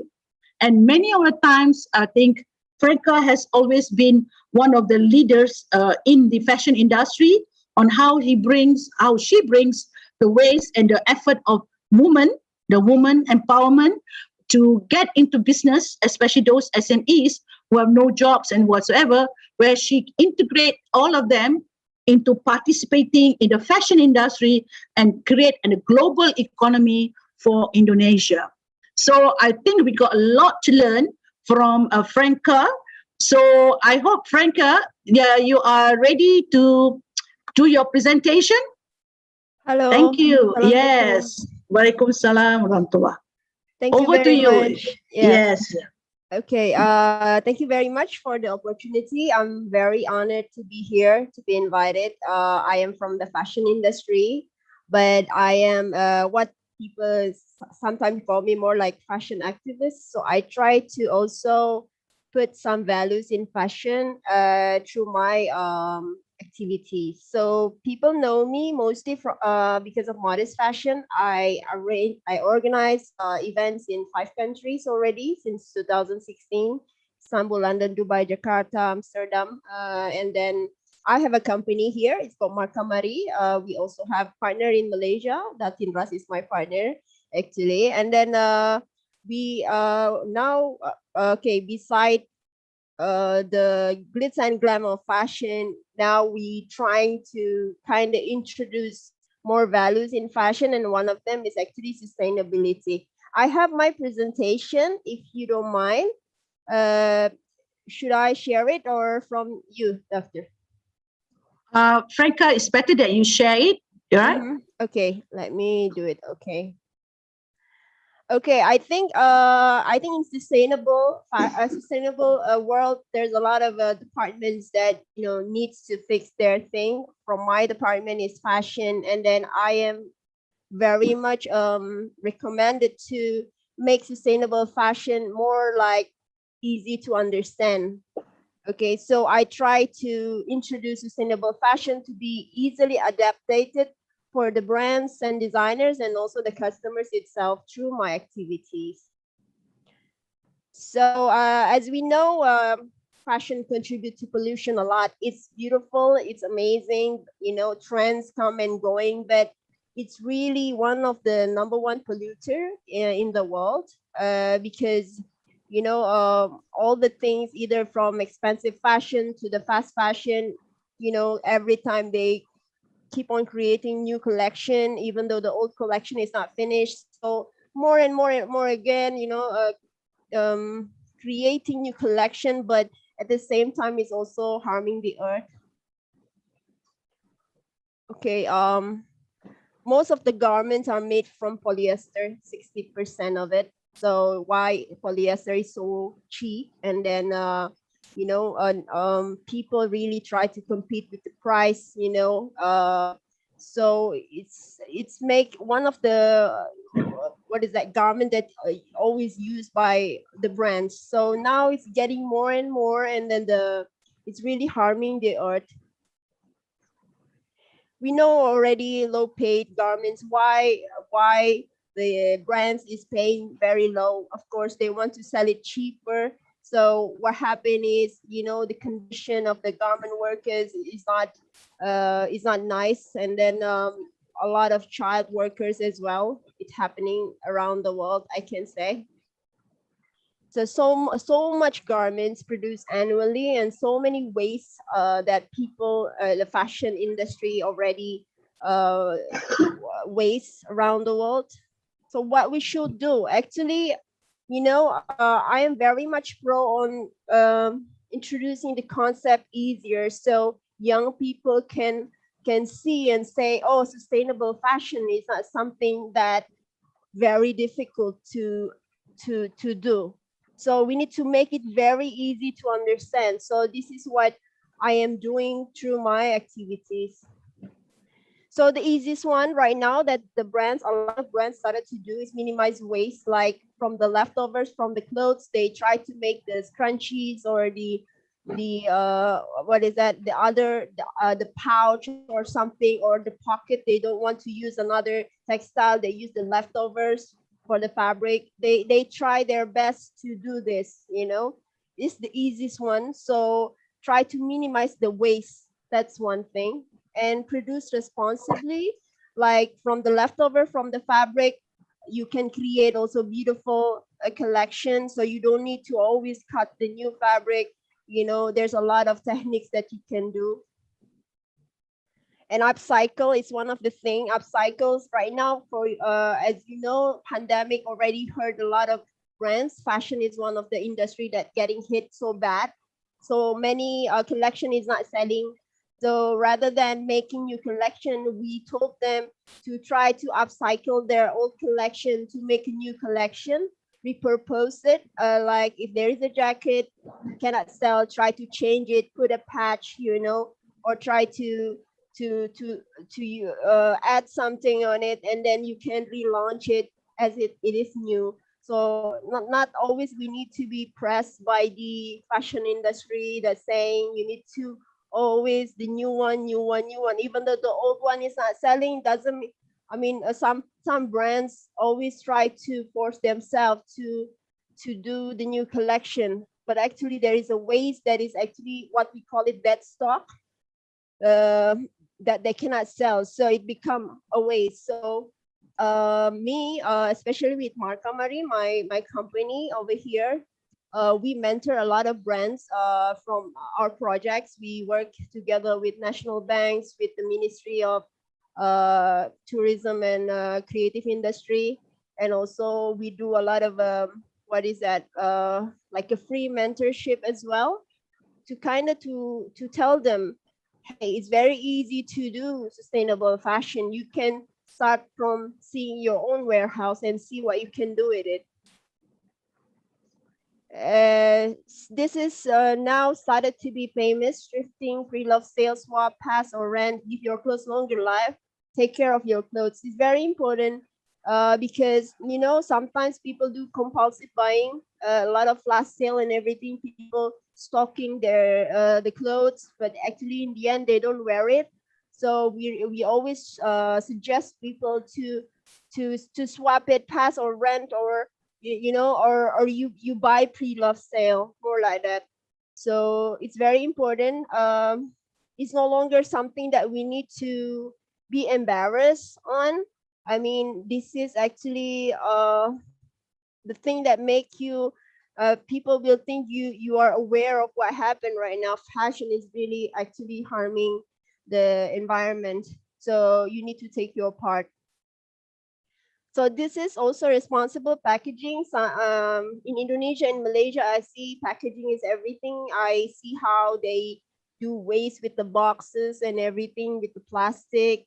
So we tell to the brands to use, like, for example, cassava plastic, or like do with a craft paper. You don't need to do very expensive packaging, which is in the end gonna end up in the trash. So we also tell them to kind of switch their information. Sometimes it's not because the brands doesn't want to do it, it's just they don't know where to get it, where to get cassava plastic, for example, or where to get tencel fabric. Like they don't have the access. So from our projects, we ask them to kind of switch the information. We say, if you do but with your own brand only doing this, but the other brand still harming the earth with the plastic and everything, in the end, your work won't do anything. So I say the best is to share what you have, to share the information that you have. If you do sustainable fashion and you know some good sources, share it. So more like a collaboration to take care of the earth together. So what is actually the note for brands and fashion designers? One is better quality. As we know, a lot of cheap products is very easy to break, in terms of sewing or the buttons. We say make it longer, make the clothes can have longer life. It means you need to do a better quality, so people will wear it again and again, and they don't really forced to buy the new one all the time. And also mix and match friendly is very important. So the clothes won't stand by itself alone. So when someone is bored, they will just throw it. That's it. So with the concept of mix and match, the clothes will stay longer, and then because you can always wear it, you match it with the new look. So this looks simple, but actually is very smart. And also produce with sustainable concept. Again, sustainable concept, what it is, like make less waste, try to think what to do with the dead stock. And then if, for example, you know a brand cannot sell very well, maybe you can do collaboration to renew the collection together as a collaboration. And then also launch responsibly. Sometimes brands who have big followers, right now we handling quite a lot of brands with million followers, I can say. We tell them it's very important to not to be like too excited to do all the time new collection, and it's kind of force people to buy too much. So the timing also, if you have the power to kind of influence the market, you need to make the timing in a responsible way, not to really forcing everyone to the consumptive buying all the time. And also collaboration, not competition. Right now, as we know, again, pandemic hitting fashion so bad. So it's very important for them, for the small ones, to collaborate each other, maybe promoting their products, like what is that? Swatch promotion, swap promotion. Maybe this Instagram helping this brand to promote this. This one has different market, they help the other one. So everyone, in the end, can sustain in this difficult time. And then we also talk to the customers through the webinars, seminars, and our activities. We remind them, buy when you want to wear it, donate, swap, rent, sell your clothes if you don't wear it anymore. Avoid compulsive buying, buy mix and match friendly, buy quality products, and appreciate sustainable fashion. It's the most important thing. So there is misunderstanding about sustainable fashion because some people think sustainable products are expensive. There are brands who kind of abuse the term of sustainable fashion. They see it as a new exclusive type of fashion where you can put more expensive because it's made harder, which is wrong actually. I mean, as I was saying, the way to do sustainable fashion doesn't mean you always need to use a difficult way, like with the natural coloring or everything. The way that I mentioned is one of the easiest way to do. And then also, some people were saying when I mentor the brand, and they say it's very hard, then I need to change the whole system of my brand, and it's too much work. Then I say it's not really that hard. We need to start small. What I mean, if you have a big goal, people need to start small. If you start small, then you can, when it's successful, it follow with another step, another step, another step. So most importantly is actually to sell the idea of sustainable fashion in the most easy way and applicable way, and the most what is that? Easy to understand, easy to follow. So people won't be like anti and say, oh, it's not my way because it's too hard, it's too difficult, you know. So we need to make it more easy to consume the idea of sustainable fashion. Sustainable fashion, people think always mean you choose high-tech fabric and all, more expensive. Like I know, like tencel is expensive, and it's add more cost. And they say the market is not ready. But then we say again, you know, using your old fabric that is actually stocking in your factory or in your warehouse is also a part of doing sustainable fashion. And then some people say sustainable fashion is not realistic. Again, it's too hard to follow. So this kind of thing is the ideas that people think when we started to talk about sustainable fashion. They started to think hard way, and then in the end they say, I'm not going to do it, I'm just going to do sell what the market wants. So me and my team, what we do is try to, you know, introduce these ideas to the brands. And then, I mean, currently we just do a talk show in Clubhouse, and it's a good thing. And people say, oh, yeah, so we can do sustainable fashion, which is, I say, yes, we can do sustainable fashion. So this is in a thing. If we see the circular fashion economy, as you see, grow, sew, wear, put it, patch, pass it, and then compose and grow. And then this one also produce, lease or buy, use and return, upcycle, recycle, circular design. So this is the concept that fashion needs to have right now. And then in the West, a lot of started to do it, but not really over here. We just started over here in Southeast Asia, I can say. But this is actually very applicable. And then, you know, it's really helping the earth. So as you see, linear economy is directly going to the trash. You don't wear it, you put it in trash or recycling. This is circular. So we try our best not to put it in the bin. So before the clothes retire, they need to have a lot of things. You need to swap it, you need to renew and everything. So there's still economy, but at least, you know, it's harming the earth least. So again, how we put sustainability project in our project is we pretty much strategic, because as I was saying, we are mentor to many brands. We also have events that we use also to speak about other side of fashion. One of them is sustainability.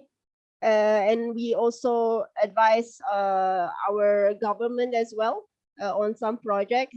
So we do our best to say fashion is not about entertainment. Fashion is business, but a responsible business. And then what we can do is to make it as approachable as we can, so people are willing to do it.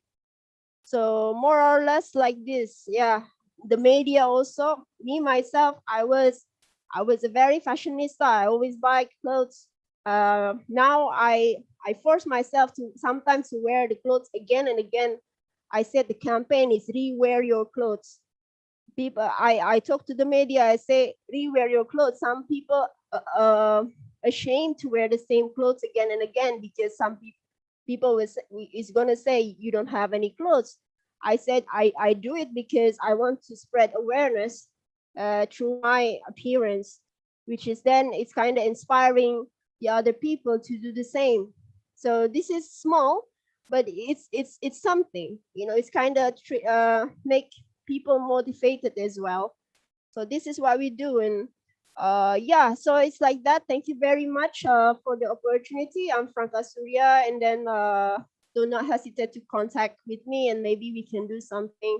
My part is in fashion, the other part is more serious part, but all of us are here to make the world better. Thank you very much. Thank you, Franca. I mean, you have been an inspiration. But the fact that you have been involved in the fashion industry, we have brought in many women who probably have no idea what the fashion industry is all about. So you have been brave to pave the new wave, pave the new wave to ensure that whatever the Western needs for fashion and to what extent the Eastern values comes in, to bring this bridge together. I know you have your brand products or your supermarket, your brand online, in Turkey. So can you share a little bit about those success story that you have done? Yeah, I think first my success story is in modest fashion. I introduced the idea of what we call it covered clothes as something that actually can be worn by women from any race, from any religion as a new style. So I was a long-term journalist in one of the biggest media in Indonesia. So when I moved over there, the good thing about journalism is you see and then you analyze and then you came up with some sort of solution. So that's my thing actually. So what I see is a modest fashion in the past, it's called Muslim fashion, more like Muslim fashion, hijab fashion, but never have a place in fashion, I can say. Even in Turkey, the biggest market also for modest fashion, we never see the clothes in a proper fashion event. So I kind of formulated how to make modest fashion being accepted by the global media and and then mainstream world. So I reformulated as a style. It's a style that everyone can use, whatever the religion is. If the women have the right to wear open clothes, it means they have the rights to wear covered clothes, and hijabi is a part of it. But it's not only for hijabis. So I think my formula is kind of work. So it become very famous, modest fashion now. So I also consult now for the biggest brand in the world, I can say, mainstream fashion from Italy. And then what I see, everyone started to understand and agree, yes, women also can have the way to wear covered clothes. So because of the fame, then I think I need to use my influence for something good, more than just bling bling world of fashion that people sometimes think it's all about that. So I started to inject some humanity things, like with disabled talents, designers. We give them a stage and then we make them famous. And then refugee, I work together with UNHCR to make a refugee empowerment. And then also for the new designers, a lot of the thing is, when you are in the city or you are coming from famous country, it's very easy to be famous sometimes because the access is easier. So what I do is I kind of open the access, what I have, I put them in the stage. Maybe they are not seen before because they are coming from far away, or so we give the stage, something like that. So I just want to prove that actually everyone can do their part to do good things, including from fashion. And it's fashion not only about the glamour side and then exclusivity, so everyone can enter it, everyone can do. You can also have true fashion, also sustainability is like that. So yeah, so right, we work with the big guys, with the small guys, with the new guys, the seniors. So I'm very happy to introduce the all access, equal access to everyone concept in fashion, like that. Thank you, Swanky. I see someone raise a hand here. Irwan Shah Mashrif, yeah. Irwan Shah, I'm going to open for you to talk. Can you give us what is actually the question that you want to raise to the panel? Irwan Shah, do you have a question? You raise a hand. For those who have questions, it's good if you could put your questions into the chat box so that I can see what exactly is the question that you want to ask, so that the presenter can help answer your question. Yeah. So more towards that, I believe the situation regarding Indonesia being part of the be part of this affection of passion, because you are one of the people that really, I see Indonesian women are very, very fashionable. You know, they have very high creativity in any walks of the industry. Yeah, be it from the children to the middle ages to the modern ladies, and to the senior people who are, you see. So where does this creativity come from Indonesia? Is it in the curriculum? Is it in the culture? Is there a way that we can see why so many entrepreneurial what you call people in Indonesia? That's a very good question. I think good things born from what we say limitation, I can say. So because, for example, when you are in a place where maybe it's minimum facility or something, you just want to do something to solve the problem. You want to be the answer of the problem. So that's what I see. For example, in terms of food, how we really create very, very different food. The young people say, okay, this is an old food where people doesn't eat anymore. What we need to do. So they do experiments, which is very nice. I see now I can say most of the young people in Indonesia, they want to be entrepreneur now. They want to be entrepreneur, and then Indonesia is very big market, and then if you do it right, you can really win. Right now in the pandemic, maybe a lot of people are going bankrupt, but there are a lot of new young entrepreneurs from villages. Even they're becoming so rich. I was, my mind is blowing. I was like, oh my god, like how you do this business is very smart. It's all about what I say, persistent. The resilience is pretty good over here. Rather than maybe crying or complaining of what happened, we just think what to do. And then that's what happened with Indonesian people, I can say. Also the fashion as well, like modest fashion or anything. When they think what to do, like, oh, I'm so bored with one style, so they kind of doing experiments. Some of them not too good, some of them are pretty much amazing. So I think resilience, we are pretty much strong to create in a maybe not too good environment. So I'm so happy to see a lot of good entrepreneurs now. We also help a lot of young people through our projects. So yeah, so it's nice for like that, I can say. Yeah, I know it's creativity comes when you don't have the abundance. When you have abundance, you tend to Exactly. stop thinking, yeah, because you have it all. When you don't have it, that's where you plan to do something within your means, and you become more creative because it's within that limited resources. Yeah, yeah, Yes. yeah. Maybe I need to share before I move to Turkey. Sometimes, okay, when you stay in one country, you never go out. You never really live, I can say. Not going out. Like, you think your country in one perspective, then you go, and then you realize your position, your country position in the world, and then you're trying to do something with it. That's how I can do good creation. And then what I say, I think Southeast Asia, Indonesia, Malaysia, I mean, for us, we need to work harder to be recognized globally, I can say. That's why I think Indonesia, Malaysia, and the Southeast Asia region, we need to be together.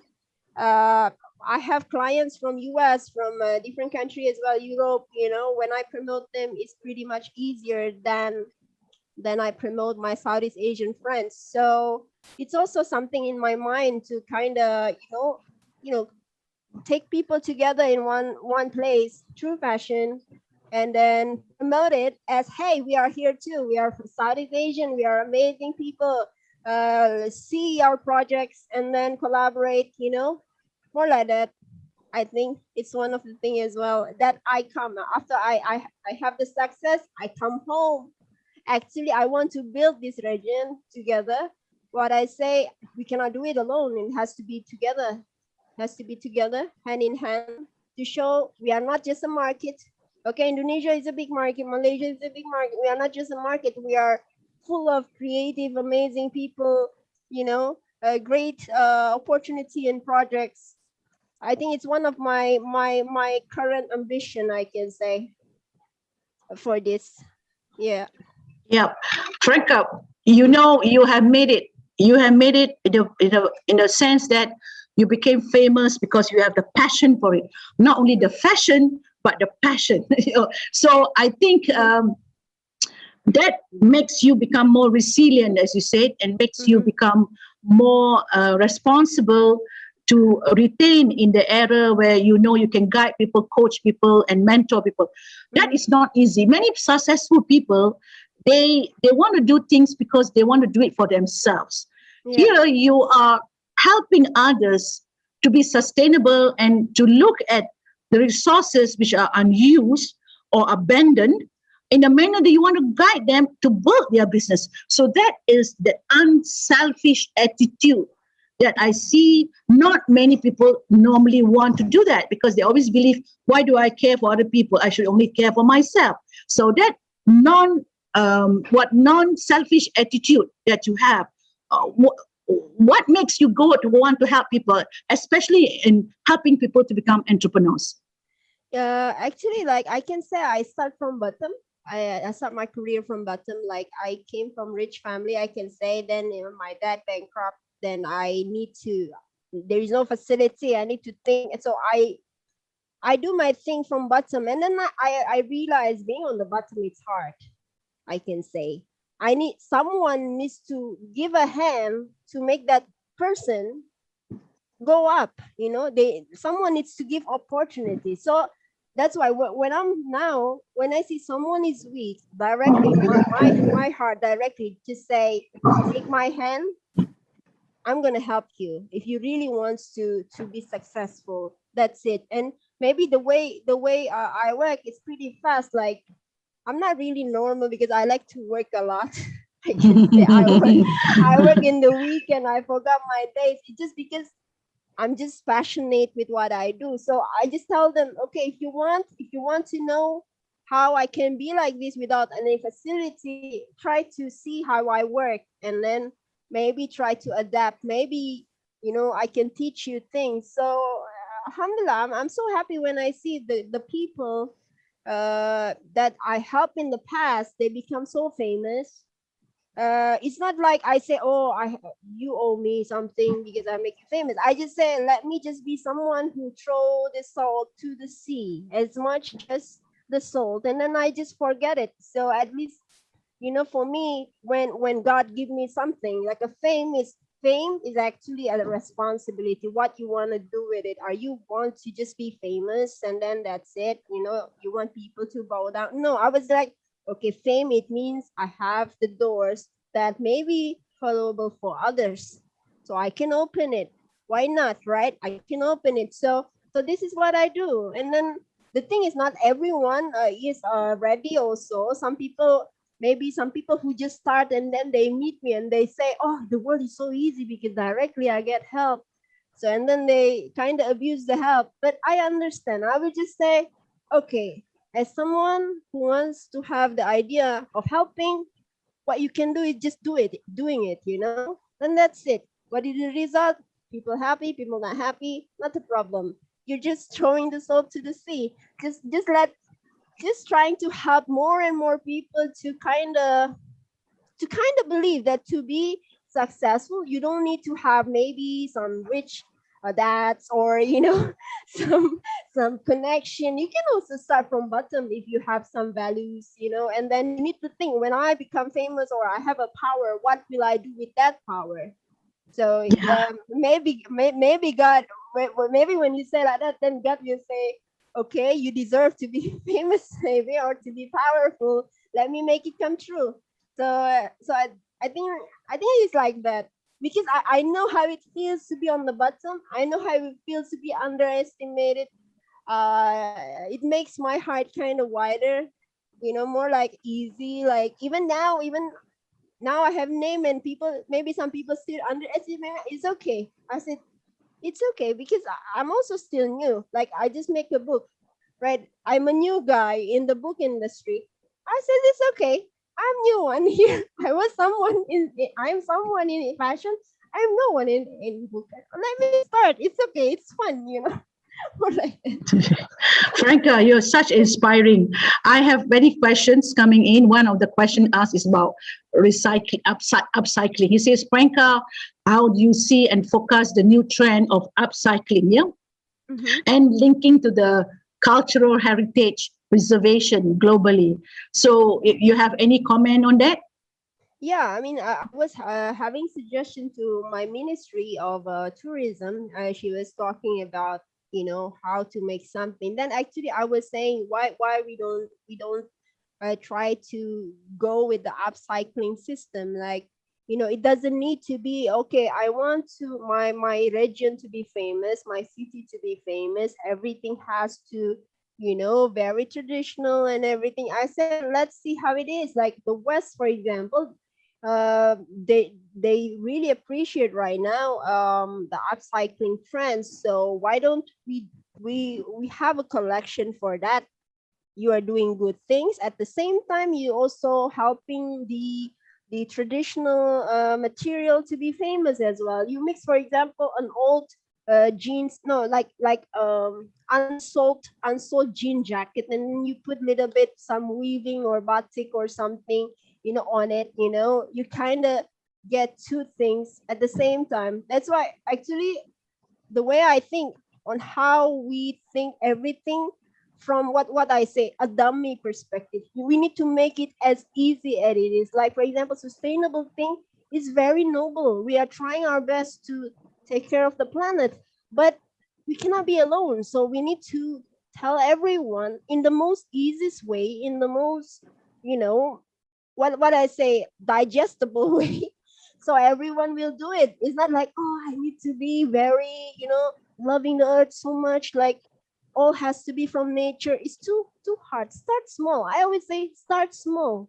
Start small. Then your friend's gonna see it, and then he gonna also talk to other friends and do it as well. And it become a bowling ball of effect. I always say that. So the same thing with like how it is to cultural heritage. Everyone in the world, like I have clients from around the world. They talk to me and say how I can make this thing to be a global piece.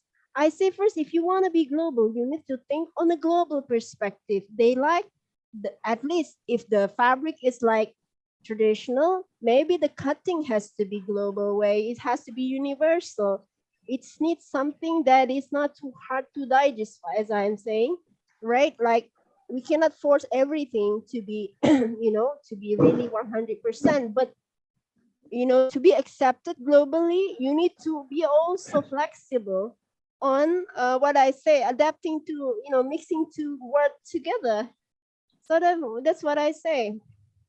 Yeah. Thank you. Yeah, it's been so inspiring. I've got a lot of feedbacks coming from the group, and you have been so inspiring.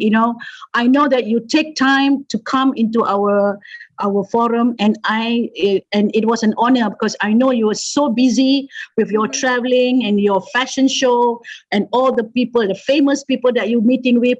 It is so honorable the fact that you agree to be part of our speakers today. There will be a lot more session because fashion is a sustainability industry. So we need to learn more on how to do it, learning from the people that have done it, and rather than struggling it, what you just said, it has to be digestible.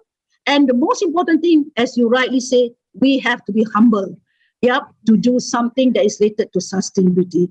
Yes. I hate to say that our time has finished, but what I want to say, this is going to be the start of how we built our relationship since last year when we met. Now that these things really happen, with the fact that you have come on board to SUSNET to support the fashion industry and all the SMEs that are probably, doesn't have a clue on how to do that. So we need your mentorship, your leadership, everything that you can, drive us towards the sustainability goals of the SDGs, and also to create the global economy for fashion industry. Awesome. All right? I'm Awesome. very honored. Thank you very much. Everyone, just reach me. And I see some messages over here. Just reach me on Instagram, Frank Asturia, or email me or anything. I would love to collaborate and then wish you luck. It's amazing what you do. Thank you, Franca. So stay tuned, and because we have another great speaker coming from Kenya, all the way from Kenya. So he's Professor Israel Kodiaga. In short, I call him Omar. Yeah. So he has been a very strong activist in sustainability, especially championing the group that is below poverty. He has worked with a very strong foundation or a movement called the Universal Basic Income, and with 103,000 members plus 200,000 ground membership. Whoa, this is really, really huge database that you have moved, Professor. So we know that your background has been in driving sustainability impact. You develop your research, your strategy, you have your education, your degree in education, history, and philosophy. Not only you support the frontiers of knowledge on project management, peace studies, marketing, and business administration, and of course, your degree in law also helps you in your PhD in strategic management. I have to say you have an awesome, what I call profile, which if I were to read it, it would take the time of your presentation. So I would say, I'll cut the story about you, and I put your profile actually in the speaker profile. For those who wants to know more about Professor Israel Kodiaga, they can read the profile. But what I would like to hear more from Professor is how Kenya became one of the leading sustainability country where you have imposed no plastic at all in Kenya. So I think that is an amazing story that a lot of us would like to hear. Yeah. So, but before that, I will leave the presentation to you. And if you need guidance, I'm here to guide you. And if not, over to you, Professor.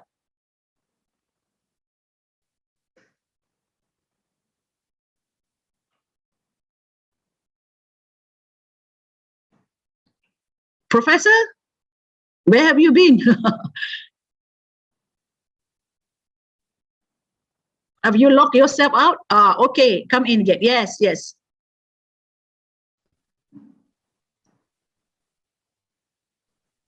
Do you want me to share your slides? Can you hear us? Can you unmute? Yeah, can you hear us? We cannot hear you.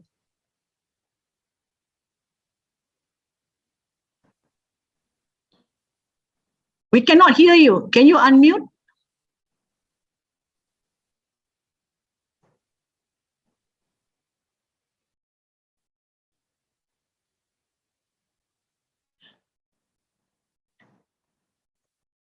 Yeah, please unmute. We cannot hear you. Yes. Still, we cannot hear you. Yeah. Can you unmute?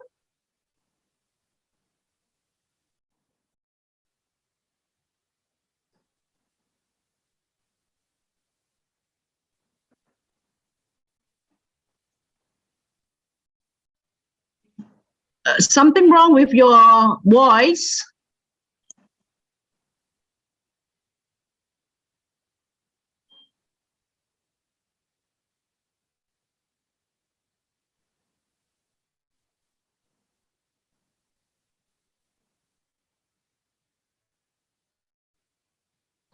Your audio, your audio.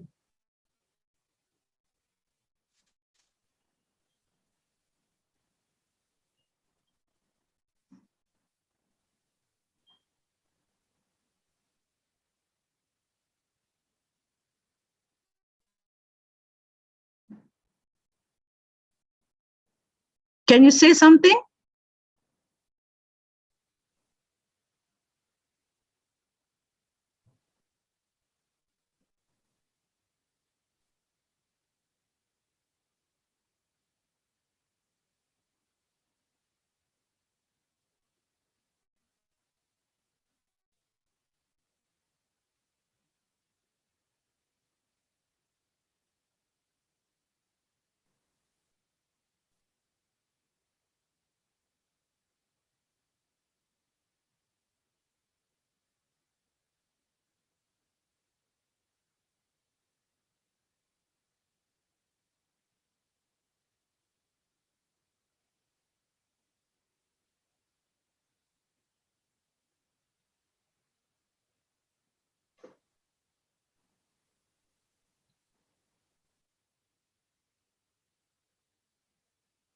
Yes, can you hear us now?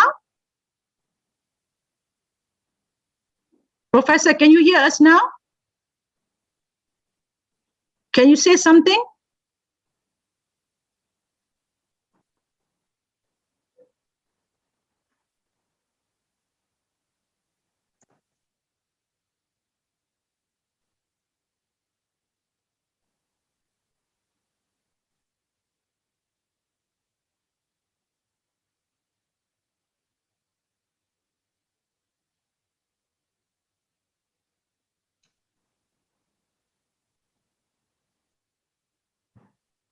We still cannot hear you.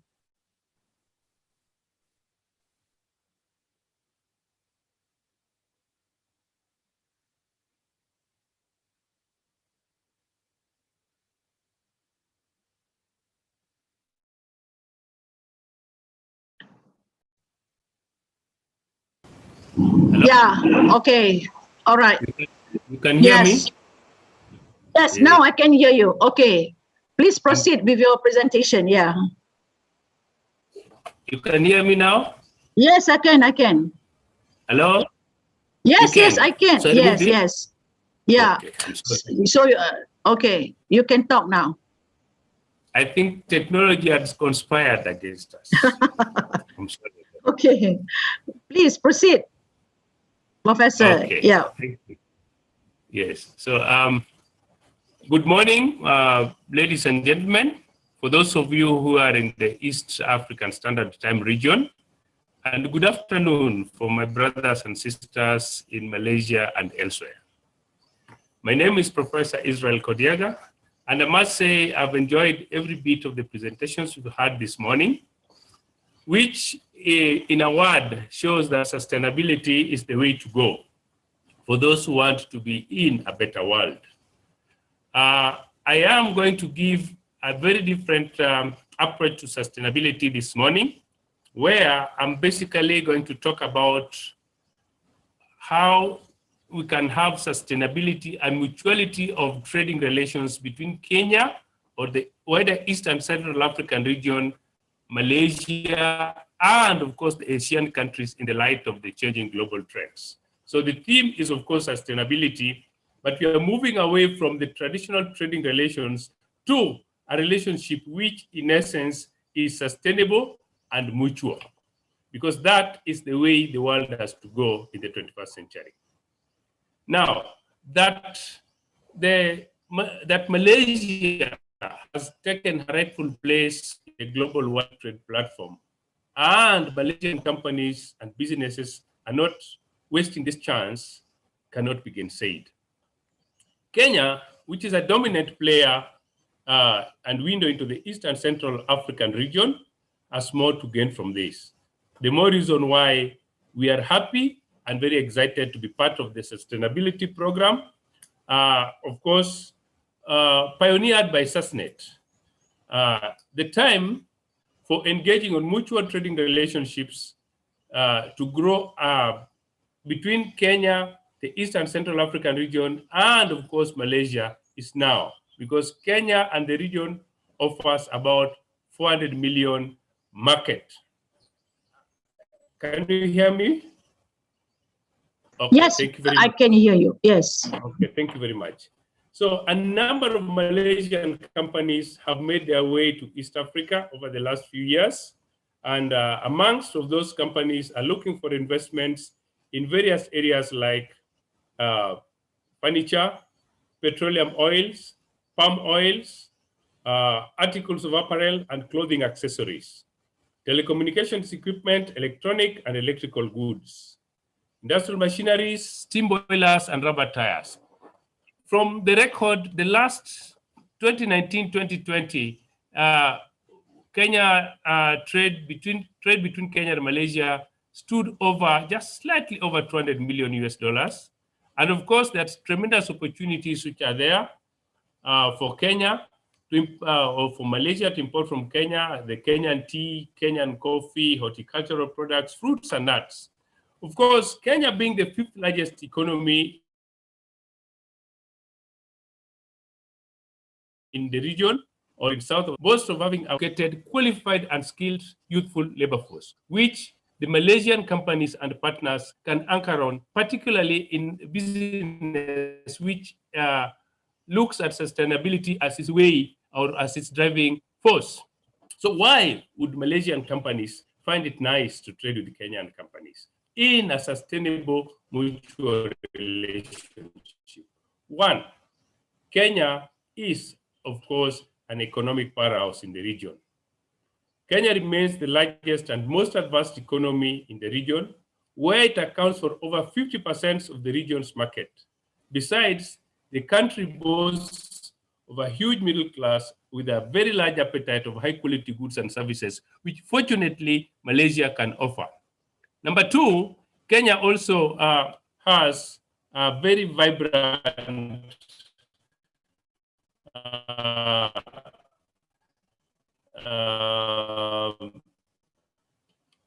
capital, the National Stock Exchange accounts for over 54%.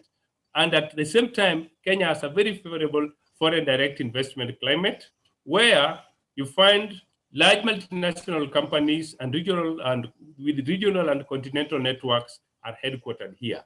Some of them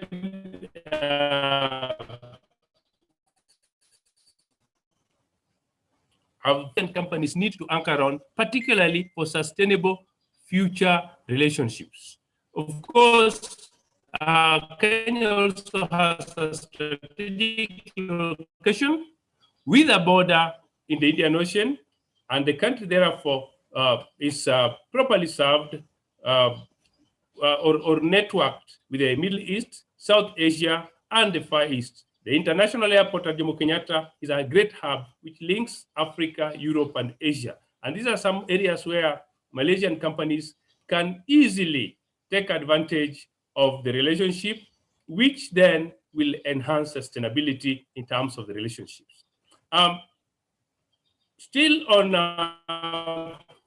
why Malaysian companies would easily find it right to work through networks within Kenya and Nairobi, to be precise, is that it gives you a market access to the entire COMESA with over 200 million people, and and the region itself has over 500 million. So look at that kind of a market. It is a market that is literally virgin. 500 million people is such a huge market which Malaysian companies can anchor on and ensure a lot of sustainable relationships that go over time. As if that is not enough, the country also boasts of political and macroeconomic stability, where we find the country gone through multi-party time and of the World Bank and the International Council of Settlement of Disputes. This ensures that commercial disputes are effectively and amicably handled through Kenyan commercial courts. Not forgetting infrastructure, the country has a well-developed physical infrastructure, 4 international airports, an extensive rail and road networks, modern deep sea port, amongst a host of others.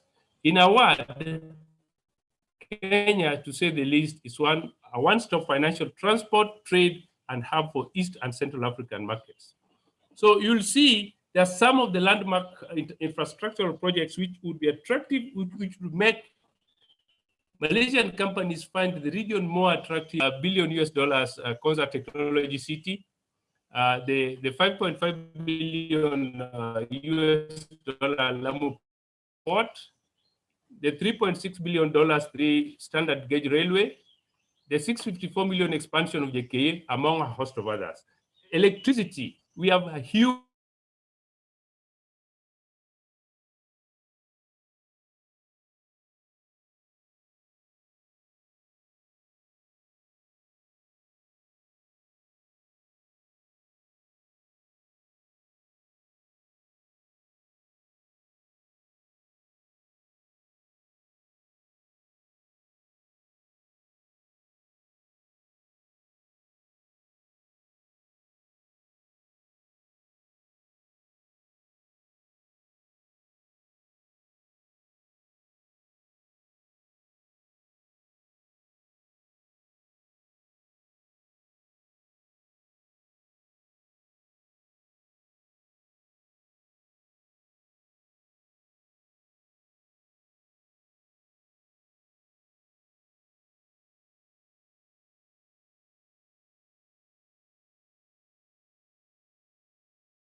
Hello?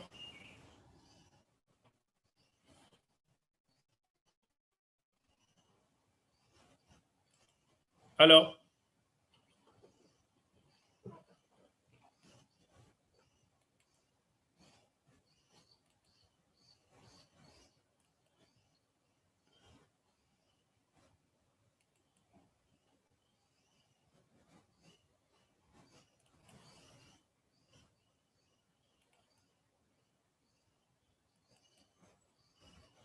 Hello? I have a challenge with my network.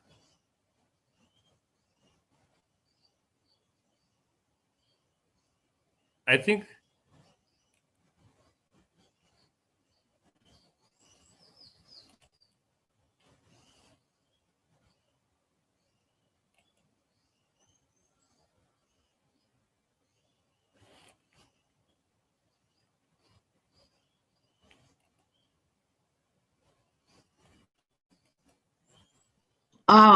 Mr. Professor, do you have the documents you want to share?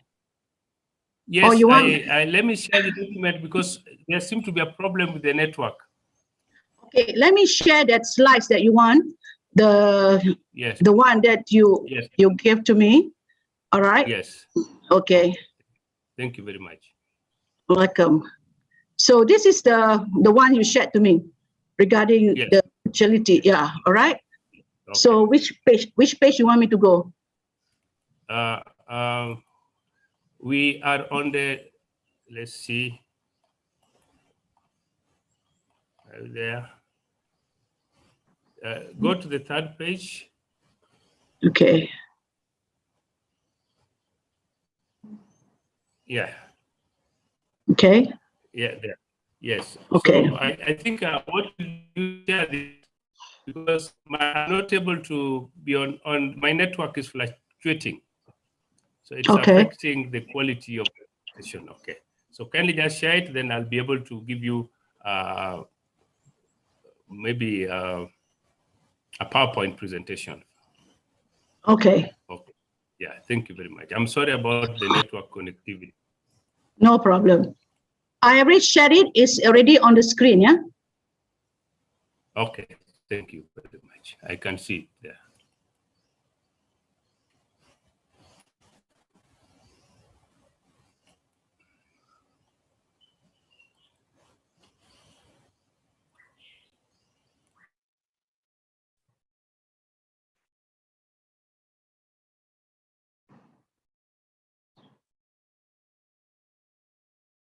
I guess it's a very challenging time right now with the internet is the connectivity is not available.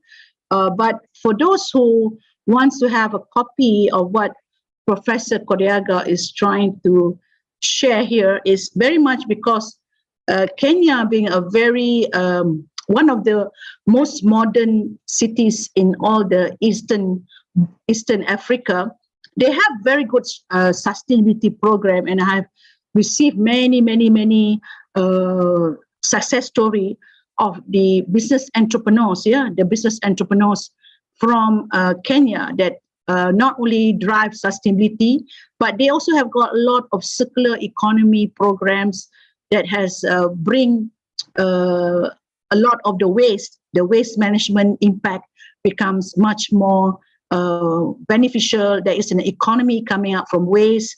So I believe the learning about sustainability in Kenya has got a lot of strength. Strength not only in terms of the fact that they have a national policy of not using plastic. No one can bring plastic into Kenya. Yeah, so if you are a tourist and you want to come into Kenya, they have a very high compliance about plastic.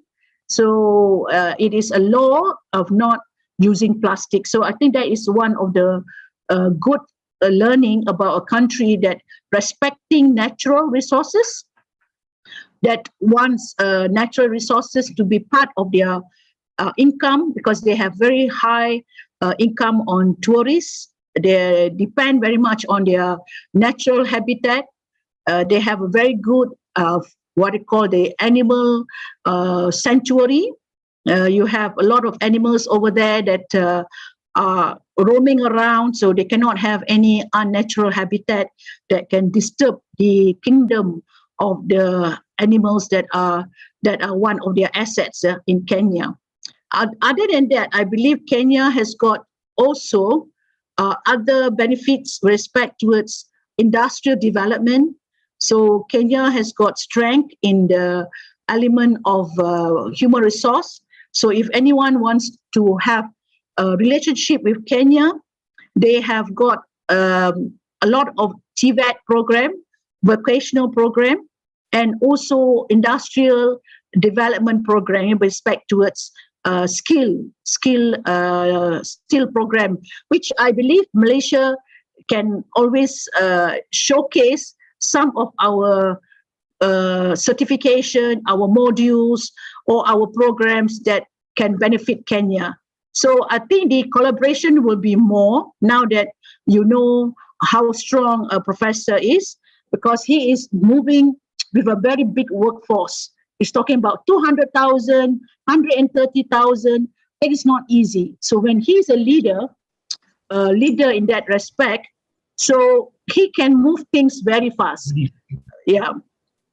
So I believe Professor has got the strength of bringing unity. That's why he has this very much this we call his foundation, which is called the Universal Basic Income, and he's one of the leader together with other Universal Basic Income group. So they do work on sustainability impact for zero hunger, zero poverty kind of a program, yeah? And of course health and education.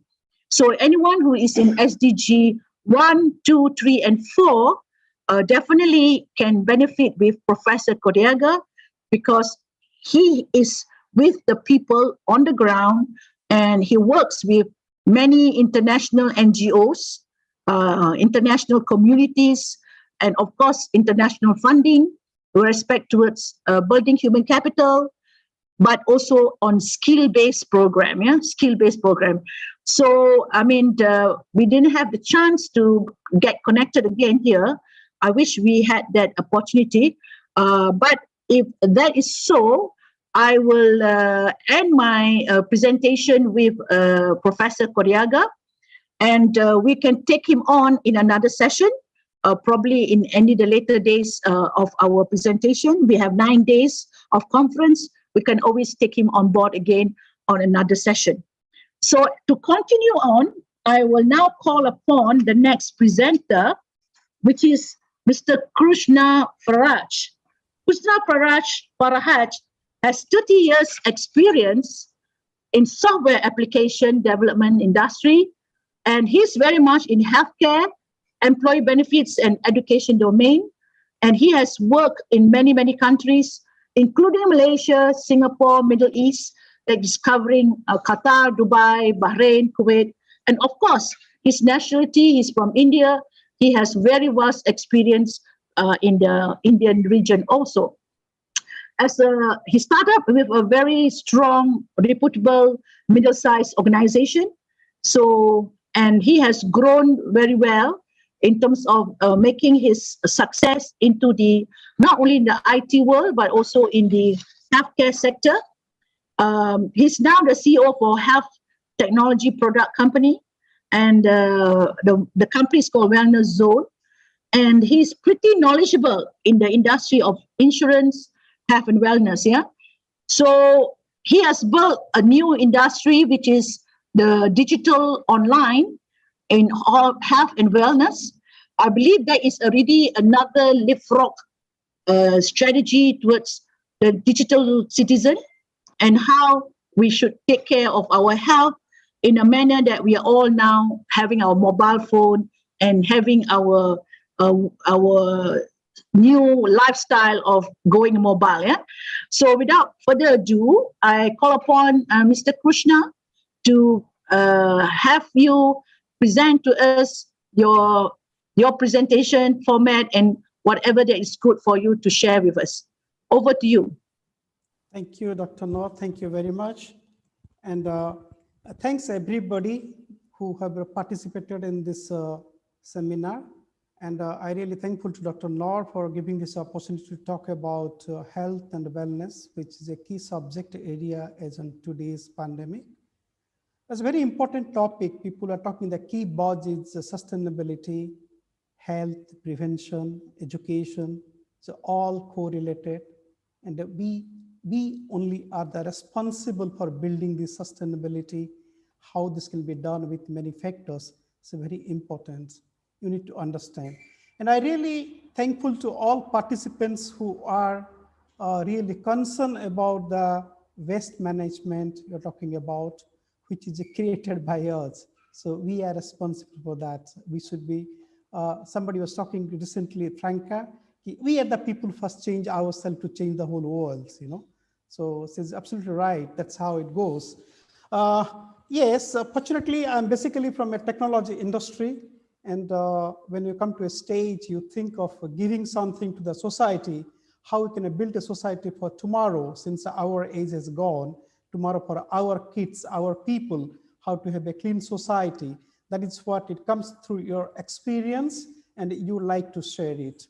Health is a very, very, very, very important for anything you want to do. If you have a good health, you can talk about sustainability, you can talk about improvement, you can talk about planet, you can talk about ecology, you can talk about everything, provided health is there. That's why it is called health is wealth.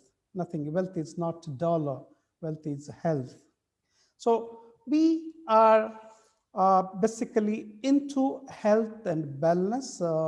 What is called is a very important for each and every individual to have a beautiful society, which is connected, related to our happiness. What is sustainability? Sustainability, if you ask me, I cannot explain the way Dr. Noor is explaining or other people are explaining. Sustainability is how we can sustain, okay? There are three pillars of sustainability. It's called profit, people, and planet, which is related, like, you know, economy, people, planet. That is what it goes as per balanced way. So this is called sustainability. And the main pillar, if you ask me, it is a health, it is you, it is we are the pillar. You are the pillar for the sustainability, how to maintain, how to do, correct? So health is a very, very fundamental human right and a key indicator of sustainable development. It is only health comes first, you know. Then you talk about, if you have a good health, then you talk about other areas of things, what is eco partner like with your health, correct? And health is impacted by prevention and strongly connected to other aspects of sustainable development, including healthy life, humanity, prevention, climate change, peace, and stability, correct? So here, if you ask me, like today in pandemic, the way we are going through from last 1 year, we don't have any medicine, we don't have anything, but the beauty of our health is we have a lot of power of sustaining ourselves by way of prevention, which can build immunity by itself, by nature, correct? That's what you're trying to say. That's what you're trying to do. How can we save nature, correct? We are connected to the nature, correct? So that is very important, you need to understand. Only we fail to understand this part of topic because health has come free of cost. We have not spent any money for this, getting this health, correct? That's the reason we always tend to ignore our healthy ways or the prevention methodologies.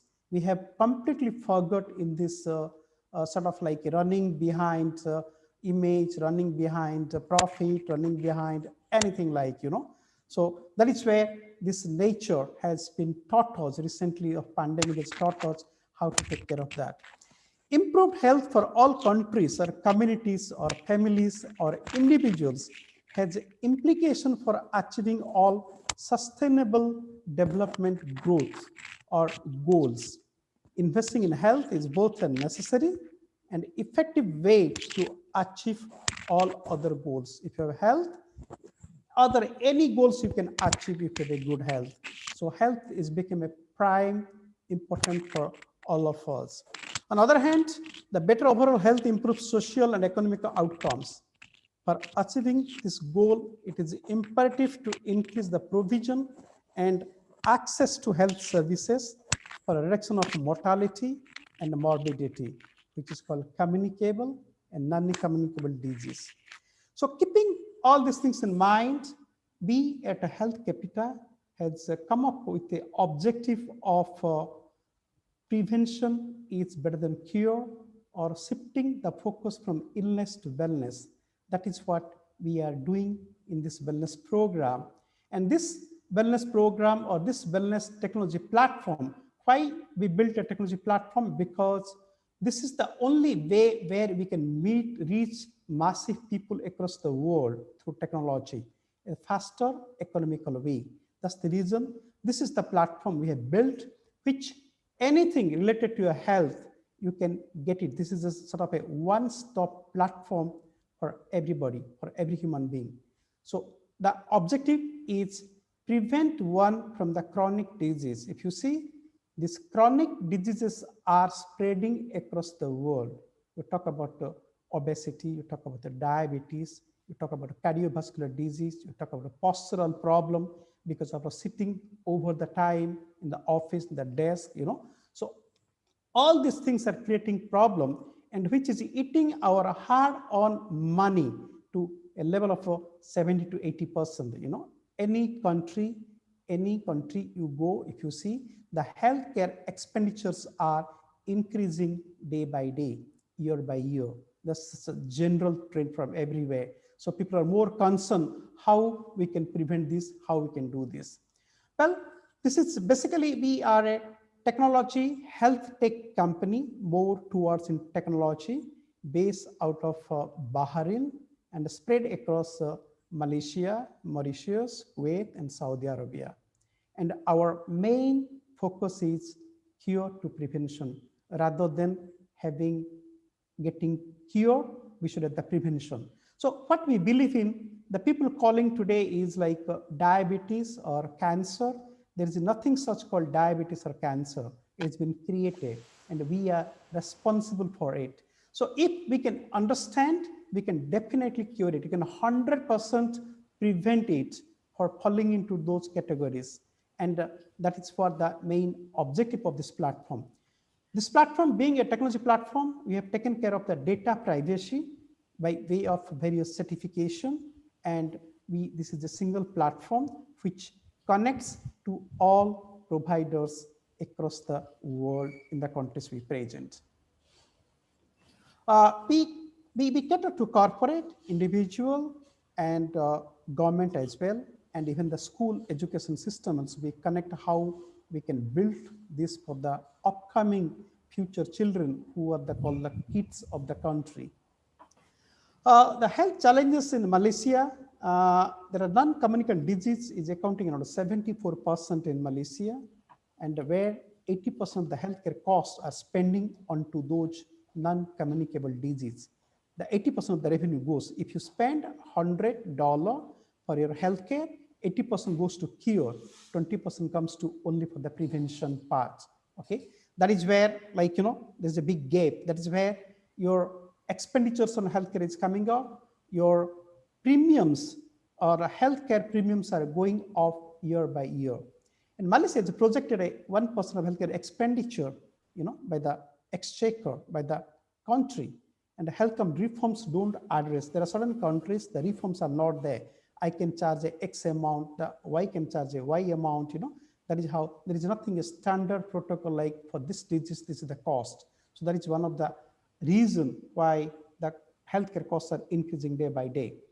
And we again, unhealthy diet and a physical inactivity is a major contributor for this non-communicable disease. The diets for our eating are not correct, and physical inactivity, we became the physical inactivity year by year coming ahead, because of the trends of gadgets, and we are tend to not do a lot of physical activities, which is mounting off for and adding off for our NCD, which is called non-communicable disease. Non-communicable disease risk factor is like, there are two major risk factors where this is keep on increasing. That is a physical inactivity and unhealthy diet. So what we do, this is what we cannot see. This is below what is happening. Because of these two activities, like, we get into obesity, we get into diabetes, we get into chronic lung disease, we can get into cardiovascular disease, we can get into cancer. That is where our, again, life gets into more horrible. Okay, so these things, again, is the objective, how to control these things. Is these things are controllable? Yes, very well it is controllable. That is what Health Capita is doing, and Health Capita is guaranteeing to every corporate and individual. Coming back, our services, our services are designed for everybody. Everybody means you're talking from the individual to corporate to community and to school students. Okay, we give a wellness program. We have an algorithm which predicts the probability of a health risk based on a hereditary and current lifestyle. So what I'm trying to tell you here is someone gets a heart attack, not overnight. It takes 5 to 25 years to build a heart attack, correct? So that is the time, the 5 to 25 years, what is called is a false wellness. We are under false wellness. We're not able to realize ourselves that we are keep on growing or heading towards a heart attack, okay? If you'd be known that, so probably we can take care of ourselves by way of modifying our lifestyle. That is what very important. Rather than taking pills and curing the heart attack, we can do that through modification of our health lifestyle, current lifestyle. That is where, again, the Health Capita is pioneer in giving those programs to corporate or individual. To again make it more attractive, we have added few more services like a personal health record, which is basically wherever you move, your records moves. Why the records are important? Because if records are there, doctor can see the records before diagnosing something. The accuracy of diagnosis will be more accurate. That's the reason the records are very important. Then we have a health card. The health card is basically a health card which is having the medical emergency data. So in case of an emergency, one can save their life. That is what the health card we have, which saves a life. On top of that, this health card gives a discount. What the money you spent on buying this health card, it is it saves that money. It saves that money. Is it? I want to. Yeah, she did it, and I need to talk to you about something. No problem. You can ping me later. Not a problem. You can take my number also. You can talk to me. Yeah. So this is the healthcare. Then we have today's pandemic. Like, if you have this technology platform, you can consult your doctor sitting at home. You have a medical tourism. Basically, if you want a second opinion from US, from India, from GCC, from Malaysia, you can log into this. You can find the doctors. You can do this. You can demand a doctor. You can have a home visit. There are plenty of services basically keep as a buffet. You choose and use. You can do that. That's what that's the reason we call this is a one-stop platform for everybody, correct? Then coming to this is again, I've explained what is a health card and how the health card is having the emergency health data where a life can be saved, and how it is very important like to have this card with us, because emergency never knocks and tells you, hey, I'm emergency, I'm going to come to you, correct? It can happen anytime. So because of that reason, this card has been designed, and I suggest everybody, even they cannot pay, they can register and can have a card, can print a card and keep it in their pockets, at least they can save a life, correct? That's what we have designed for everybody can use it. Everybody across the world, they can use this card, Coming back to, if they spend X amount, take an example, they spend around $12, so they can get as a discount per month, maybe $20 a month, So that is what you can talk to. You can see your country website, see how you can do this, or you can get in touch with us. We'll tell you how you get this tangible, non-tangible benefits. Okay, so this is something with the card and what is the advantage, what is the disadvantage. It's a sort of time. Otherwise, if I talk about this card, I might take another half an hour to talk about the card. Why this card is very important for us to keep with us. Then coming back is a health checkup and HRA. As I said, we have an algorithm which can tell you what is the probability of the disease you are going to have down the line 5 years or 7 years. Take an example, based on my hereditary, based on my current lifestyle, I'm going to have a diabetes. So I'm having a pre-diabetes now. So is it possible I can bring it back to normal? Answer is yes. If I'm a pre-diabetes, I can be a diabetes. Okay, so that is the programs what we give. Programs means it's not pills, it's not injection, or it's not a cure. It is basically the lifestyle change. That is where we come into picture. The lifestyle change, if you give to your body every day around 10 minutes, we can guarantee you everything fall into the place. You don't have to do this. And this algorithm is given to everybody. They can monitor themselves where they had to, what they have to do. It talks about both. It gives a 8-9 page report. Once you fill up your data, it gives a 8-9 page reports like, what is that is a red mark and what is that you can control. Okay, if you don't understand, you can always talk to one of our doctor, or you can talk to your doctor. Forget our doctor. There's nothing like our doctor.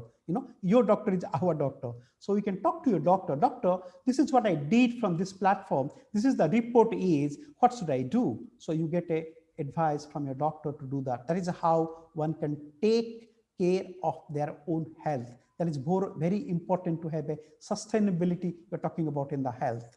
All right. Then we do a disease management program. As you said, in the group or an individual, if somebody is having a pre-diabetes or somebody having a symptoms of cardiovascular disease, how to bring it back to a normalcy or how to maintain, that is what the programs you design. The programs are basically customized to individual. It cannot be same program to everybody because the risk factors comes as a low, medium, high.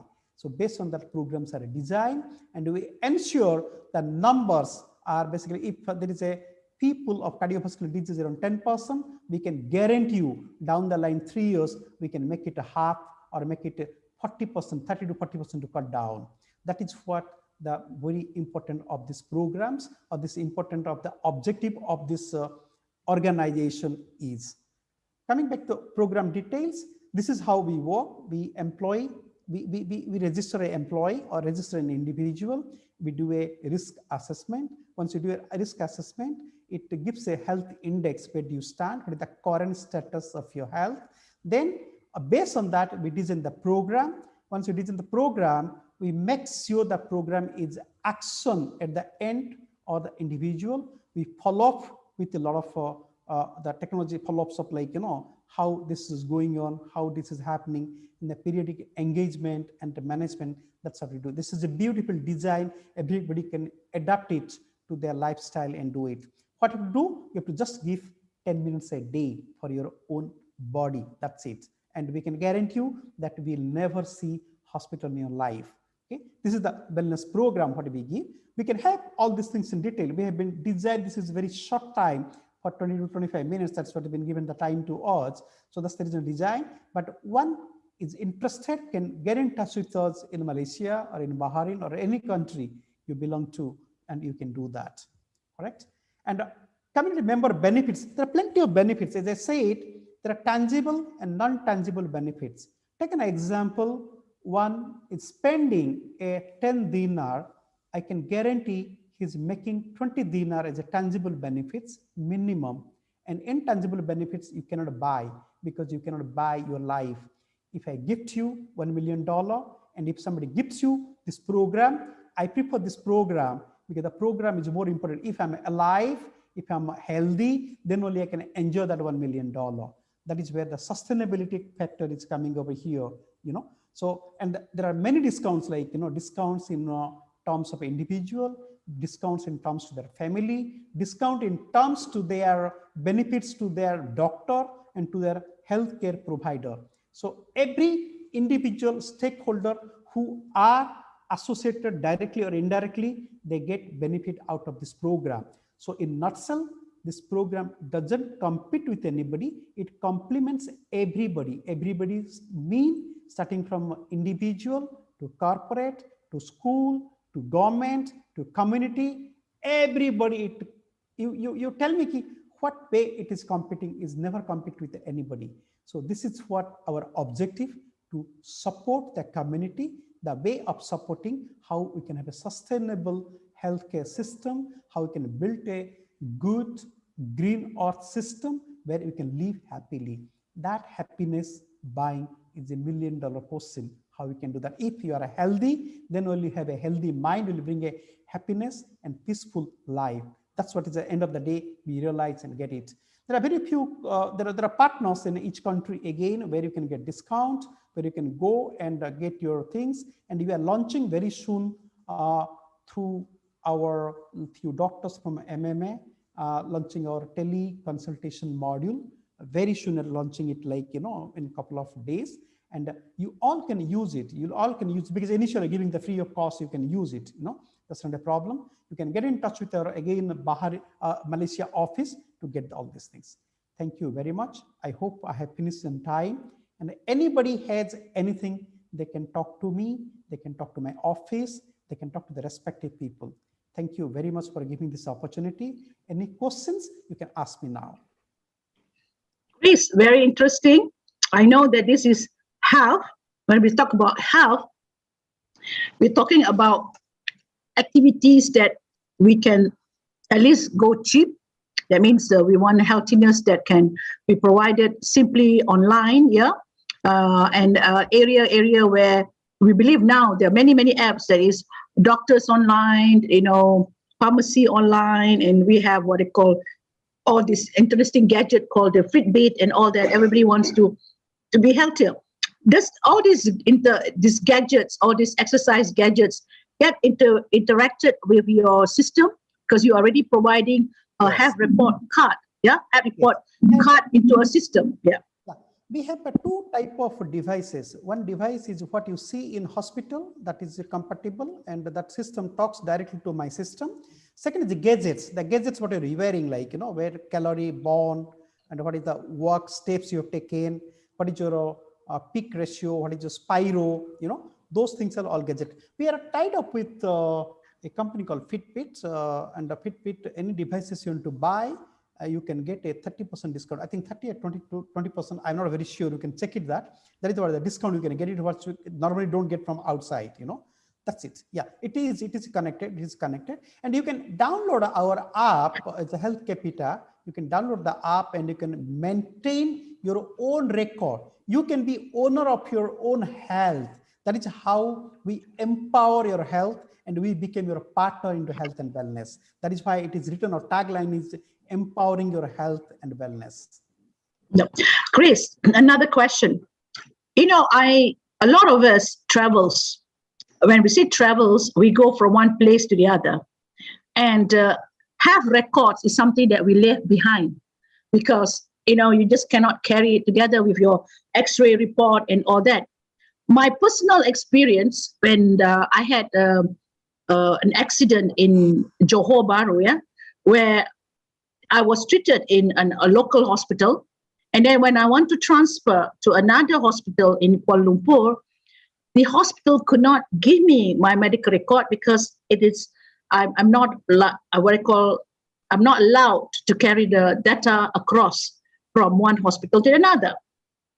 This is a very personal experience of mine. I know now that you have this system, whatever records I can get from my doctor, whether from private or from any physicians that come and treat me, I can put now on my subscription as to your Health Capita portal, and I can carry anywhere. So if I go to Bahrain, or if I go to Singapore, or if I go to Johor Bahru or Kota Kinabalu, I can open up the system, right? Because it's just using a user ID and a password. And that data is what you own as your own data. Doctor, I'll tell you, because since I have worked in this industry from last 30 years across country, even I have worked in design systems from US, one of the developing country. Data, health data, as you said, getting from one to other place, the benefits we don't understand. There are plenty of benefits, trust me, plenty of benefits, which if I explain, I'll take another half an hour to explain to people, correct? If you ask me again, the health capita, the way it designed, the way it is offered, keeping in mind of not having money, not earning money to help the society, to help the humankind. You understand? So as you rightly said, because you have faced this problem, even I have faced this problem, correct? When I came to Bahrain, they wanted to do some test where I've done the test, the report is there. They wanted the report, which I can't get the report, I have to do it again. So instead of doing again, you pay money, you go through the test. On top of that, there are certain tests which is not good for health. You talk about sonography. Sonography, the more you do, it impacts the child. It impacts the part of body. You understand? So people avoid. If you see the developed countries, they never encourage to do a sonography unless it is a must. Similarly, any medication you take, any medicine you take, anything you eat, it has got its own side impact. It does in very little way. The little way is keep on building and blasting on a time. That is why today our unhealthy ratio across the world is more than 65%. 65%. Can you believe that? The 65% is going to impact to the economy, GDP. You understand? So that is what the sustainability is the key words I say. This is very important. You need to aware people. The awareness need to be done to people so that they understand what sort of an economy, what sort of world they're staying, what sort of environment they're creating. They're creating for themselves, not for others. If I'm throwing a plastic to somewhere here, don't forget that it's come back to me or my kids indirectly. It's not to somebody else. So people should understand that. Very important, very important. So that is how, if this can be given to government or this can be given to people of Malaysia, I'd be very happy. I'd be very happy, trust me. I want people to use it.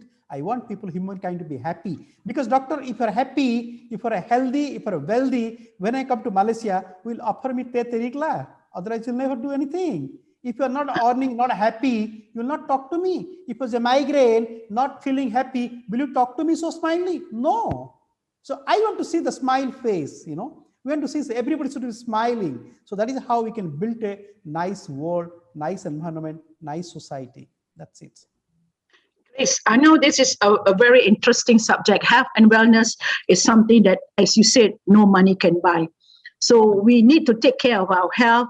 We need to learn about our, health data. We get to be understanding what is the meaning of BMI, glucose, F index, and all this.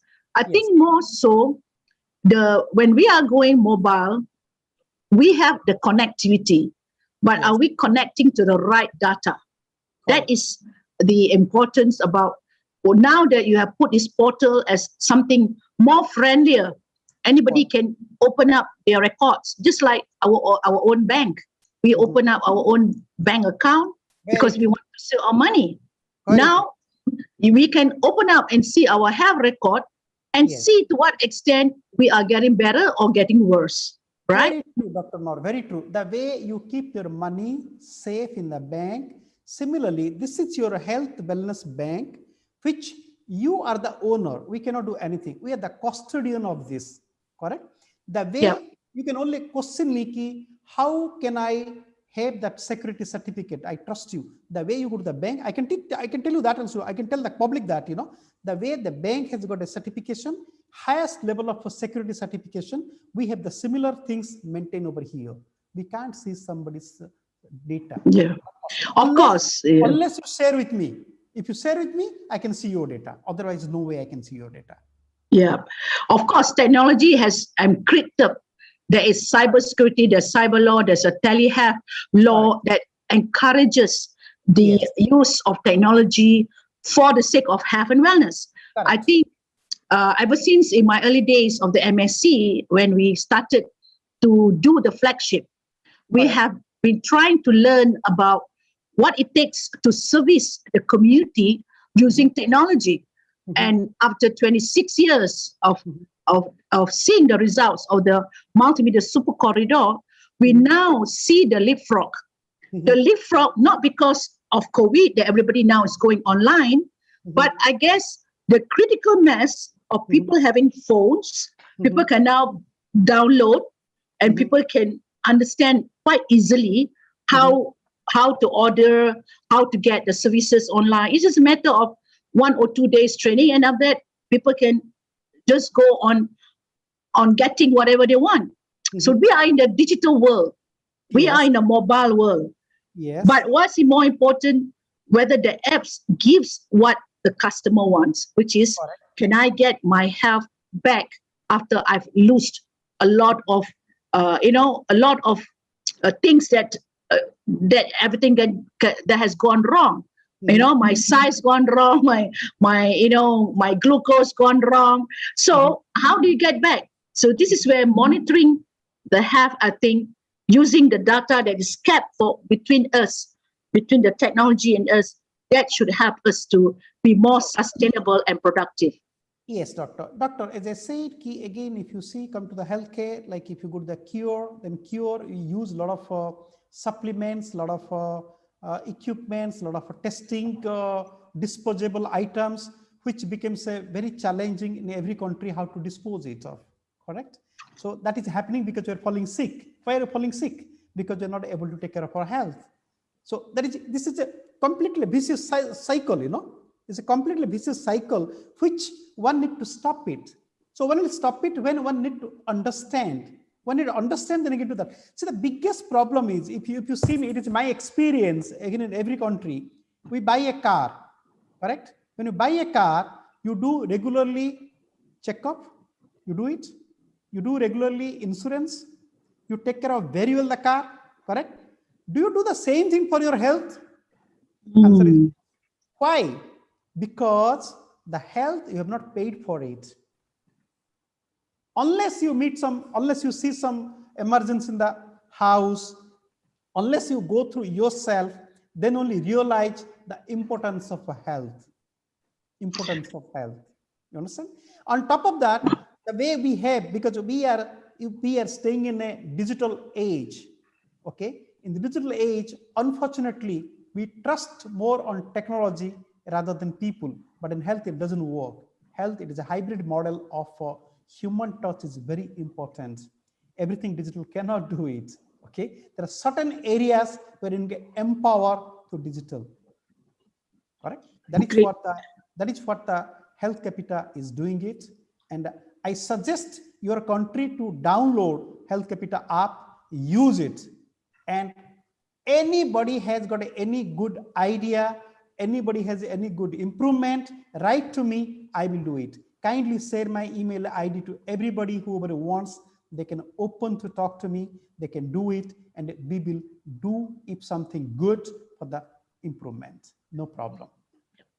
Thank you, Chris. Such a lovely discussion, because this topic, it will go on and on, because it has got a very strong point regarding how do we take care of our health, how do we look at personal data now that it is already available for us to be shared within ourselves or within our loved ones or with our doctors. Now it's easily available. This is what we believe. Technology has changed our life, because we are not only relying on technology for our lifestyle, but we rely on technology to make us become more better, healthier, and productive, right? Correct. I did it. So I thank you for your good times. I know time is very short. 30 minutes is always is a very valuable time.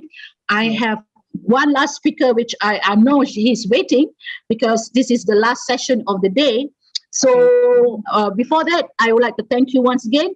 I will create more sessions on Health Capita, because I know you are now in Malaysia.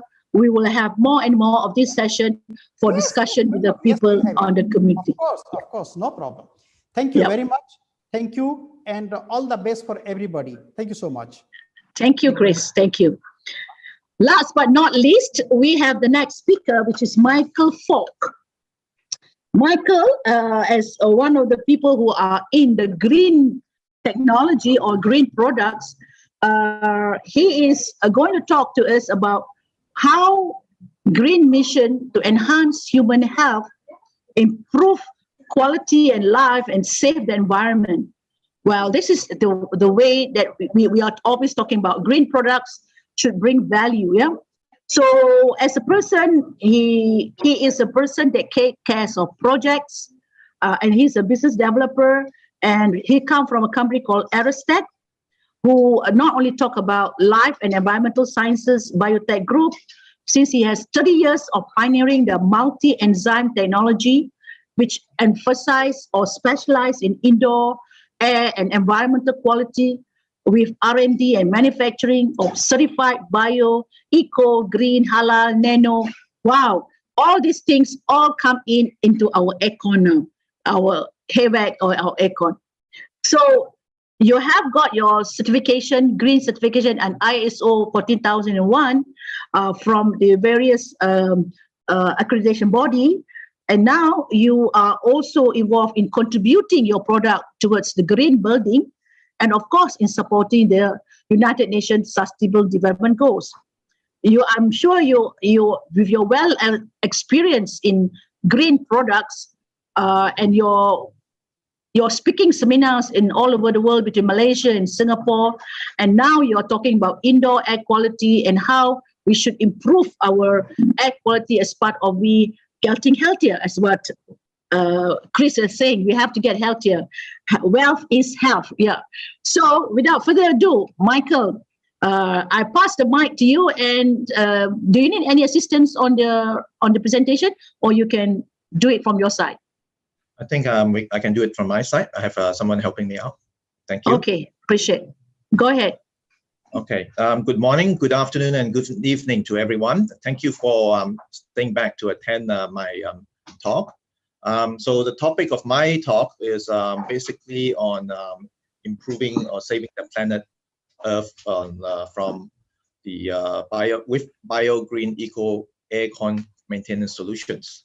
So for starters, let me play a short video so you have a brief idea of what we are about.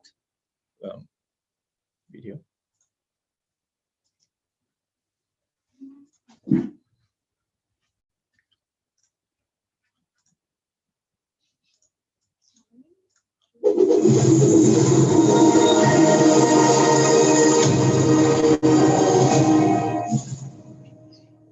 Aerostat Australia Proprietary Limited was founded and established in Australia in 1990 by Mr. William Rodney Gill.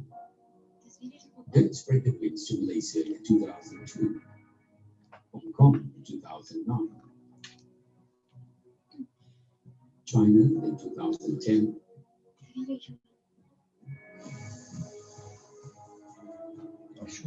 we are the owners and manufacturers confined to just-in-time processes. Enzymes are very specific. It reacts to humidity and temperature. Therefore, when preparing the formulation, we need to be fully on guard about how we produce the products. Manufacturing is the tedious process where we have to be meticulous and make sure everything is according to whatever it is supposed to be. We don't have many challenges in R&D, as we have on our own laboratory and two R&Ds, which have their own capabilities. As a service provider, Aerostats in Newry Berhad is comprised of skilled engineers and well-trained technicians dedicated to offering the highest quality of services to the clients with strict standard operating procedures. We can service your AHU, FCU, and cooling tower. Not only that, but we also do the switchgear and CD set cleaning services work. We also have our own equipment for each HVAC sector services.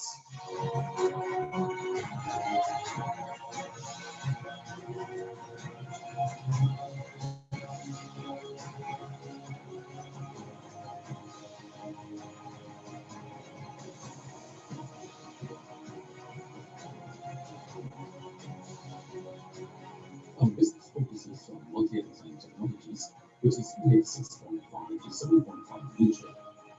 We do not only produce products specifically for HVAC and refrigeration systems and contamination, but also various other applications.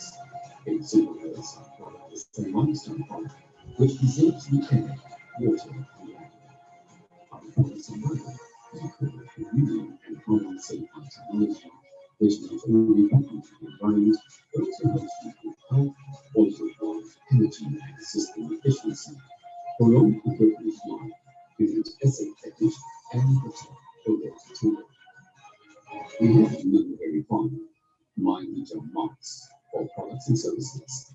International Eco Label, ISO 14001, 2015, and the Bionexus product certification from Biotech Malaysia. Green technology is very much needed, especially in Malaysia, where we have neglected the environment for decades. It's high time for us to reverse what we have destroyed. Most people think that green technology is expensive. It is not true, totally.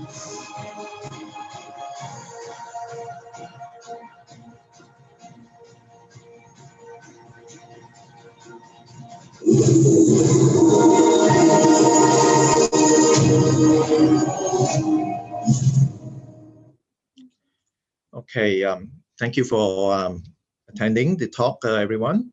So without further ado, I shall go through some slides.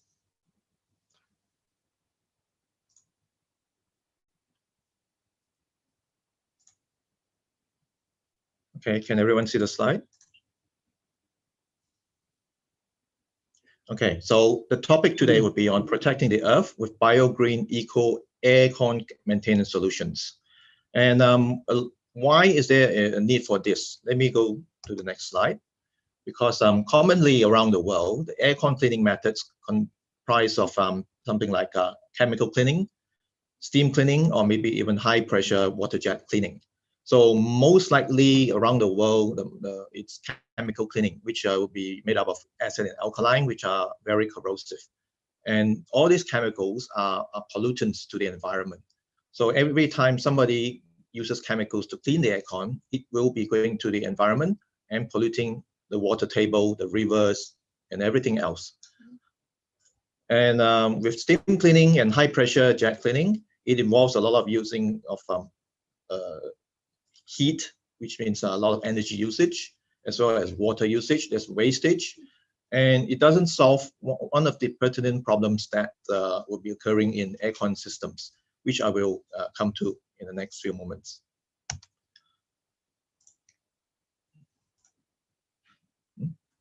Okay, the universal problem with this HVAC air conditioning or refrigeration systems is there will be two things. When it comes to the contaminants inside the aircon coils, there are such things called biofilms, which are made up of bacteria, mold, fungus, and algae.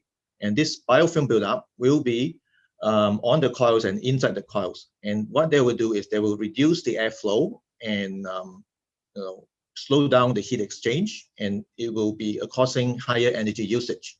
And this leads to also poor indoor air quality, as well as loss in comfort, higher medical bills, absenteeism, food and product contamination, blockages, and more complaints. And ultimately, it's not good for human health. So it's all about health again. And when it comes to chemical cleaning, as I mentioned earlier, highly corrosive chemicals like acid, which is pH 1 to 3, alkaline, pH 11 to 13, they will cause the coil fins to be oxidized and corroded. And this will lead to design failure and more breakdowns, loss in efficiency, and higher operating costs and expenditures, and also higher capital expenditure because you may have to end up replacing the whole aircon system. And it destroys the water table and environment. Ultimately, again, it is also unhealthy for everyone, including the humans in the building. And there were some recent studies done. This was last year, I believe, around October 2020, done by the University of Oxford.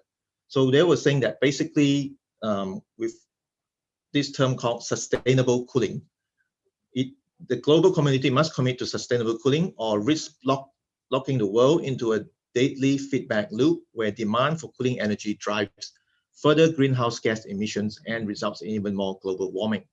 So these sustainable cooling methods not only include energy, but also the pollution of the environment and so on and so forth. So aircon are very important around the world, and it helps to build up communities in terms of even small businesses and so forth. And we contribute in this sense to many of the ESG or SDG, the United Nations goals.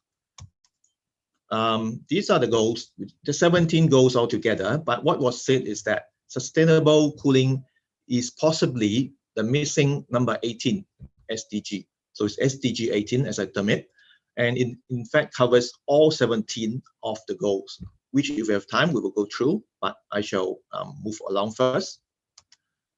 And basically, my company, we are part of the Aerostech Group. We are a life and environmental sciences company into biotechnology, particularly multi-enzyme technology.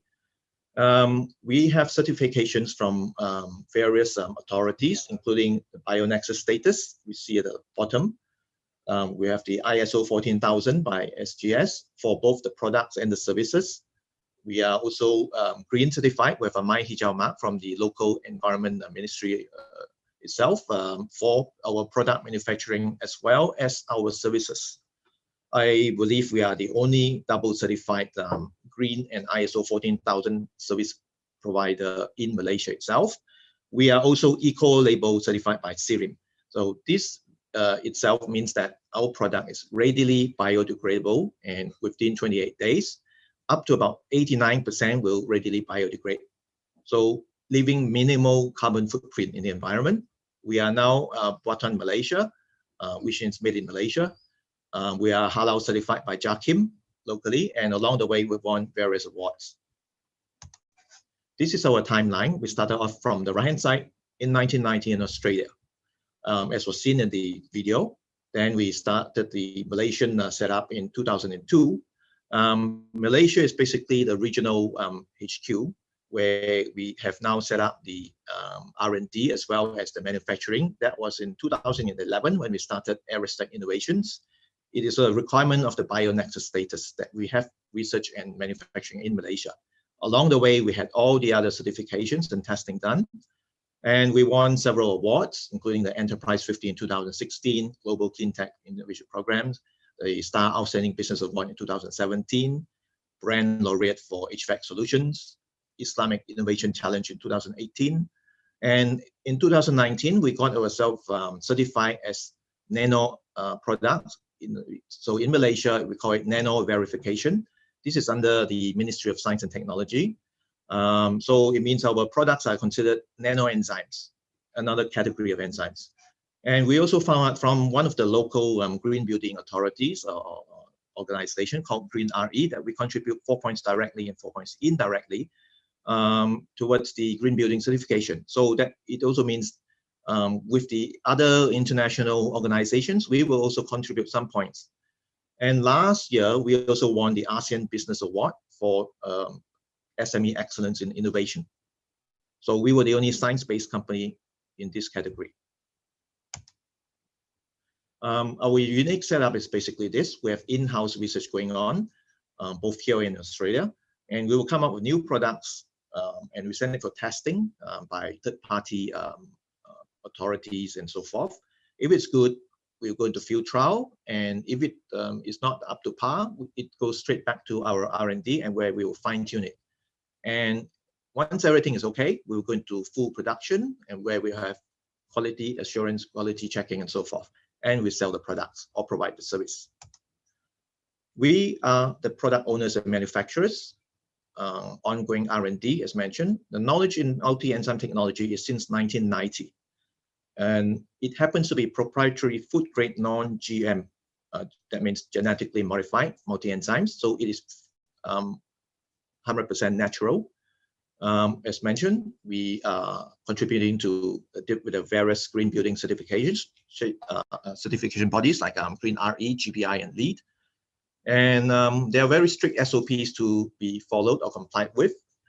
We have certified trainers and accredited applicators when it comes to application of our products. There's no compromise on product and service. And the MSDS is written by ChemWatch itself, the largest international body in this area. And we also do custom-made formulations. This is our lab in Australia on the left and our lab in Malaysia on the right, which is just outside my meeting room here today. And we have a separate factory in another part of Malaysia, in Shah Alam, where it's a halal and green certified factory where we do production under just-in-time system. So everything is freshly made to ensure that it's the best quality. And our products actually can be applied to many different sectors. It is across the board. It is not just HVAC or buildings. It can be hospitals, antennas, facades, oil and gas platforms, ships, automobile, refrigerations, cold rooms, aircraft, driveways, containers, logistic containers, cooling towers, toilets, train lines, etc.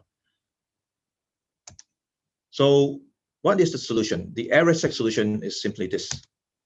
We will apply our enzyme on or into the substrate, you see on the top right hand side, and it will break the bonding of the biofilms made up of bacteria, mold, fungus, algae, etc.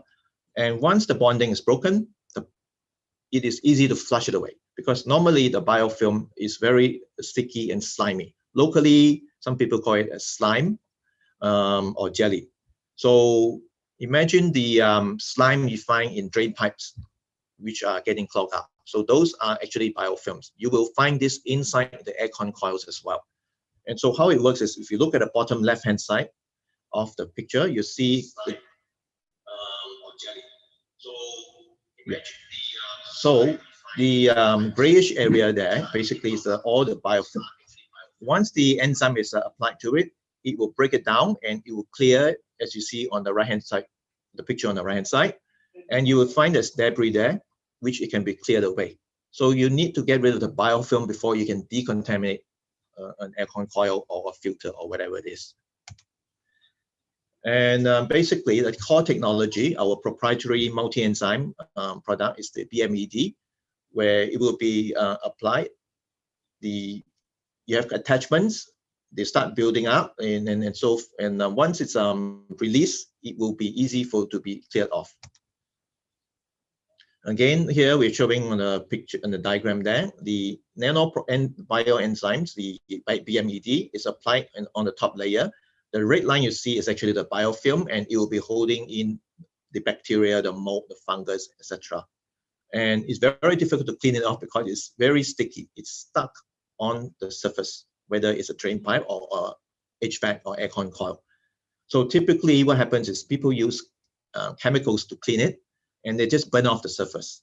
But a lot of it remains there, and some of it will have roots embedded into the surface itself. So our product basically will break the bonding of the biofilms. You see the second picture. And once it's broken, it's easy to release everything. And we just flush it away with normal flushing. So there's no damage to the substrate because it happens that our product is neutral, pH neutral in fact. And this is a typical HVAC system whereby you have fresh air going in from the left-hand side through a filter, the coil system, the blower, and then it goes through a ducting and into the room. And it goes back in again. It keeps circulating in and out the whole day long. This can be in the office building, the mall, the school, wherever, any buildings around. And as it circulates, the red spots appear. They represent contaminants, biofilm, mold, fungus, algae, and so forth. We design products to take care of the filters, the coils, the blowers, the ducting, room surface areas, etc. And this is to show you where we stand. The upper picture is basically a acidity chart, whereby acid is normally on the left-hand side, where it's pH 1 to 3. Alkaline, the better chemical that a lot of cleaning contractors use nowadays around the world, is pH 11 to 14, still corrosive. And we are in the mid-range. We actually range in the middle. We actually pH 7, but we would just say anything between pH 6 to 8 is neutral enough, so there will be no corrosion. So in the picture below, you will see what happens when acid is used on the left-hand side. It's highly corroded. The coil fin, after several washes, it will start to be corroded. On the right-hand side, alkaline is used. There is corrosion going on as well. And next to it is where our BMED is used. You see the blue fin coating. When you buy an aircon, it's normally blue color. So that is the protective coating that is there. It will remain that color all the way through when our product, the enzymes, are used, because it's non-corrosive. And there was a testing done by CTRM in Malaysia. CTRM stands for Composite Technology Research Malaysia in Malacca. So they do testing for aircraft material. And over a 10-year period of testing, it was found that acid resulted in a weight loss of about 43%. Alkaline resulted in a weight loss of about 32%, almost a third. And ours was actually 0%. So this is evidence that our product is actually pH 7 in nature. It's neutral. And one of the points we got awarded for the green building certification was sustainability due to extension of life of equipment. That means if from day one, the aircon was using our enzymes to clean the coils and so forth, then the coils will remain the same. And so therefore it will remain optimum or optimized all the way through without any corrosion. Whereas if anyone started using acid or alkaline, it starts being degraded.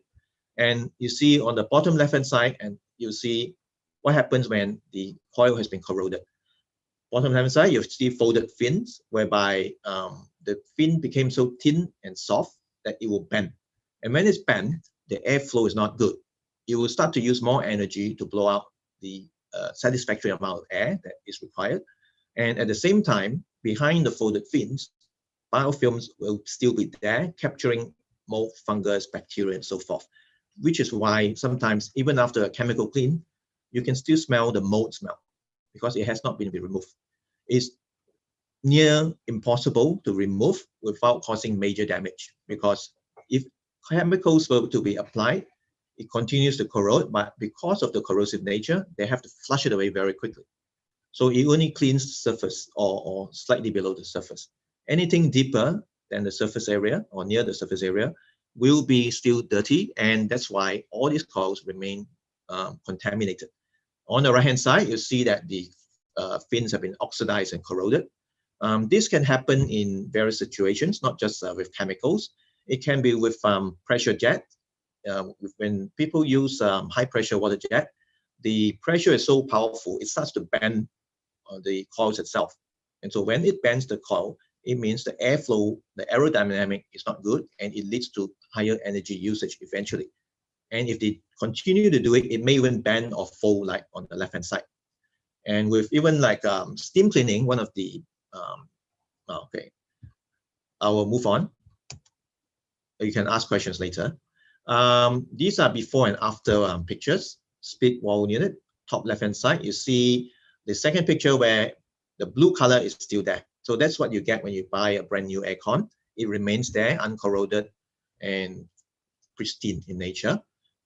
Top right-hand side, you see the fan coil unit, very dirty and it's clean. Bottom right-hand, you see the air handling unit, the giant units you find in big buildings. And you see a lot of mold and fungus and biofilm oozing out towards the bottom. This is a sign that basically it's actually overflowing in the midsection of this AHU, which are very big in nature. They can be 6 feet or 8 feet or 9 feet tall, basically. And it means the whole thing is filled with biofilms. It's all coming out. And it's a lot more at the bottom. And because there is some acidic secretion from these biofilms, it causes corrosion as well. And the drain pan you see is corroded.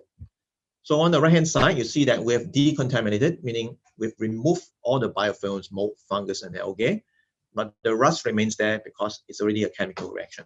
But when our enzymes are being used, it helps to clear whatever organic contaminants are in the drain pan as well. And as it goes down the drain pipe or the pipes, it also helps to clear the pipes. And into the environment, the drainage, the rivers, and so forth. Because of the eco-label nature of it, it will readily biodegrade within 28 days, unlike what these chemicals are doing. Every time a chemical cleaning is done, it pollutes the environment, you know, and we may end up consuming it ourselves, bit by bit. And the bottom left-hand side is a sealing cassette. You see it's highly contaminated with the biofilms. And after it's done, you still see the bluish fin color there. So it shows that it's uncorroded and pristine clean. And when we do the work, normally we will do airflow testing. So the airflow meter we use here, the top row shows a reading in red. And below in the second row, it shows the reading in green. After the coil has been cleared, it shows there's a jump in the airflow. So what this means is potentially you have less energy usage because the coil is cleared. And also, as we say, we are decontaminating it. We are eliminating 99.99% of biofilms, bacteria, mold, fungus, algae, etc. So the air will be cleaner. This is how we contribute to air quality. Air quality is important because it leads to this thing called the sick building syndrome, which the United Nations have highlighted about. And we contribute in this way towards everyone's health. So from time to time, we have some energy consultants who will come along with us. They will do testing on the energy movements. And this was a shop outlet where they have 3 ceiling cassettes. We took 2 weekdays, Wednesday and Thursday, and 2 weekends, Saturday and Sunday, and it averaged out about 16.2% average kilowatt savings after we've decontaminated the aircon units. And we've found the range from 15 to 20+% in many other places. But we normally downplay this a bit to maybe 10% savings in energy. This is an illustration. On the left-hand side, you see 2 blue pillars. They represent either the coil or the fin or the filter of the aircon. The left pillar actually has been treated with our filter treatment product and the coil treatment product. So it prevents the growth of biofilm, mold, fungus, and algae. Our coil treatment comes with a 12 months warranty. There will be no biofilm, mold, fungus, and algae growth. The second pillar shows where it is not treated. So biofilm starts to build up, contaminants start breeding and growing, building up towards the bottom due to gravity, and the airflow is no good. And when the aircon is turned on, even after a chemical clean, some of these particles will still come out because not forgetting the fact that mold, fungus, and all these little particles, they will have roots embedded in the coil or even the filters. So they will be blown out and we may breathe it in. It causes us to be not well. Bottom right-hand side is to show you a water pipe system which has been blocked or has contaminants like biofilm, mold, fungus, algae.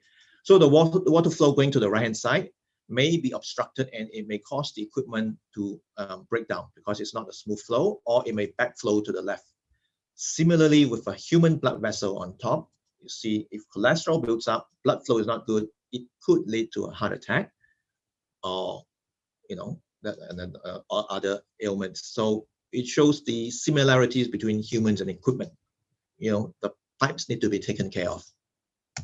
Cloggages need to be cleared off. And this is to show you our filter treatment, where we show you a before the treatment. You see that on the left-hand side, is a microscopic picture that's been blown up. You see a lot of contaminants, fungal, mold, roots, and so forth. On the right-hand side, after we've treated it, it shows that it has been removed. So there's more spacing and so forth. So it helps to prevent the growth of biofilm, mold, fungus, etc. And therefore, it also contributes to the coil remaining cleaner for a longer period. So you don't have to do as much cleaning subsequently. And with the coil treatment that we apply, where we give 12 months of warranty, that there will be no such contaminant growth, we have actually done some studies here, and it shows that the fouling rate comparison between conventional cleaning and our aerostat treatment, it shows that with our treatment, it remains fairly low in the red color, whereas other methods shows that it starts spiking up eventually, over the months.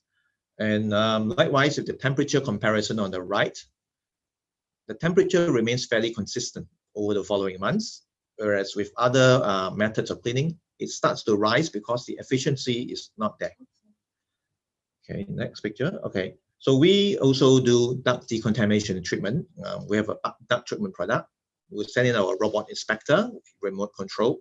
We have mechanical rotary contact brushing method tool sets coming in all shapes and sizes to cater to different types of ducting system, because we believe that the biofilms and the dust and bacteria and so forth have bonded itself onto the surface of the ducting, and they have to be aggressively aggravated. And when we do that, there's a high-powered vacuuming machine with double HEPA filter to suck in everything.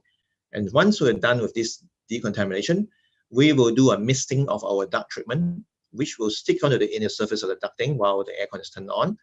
And we give a warranty of up to 12 months that there will be no biofilm, mold, fungus, algae growth. So in a lot of places like malls, schools, office buildings, etc., this should be something of consideration. But in developing countries, I think the tendency is a lot of people overlook this because it's out of sight, out of mind. It's normally this is above the ceiling and people don't get to see it. So, but unfortunately, the air will be coming from the air cons through this ducting and through the diffuser and into the room, and we breathe it in. If this ducting is contaminated, we are going to be not very well. So these are more pictures of before and after the ducting has been cleaned. Left-hand side, you see it's pretty contaminated. Right-hand side, when it's already cleared off. This could be the scenario in your building where you are right now, okay, if you are unaware of it. So we have other products like the surface treatment, the BMST, whereby we will deal with hospitals, operating theaters, and we do pharmaceutical clean room factories. The product is misted onto the surface from ceiling to the wall, equipment, the furniture, etc., and it will kill bacteria, mold, fungus, and algae. And then we do another round of misting, and it will bond itself onto the surface, and we provide a warranty of up to 12 months that there will be no biofilm, mold, fungus, and algae growth. This is what we do for a lot of private hospitals in Malaysia and so forth. With this product, last year being the year of the pandemic, there was a lot of requests from our existing clientele base in other countries that were very concerned about the COVID-19. So what we did was we did some research and we included some ingredients that are recognized and approved by WHO and the CDC into the same product, the surface treatment product, and it became a disinfectant, an antiviral disinfectant or sanitizer. And we will do even disinfection service and so forth. And the application is across the board in any situation. When we do the work or after we've done the work, we do a swab test. Swab sampling will be done before. You see the bacteria count at the bottom, it shows about log 5, which is 10,000 count, and yeast and mold count is about 1,000. After we are done, you see that it is ND, which is not detectable anymore. So it's actually eliminated. It is actually completely eliminated, or we call it 99.99%. And likewise, with our treatment product, this is before treatment on the top left-hand side. Then 4 months later, because we are giving a warranty of up to 12 months, 4 months later, we do a swab test. You still see that it is pretty clear, less than 10 count. And then 10 months after that, less than 50 count. So it is still considered 99.99% effective. And it will go on until 12 months. And before then, our warranty is up. And it's another round of treatment that's needed. So we also address problems in the cooling towers. In cooling towers, you see the dark area above there. It's called the infield, something like the coils in the aircon units. So this is a breeding ground for bacteria, mold, fungus, biofilms, etc. And it's also a breeding ground for Legionella bacteria. In most of the developed countries, Legionella bacteria is of great concern because it leads to a disease called Legionella disease. And it's actually a respiratory disease that's not unlike COVID-19 itself. And it causes people to die, actually. So what is commonly done is in the water sump area, the water basin area there, people would just put some chemicals to treat the water so that it remains clean without the bacteria and so forth. But above that, the black area or the dark area is actually the infields. This is the production ground. It is breeding, and there's a strong airflow. You see the arrows flowing up and then going out to the side. If you happen to be at the site of this cooling tower frequently, you could get infected by this Legionella bacteria. So we are saying, why not decontaminate this infield, which is why we have a cooling tower solution. We pour it in overnight, we let it run for 8 to 10 hours or so. During the time, it will it will break down the bondings of the biofilms together with it goes the mold, the fungus, the Legionella bacteria, and so forth. And the next day we will filter out everything. And once we are done, it actually leads to the optimization of this cooling tower unit. So what it means then is, because it's working better, the water that's going to the chiller below that will be cooler. And therefore, the chiller system will not have to work as hard and the energy bill would drop. A lot of energy consultants normally focus on the chiller system. They say that it maybe contributes 50 to 70% of the energy bill in a big building. So and they heard that basically if we could optimize the cooling tower, then it will help them to reduce the energy usage of the chiller. So that's why energy consultants also want to work with us on this. Okay. So these are examples of the scenario. The high temperature you see, normally in the tropical or even Middle East region or Africa and so forth, higher temperatures like this, 25 onwards to 50 plus degrees, Legionella bacteria will be breeding. Okay, it will be, playground for them. And when these the infills are blocked, you see this diagram here in which is we're showing here. It's actually contaminated. So the water flow or water distribution is not good. You see that it's very foamy and bubbly at the bottom. On the right-hand side, you see that once it's cleared, water distribution is evenly distributed. So this is when the infill of the cooling tower is doing what it's supposed to do, and it's optimizing the efficiency. So what it does is we talk about removal of Legionella habitat, removal of biofilms, control regrowth, improving the heat exchange, decreasing TDS and scaling, reduction of biocides and water usage, reduction of maintenance, and it's safe to humans. It's non-toxic, non-corrosive, and environmentally friendly. So we actually recommend not to use too much unfriendly chemicals, basically, because we're concerned about the environment. And this is an example of water sampling, basin water after we've added our cooling tower treatment. 30 minutes later, you see it start to change color. 60 minutes later, it gets darker, and 24 hours later, you see the color is very dark.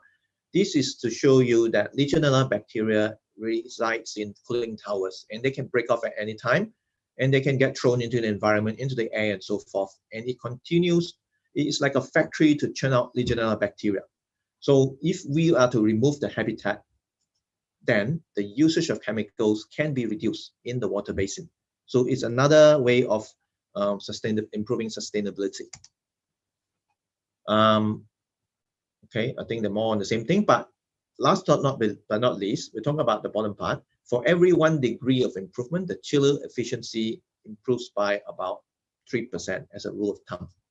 So it's much better for everyone all around. Now we have some other products as anti-corrosion, antimicrobial bond coat called the PCCM, which is normally used for external equipment like compressors near a seaside environment or oil and gas platform, or even near a water treatment plant because of the corrosive vapor that comes out. So in our case here, our product, it's a multi-pronged product. It's cross-link technology, you see on the right-hand side. Every one layer combines what is commonly used, which you see on the left-hand side, with typical anti-corrosion products. Normally, you have a layer of primer that's applied, followed by anti-corrosion components, and followed by a hydrophilic layer. So what happens is after it gets scratched a couple of times, the effectiveness of the anti-corrosion effect is actually pretty much gone. In our case, because the product has cross-linked every component of it, and it is only about 7 microns thick, so therefore heat extraction is not affected. So we give a warranty of up to 12 months for 1 layer of this, and we can go multi-layers. So for every 1 layer is another year of warranty. So manufacturers will sometimes use us to coat their air compressors and so forth before they send it to a seaside environment or a highly corrosive environment. So we have collaborations going on in Malaysia and in Australia. We are in Malaysia with UMP, Cerium, UTM. In Australia, it's Youth Melbourne, UNSW, and we also have something of Nottingham. And our strategic alliances are with biotech, which is under the Ministry of Science and Technology and Innovation in Malaysia, MOSTI, Green Tech Malaysia, which is under Qatar, the Environment Ministry. We are covered by insurance for projects under QBE. We are members of ASHRAE, Green Building Council Australia, Malaysian Green Building Confederation. We've won several awards and so forth, which I've covered already. Certifications are all displayed there. We get third-party verifications from organizations such as ChemWatch, ALS Laboratory, Acumen, Cerium, and CTRM in Malaysia. And these are some of our clients in Malaysia and so forth. It includes hospitals, manufacturers, schools, the Navy ships, the police department. It's about anything. Okay. So we are offering partnerships when we go on this project. Basically, we're trying to transform the whole industry to become responsible and caring by introducing our bio-green, eco, and now nanotechnology. So we are very focused on what we say and do since 2002 in Malaysia and since 1990 in Australia. So as mentioned, our product is food grade, non-genetically modified. That's the gist of it. And if you're wondering, how much time do I have, Dr. Noor? In fact, you have supersede. Sorry. Okay, sorry about that. Okay, yeah. Then I'll move on to this slide here. So, I'm contactable on my email, or you can scan the QR code on the right if there are any questions that you may want to ask. And we actually, the founder of our company is speaking on Thursday. So actually, it's not Tuesday. On the 18th at 2:30, Mr. William Rodney, you're the founder, will be speaking on saving the planet with multi-enzyme technology. Yes, yeah. Any questions? Thank you so much, Michael. I think the element that you have shown in terms of how you want to save life, health, and the fact that every one of us are probably do not know some of the things that is coming into our body through the aircon and the air quality. That is something very dangerous and that is invisible. Yeah. So this is what I meant to say. If we are going to buy products that are hazards to our health, it's not giving us any family sustainability. But if it's going to be improved because you have discovered one of the main elements of why things goes wrong, I think that is where the sustainability improvement comes in for the people to enjoy the new types of products that you have brought in. Yeah. So I would like open a lot of discussion because you are very technical, and I'm sure a lot of the people are from the education background or people from the industry background and people from the health background would see that your product is very much excellent in terms of not only its compliance, but in your research and your development itself. A company that has high R&D, and this is what makes a difference with someone who cares for the life, and they make data available for people to prove or to show the evidence of that health is important. I open the discussion to anyone who would like to ask, and I'm sure a few people would like to be in connect with you to probably take distributionship or agency arrangement with their country. Anybody has a question? Anybody has a question? Yeah, already mentioned. Any question? Yeah. I have one question for those who are there. My question is very much into the fact that this industry has long time been developed, yeah, and it has moved from mechanical to eco. Means eco for the fact that it has gone into eco-technology and nanotechnology came to be more fine-tuned. What else? What's the next step after this? What kind of technology will people have to go into as part of improving the air quality, other than having the compliances and all these element of, protection and hazards that you qualify? What more does people need to know about health? I think, I suppose more education about the effects of unhealthy air is important, because I think more people become aware that there may be a possibility that indoor air quality is possibly worse than outdoor air in many cases. And what we are addressing is one of the components, meaning the bacteria, mold, fungus, etc. And a lot of people don't realize that it all starts from the aircon systems. So that's why we focus our technology in this particular area on the aircon itself to address the air quality issue.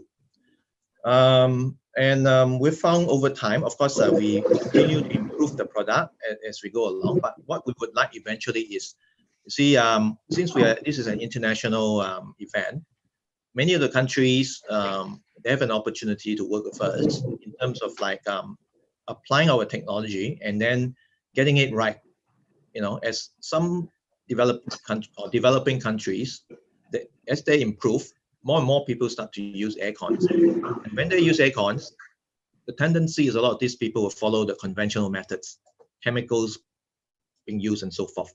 So if you were to start off immediately with green technology such as ours, it takes care of the environment, it keeps the air cons efficient, it lowers energy usage, saves the environment.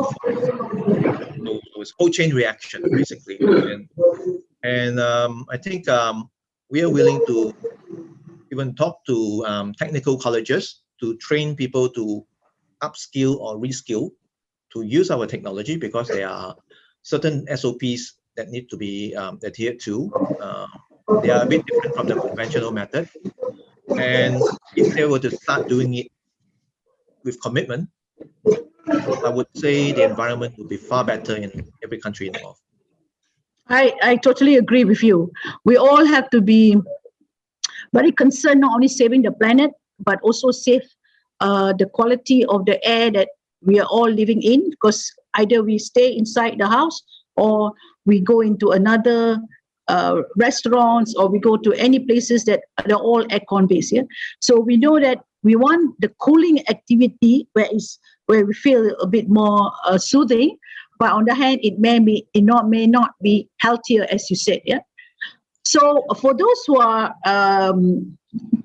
visiting the exhibition booth, take note that Aerostat is one of our exhibitor. So you can always visit the exhibitor's booth profile. You can definitely go into the meeting room and meet up with Michael personally, have your discussion one-to-one and B2B. And then more so, if everyone else wants to know more about the technology and also wants to build a strong relationship respect towards supplying manpower to Aerostat to be part of growing the industry of this nanotechnology, eco-friendly aircon, air quality, I think Aerostat is the way to go, because they have proven to have all those elements that not only save the planet, but also increase the quality of the air and improve on the health of the people. I think that's very sustainable, because that is what the 5 P is all about: product, process, people, planet, prosperity. I believe you have that in Aerostat, where you're not only producing the air quality aircon, you have your processes, which is highly compliant with elements of 14,000 halal and so on. But on top of that, you are taking care of the community that is taking the aircon as part of the quality that they want, the element of the value. But you have also put into the fact that you want to save the planet also with all these less chemical products or good quality products. So I must say that the prosperity that embedded into your product is to give people the high quality element for their money. Yeah. So I believe this is a clear example of a P5 model of a product that encompasses a complete element of P5, yeah, on the product, process, people, planet, prosperity. If there is no questions, I would say I would like to thank you, Michael. And you have another session, I know, with your boss. Your booth is on, so I believe more and more people would definitely like to touch base with you. This is just a beginning with Susnet, but now that I know who you are, how we can work together is on the next level, yeah? So with that, it's right on top, it's right on the dot at 6 p.m. So I would like to say thank you to all the people that have stayed back, yeah? We have really enjoyed the day. We hope every one of us have really learned a lot from everyone that has presented today. And we hope we can see all of you again in our everyday session in the presenter. And for those who wants to present additional topics, you can always liaise with me and I will see whether I can rope it in or create a dialogue out of a conversation coming up from everyone who has participated in this forum. Yeah. So with that, I thank you, everyone, and hope to see you tomorrow. Okay, inshallah, see you today, and then have a nice day. Enjoy yourself, and stay safe, stay sustainable. Bye bye. See you.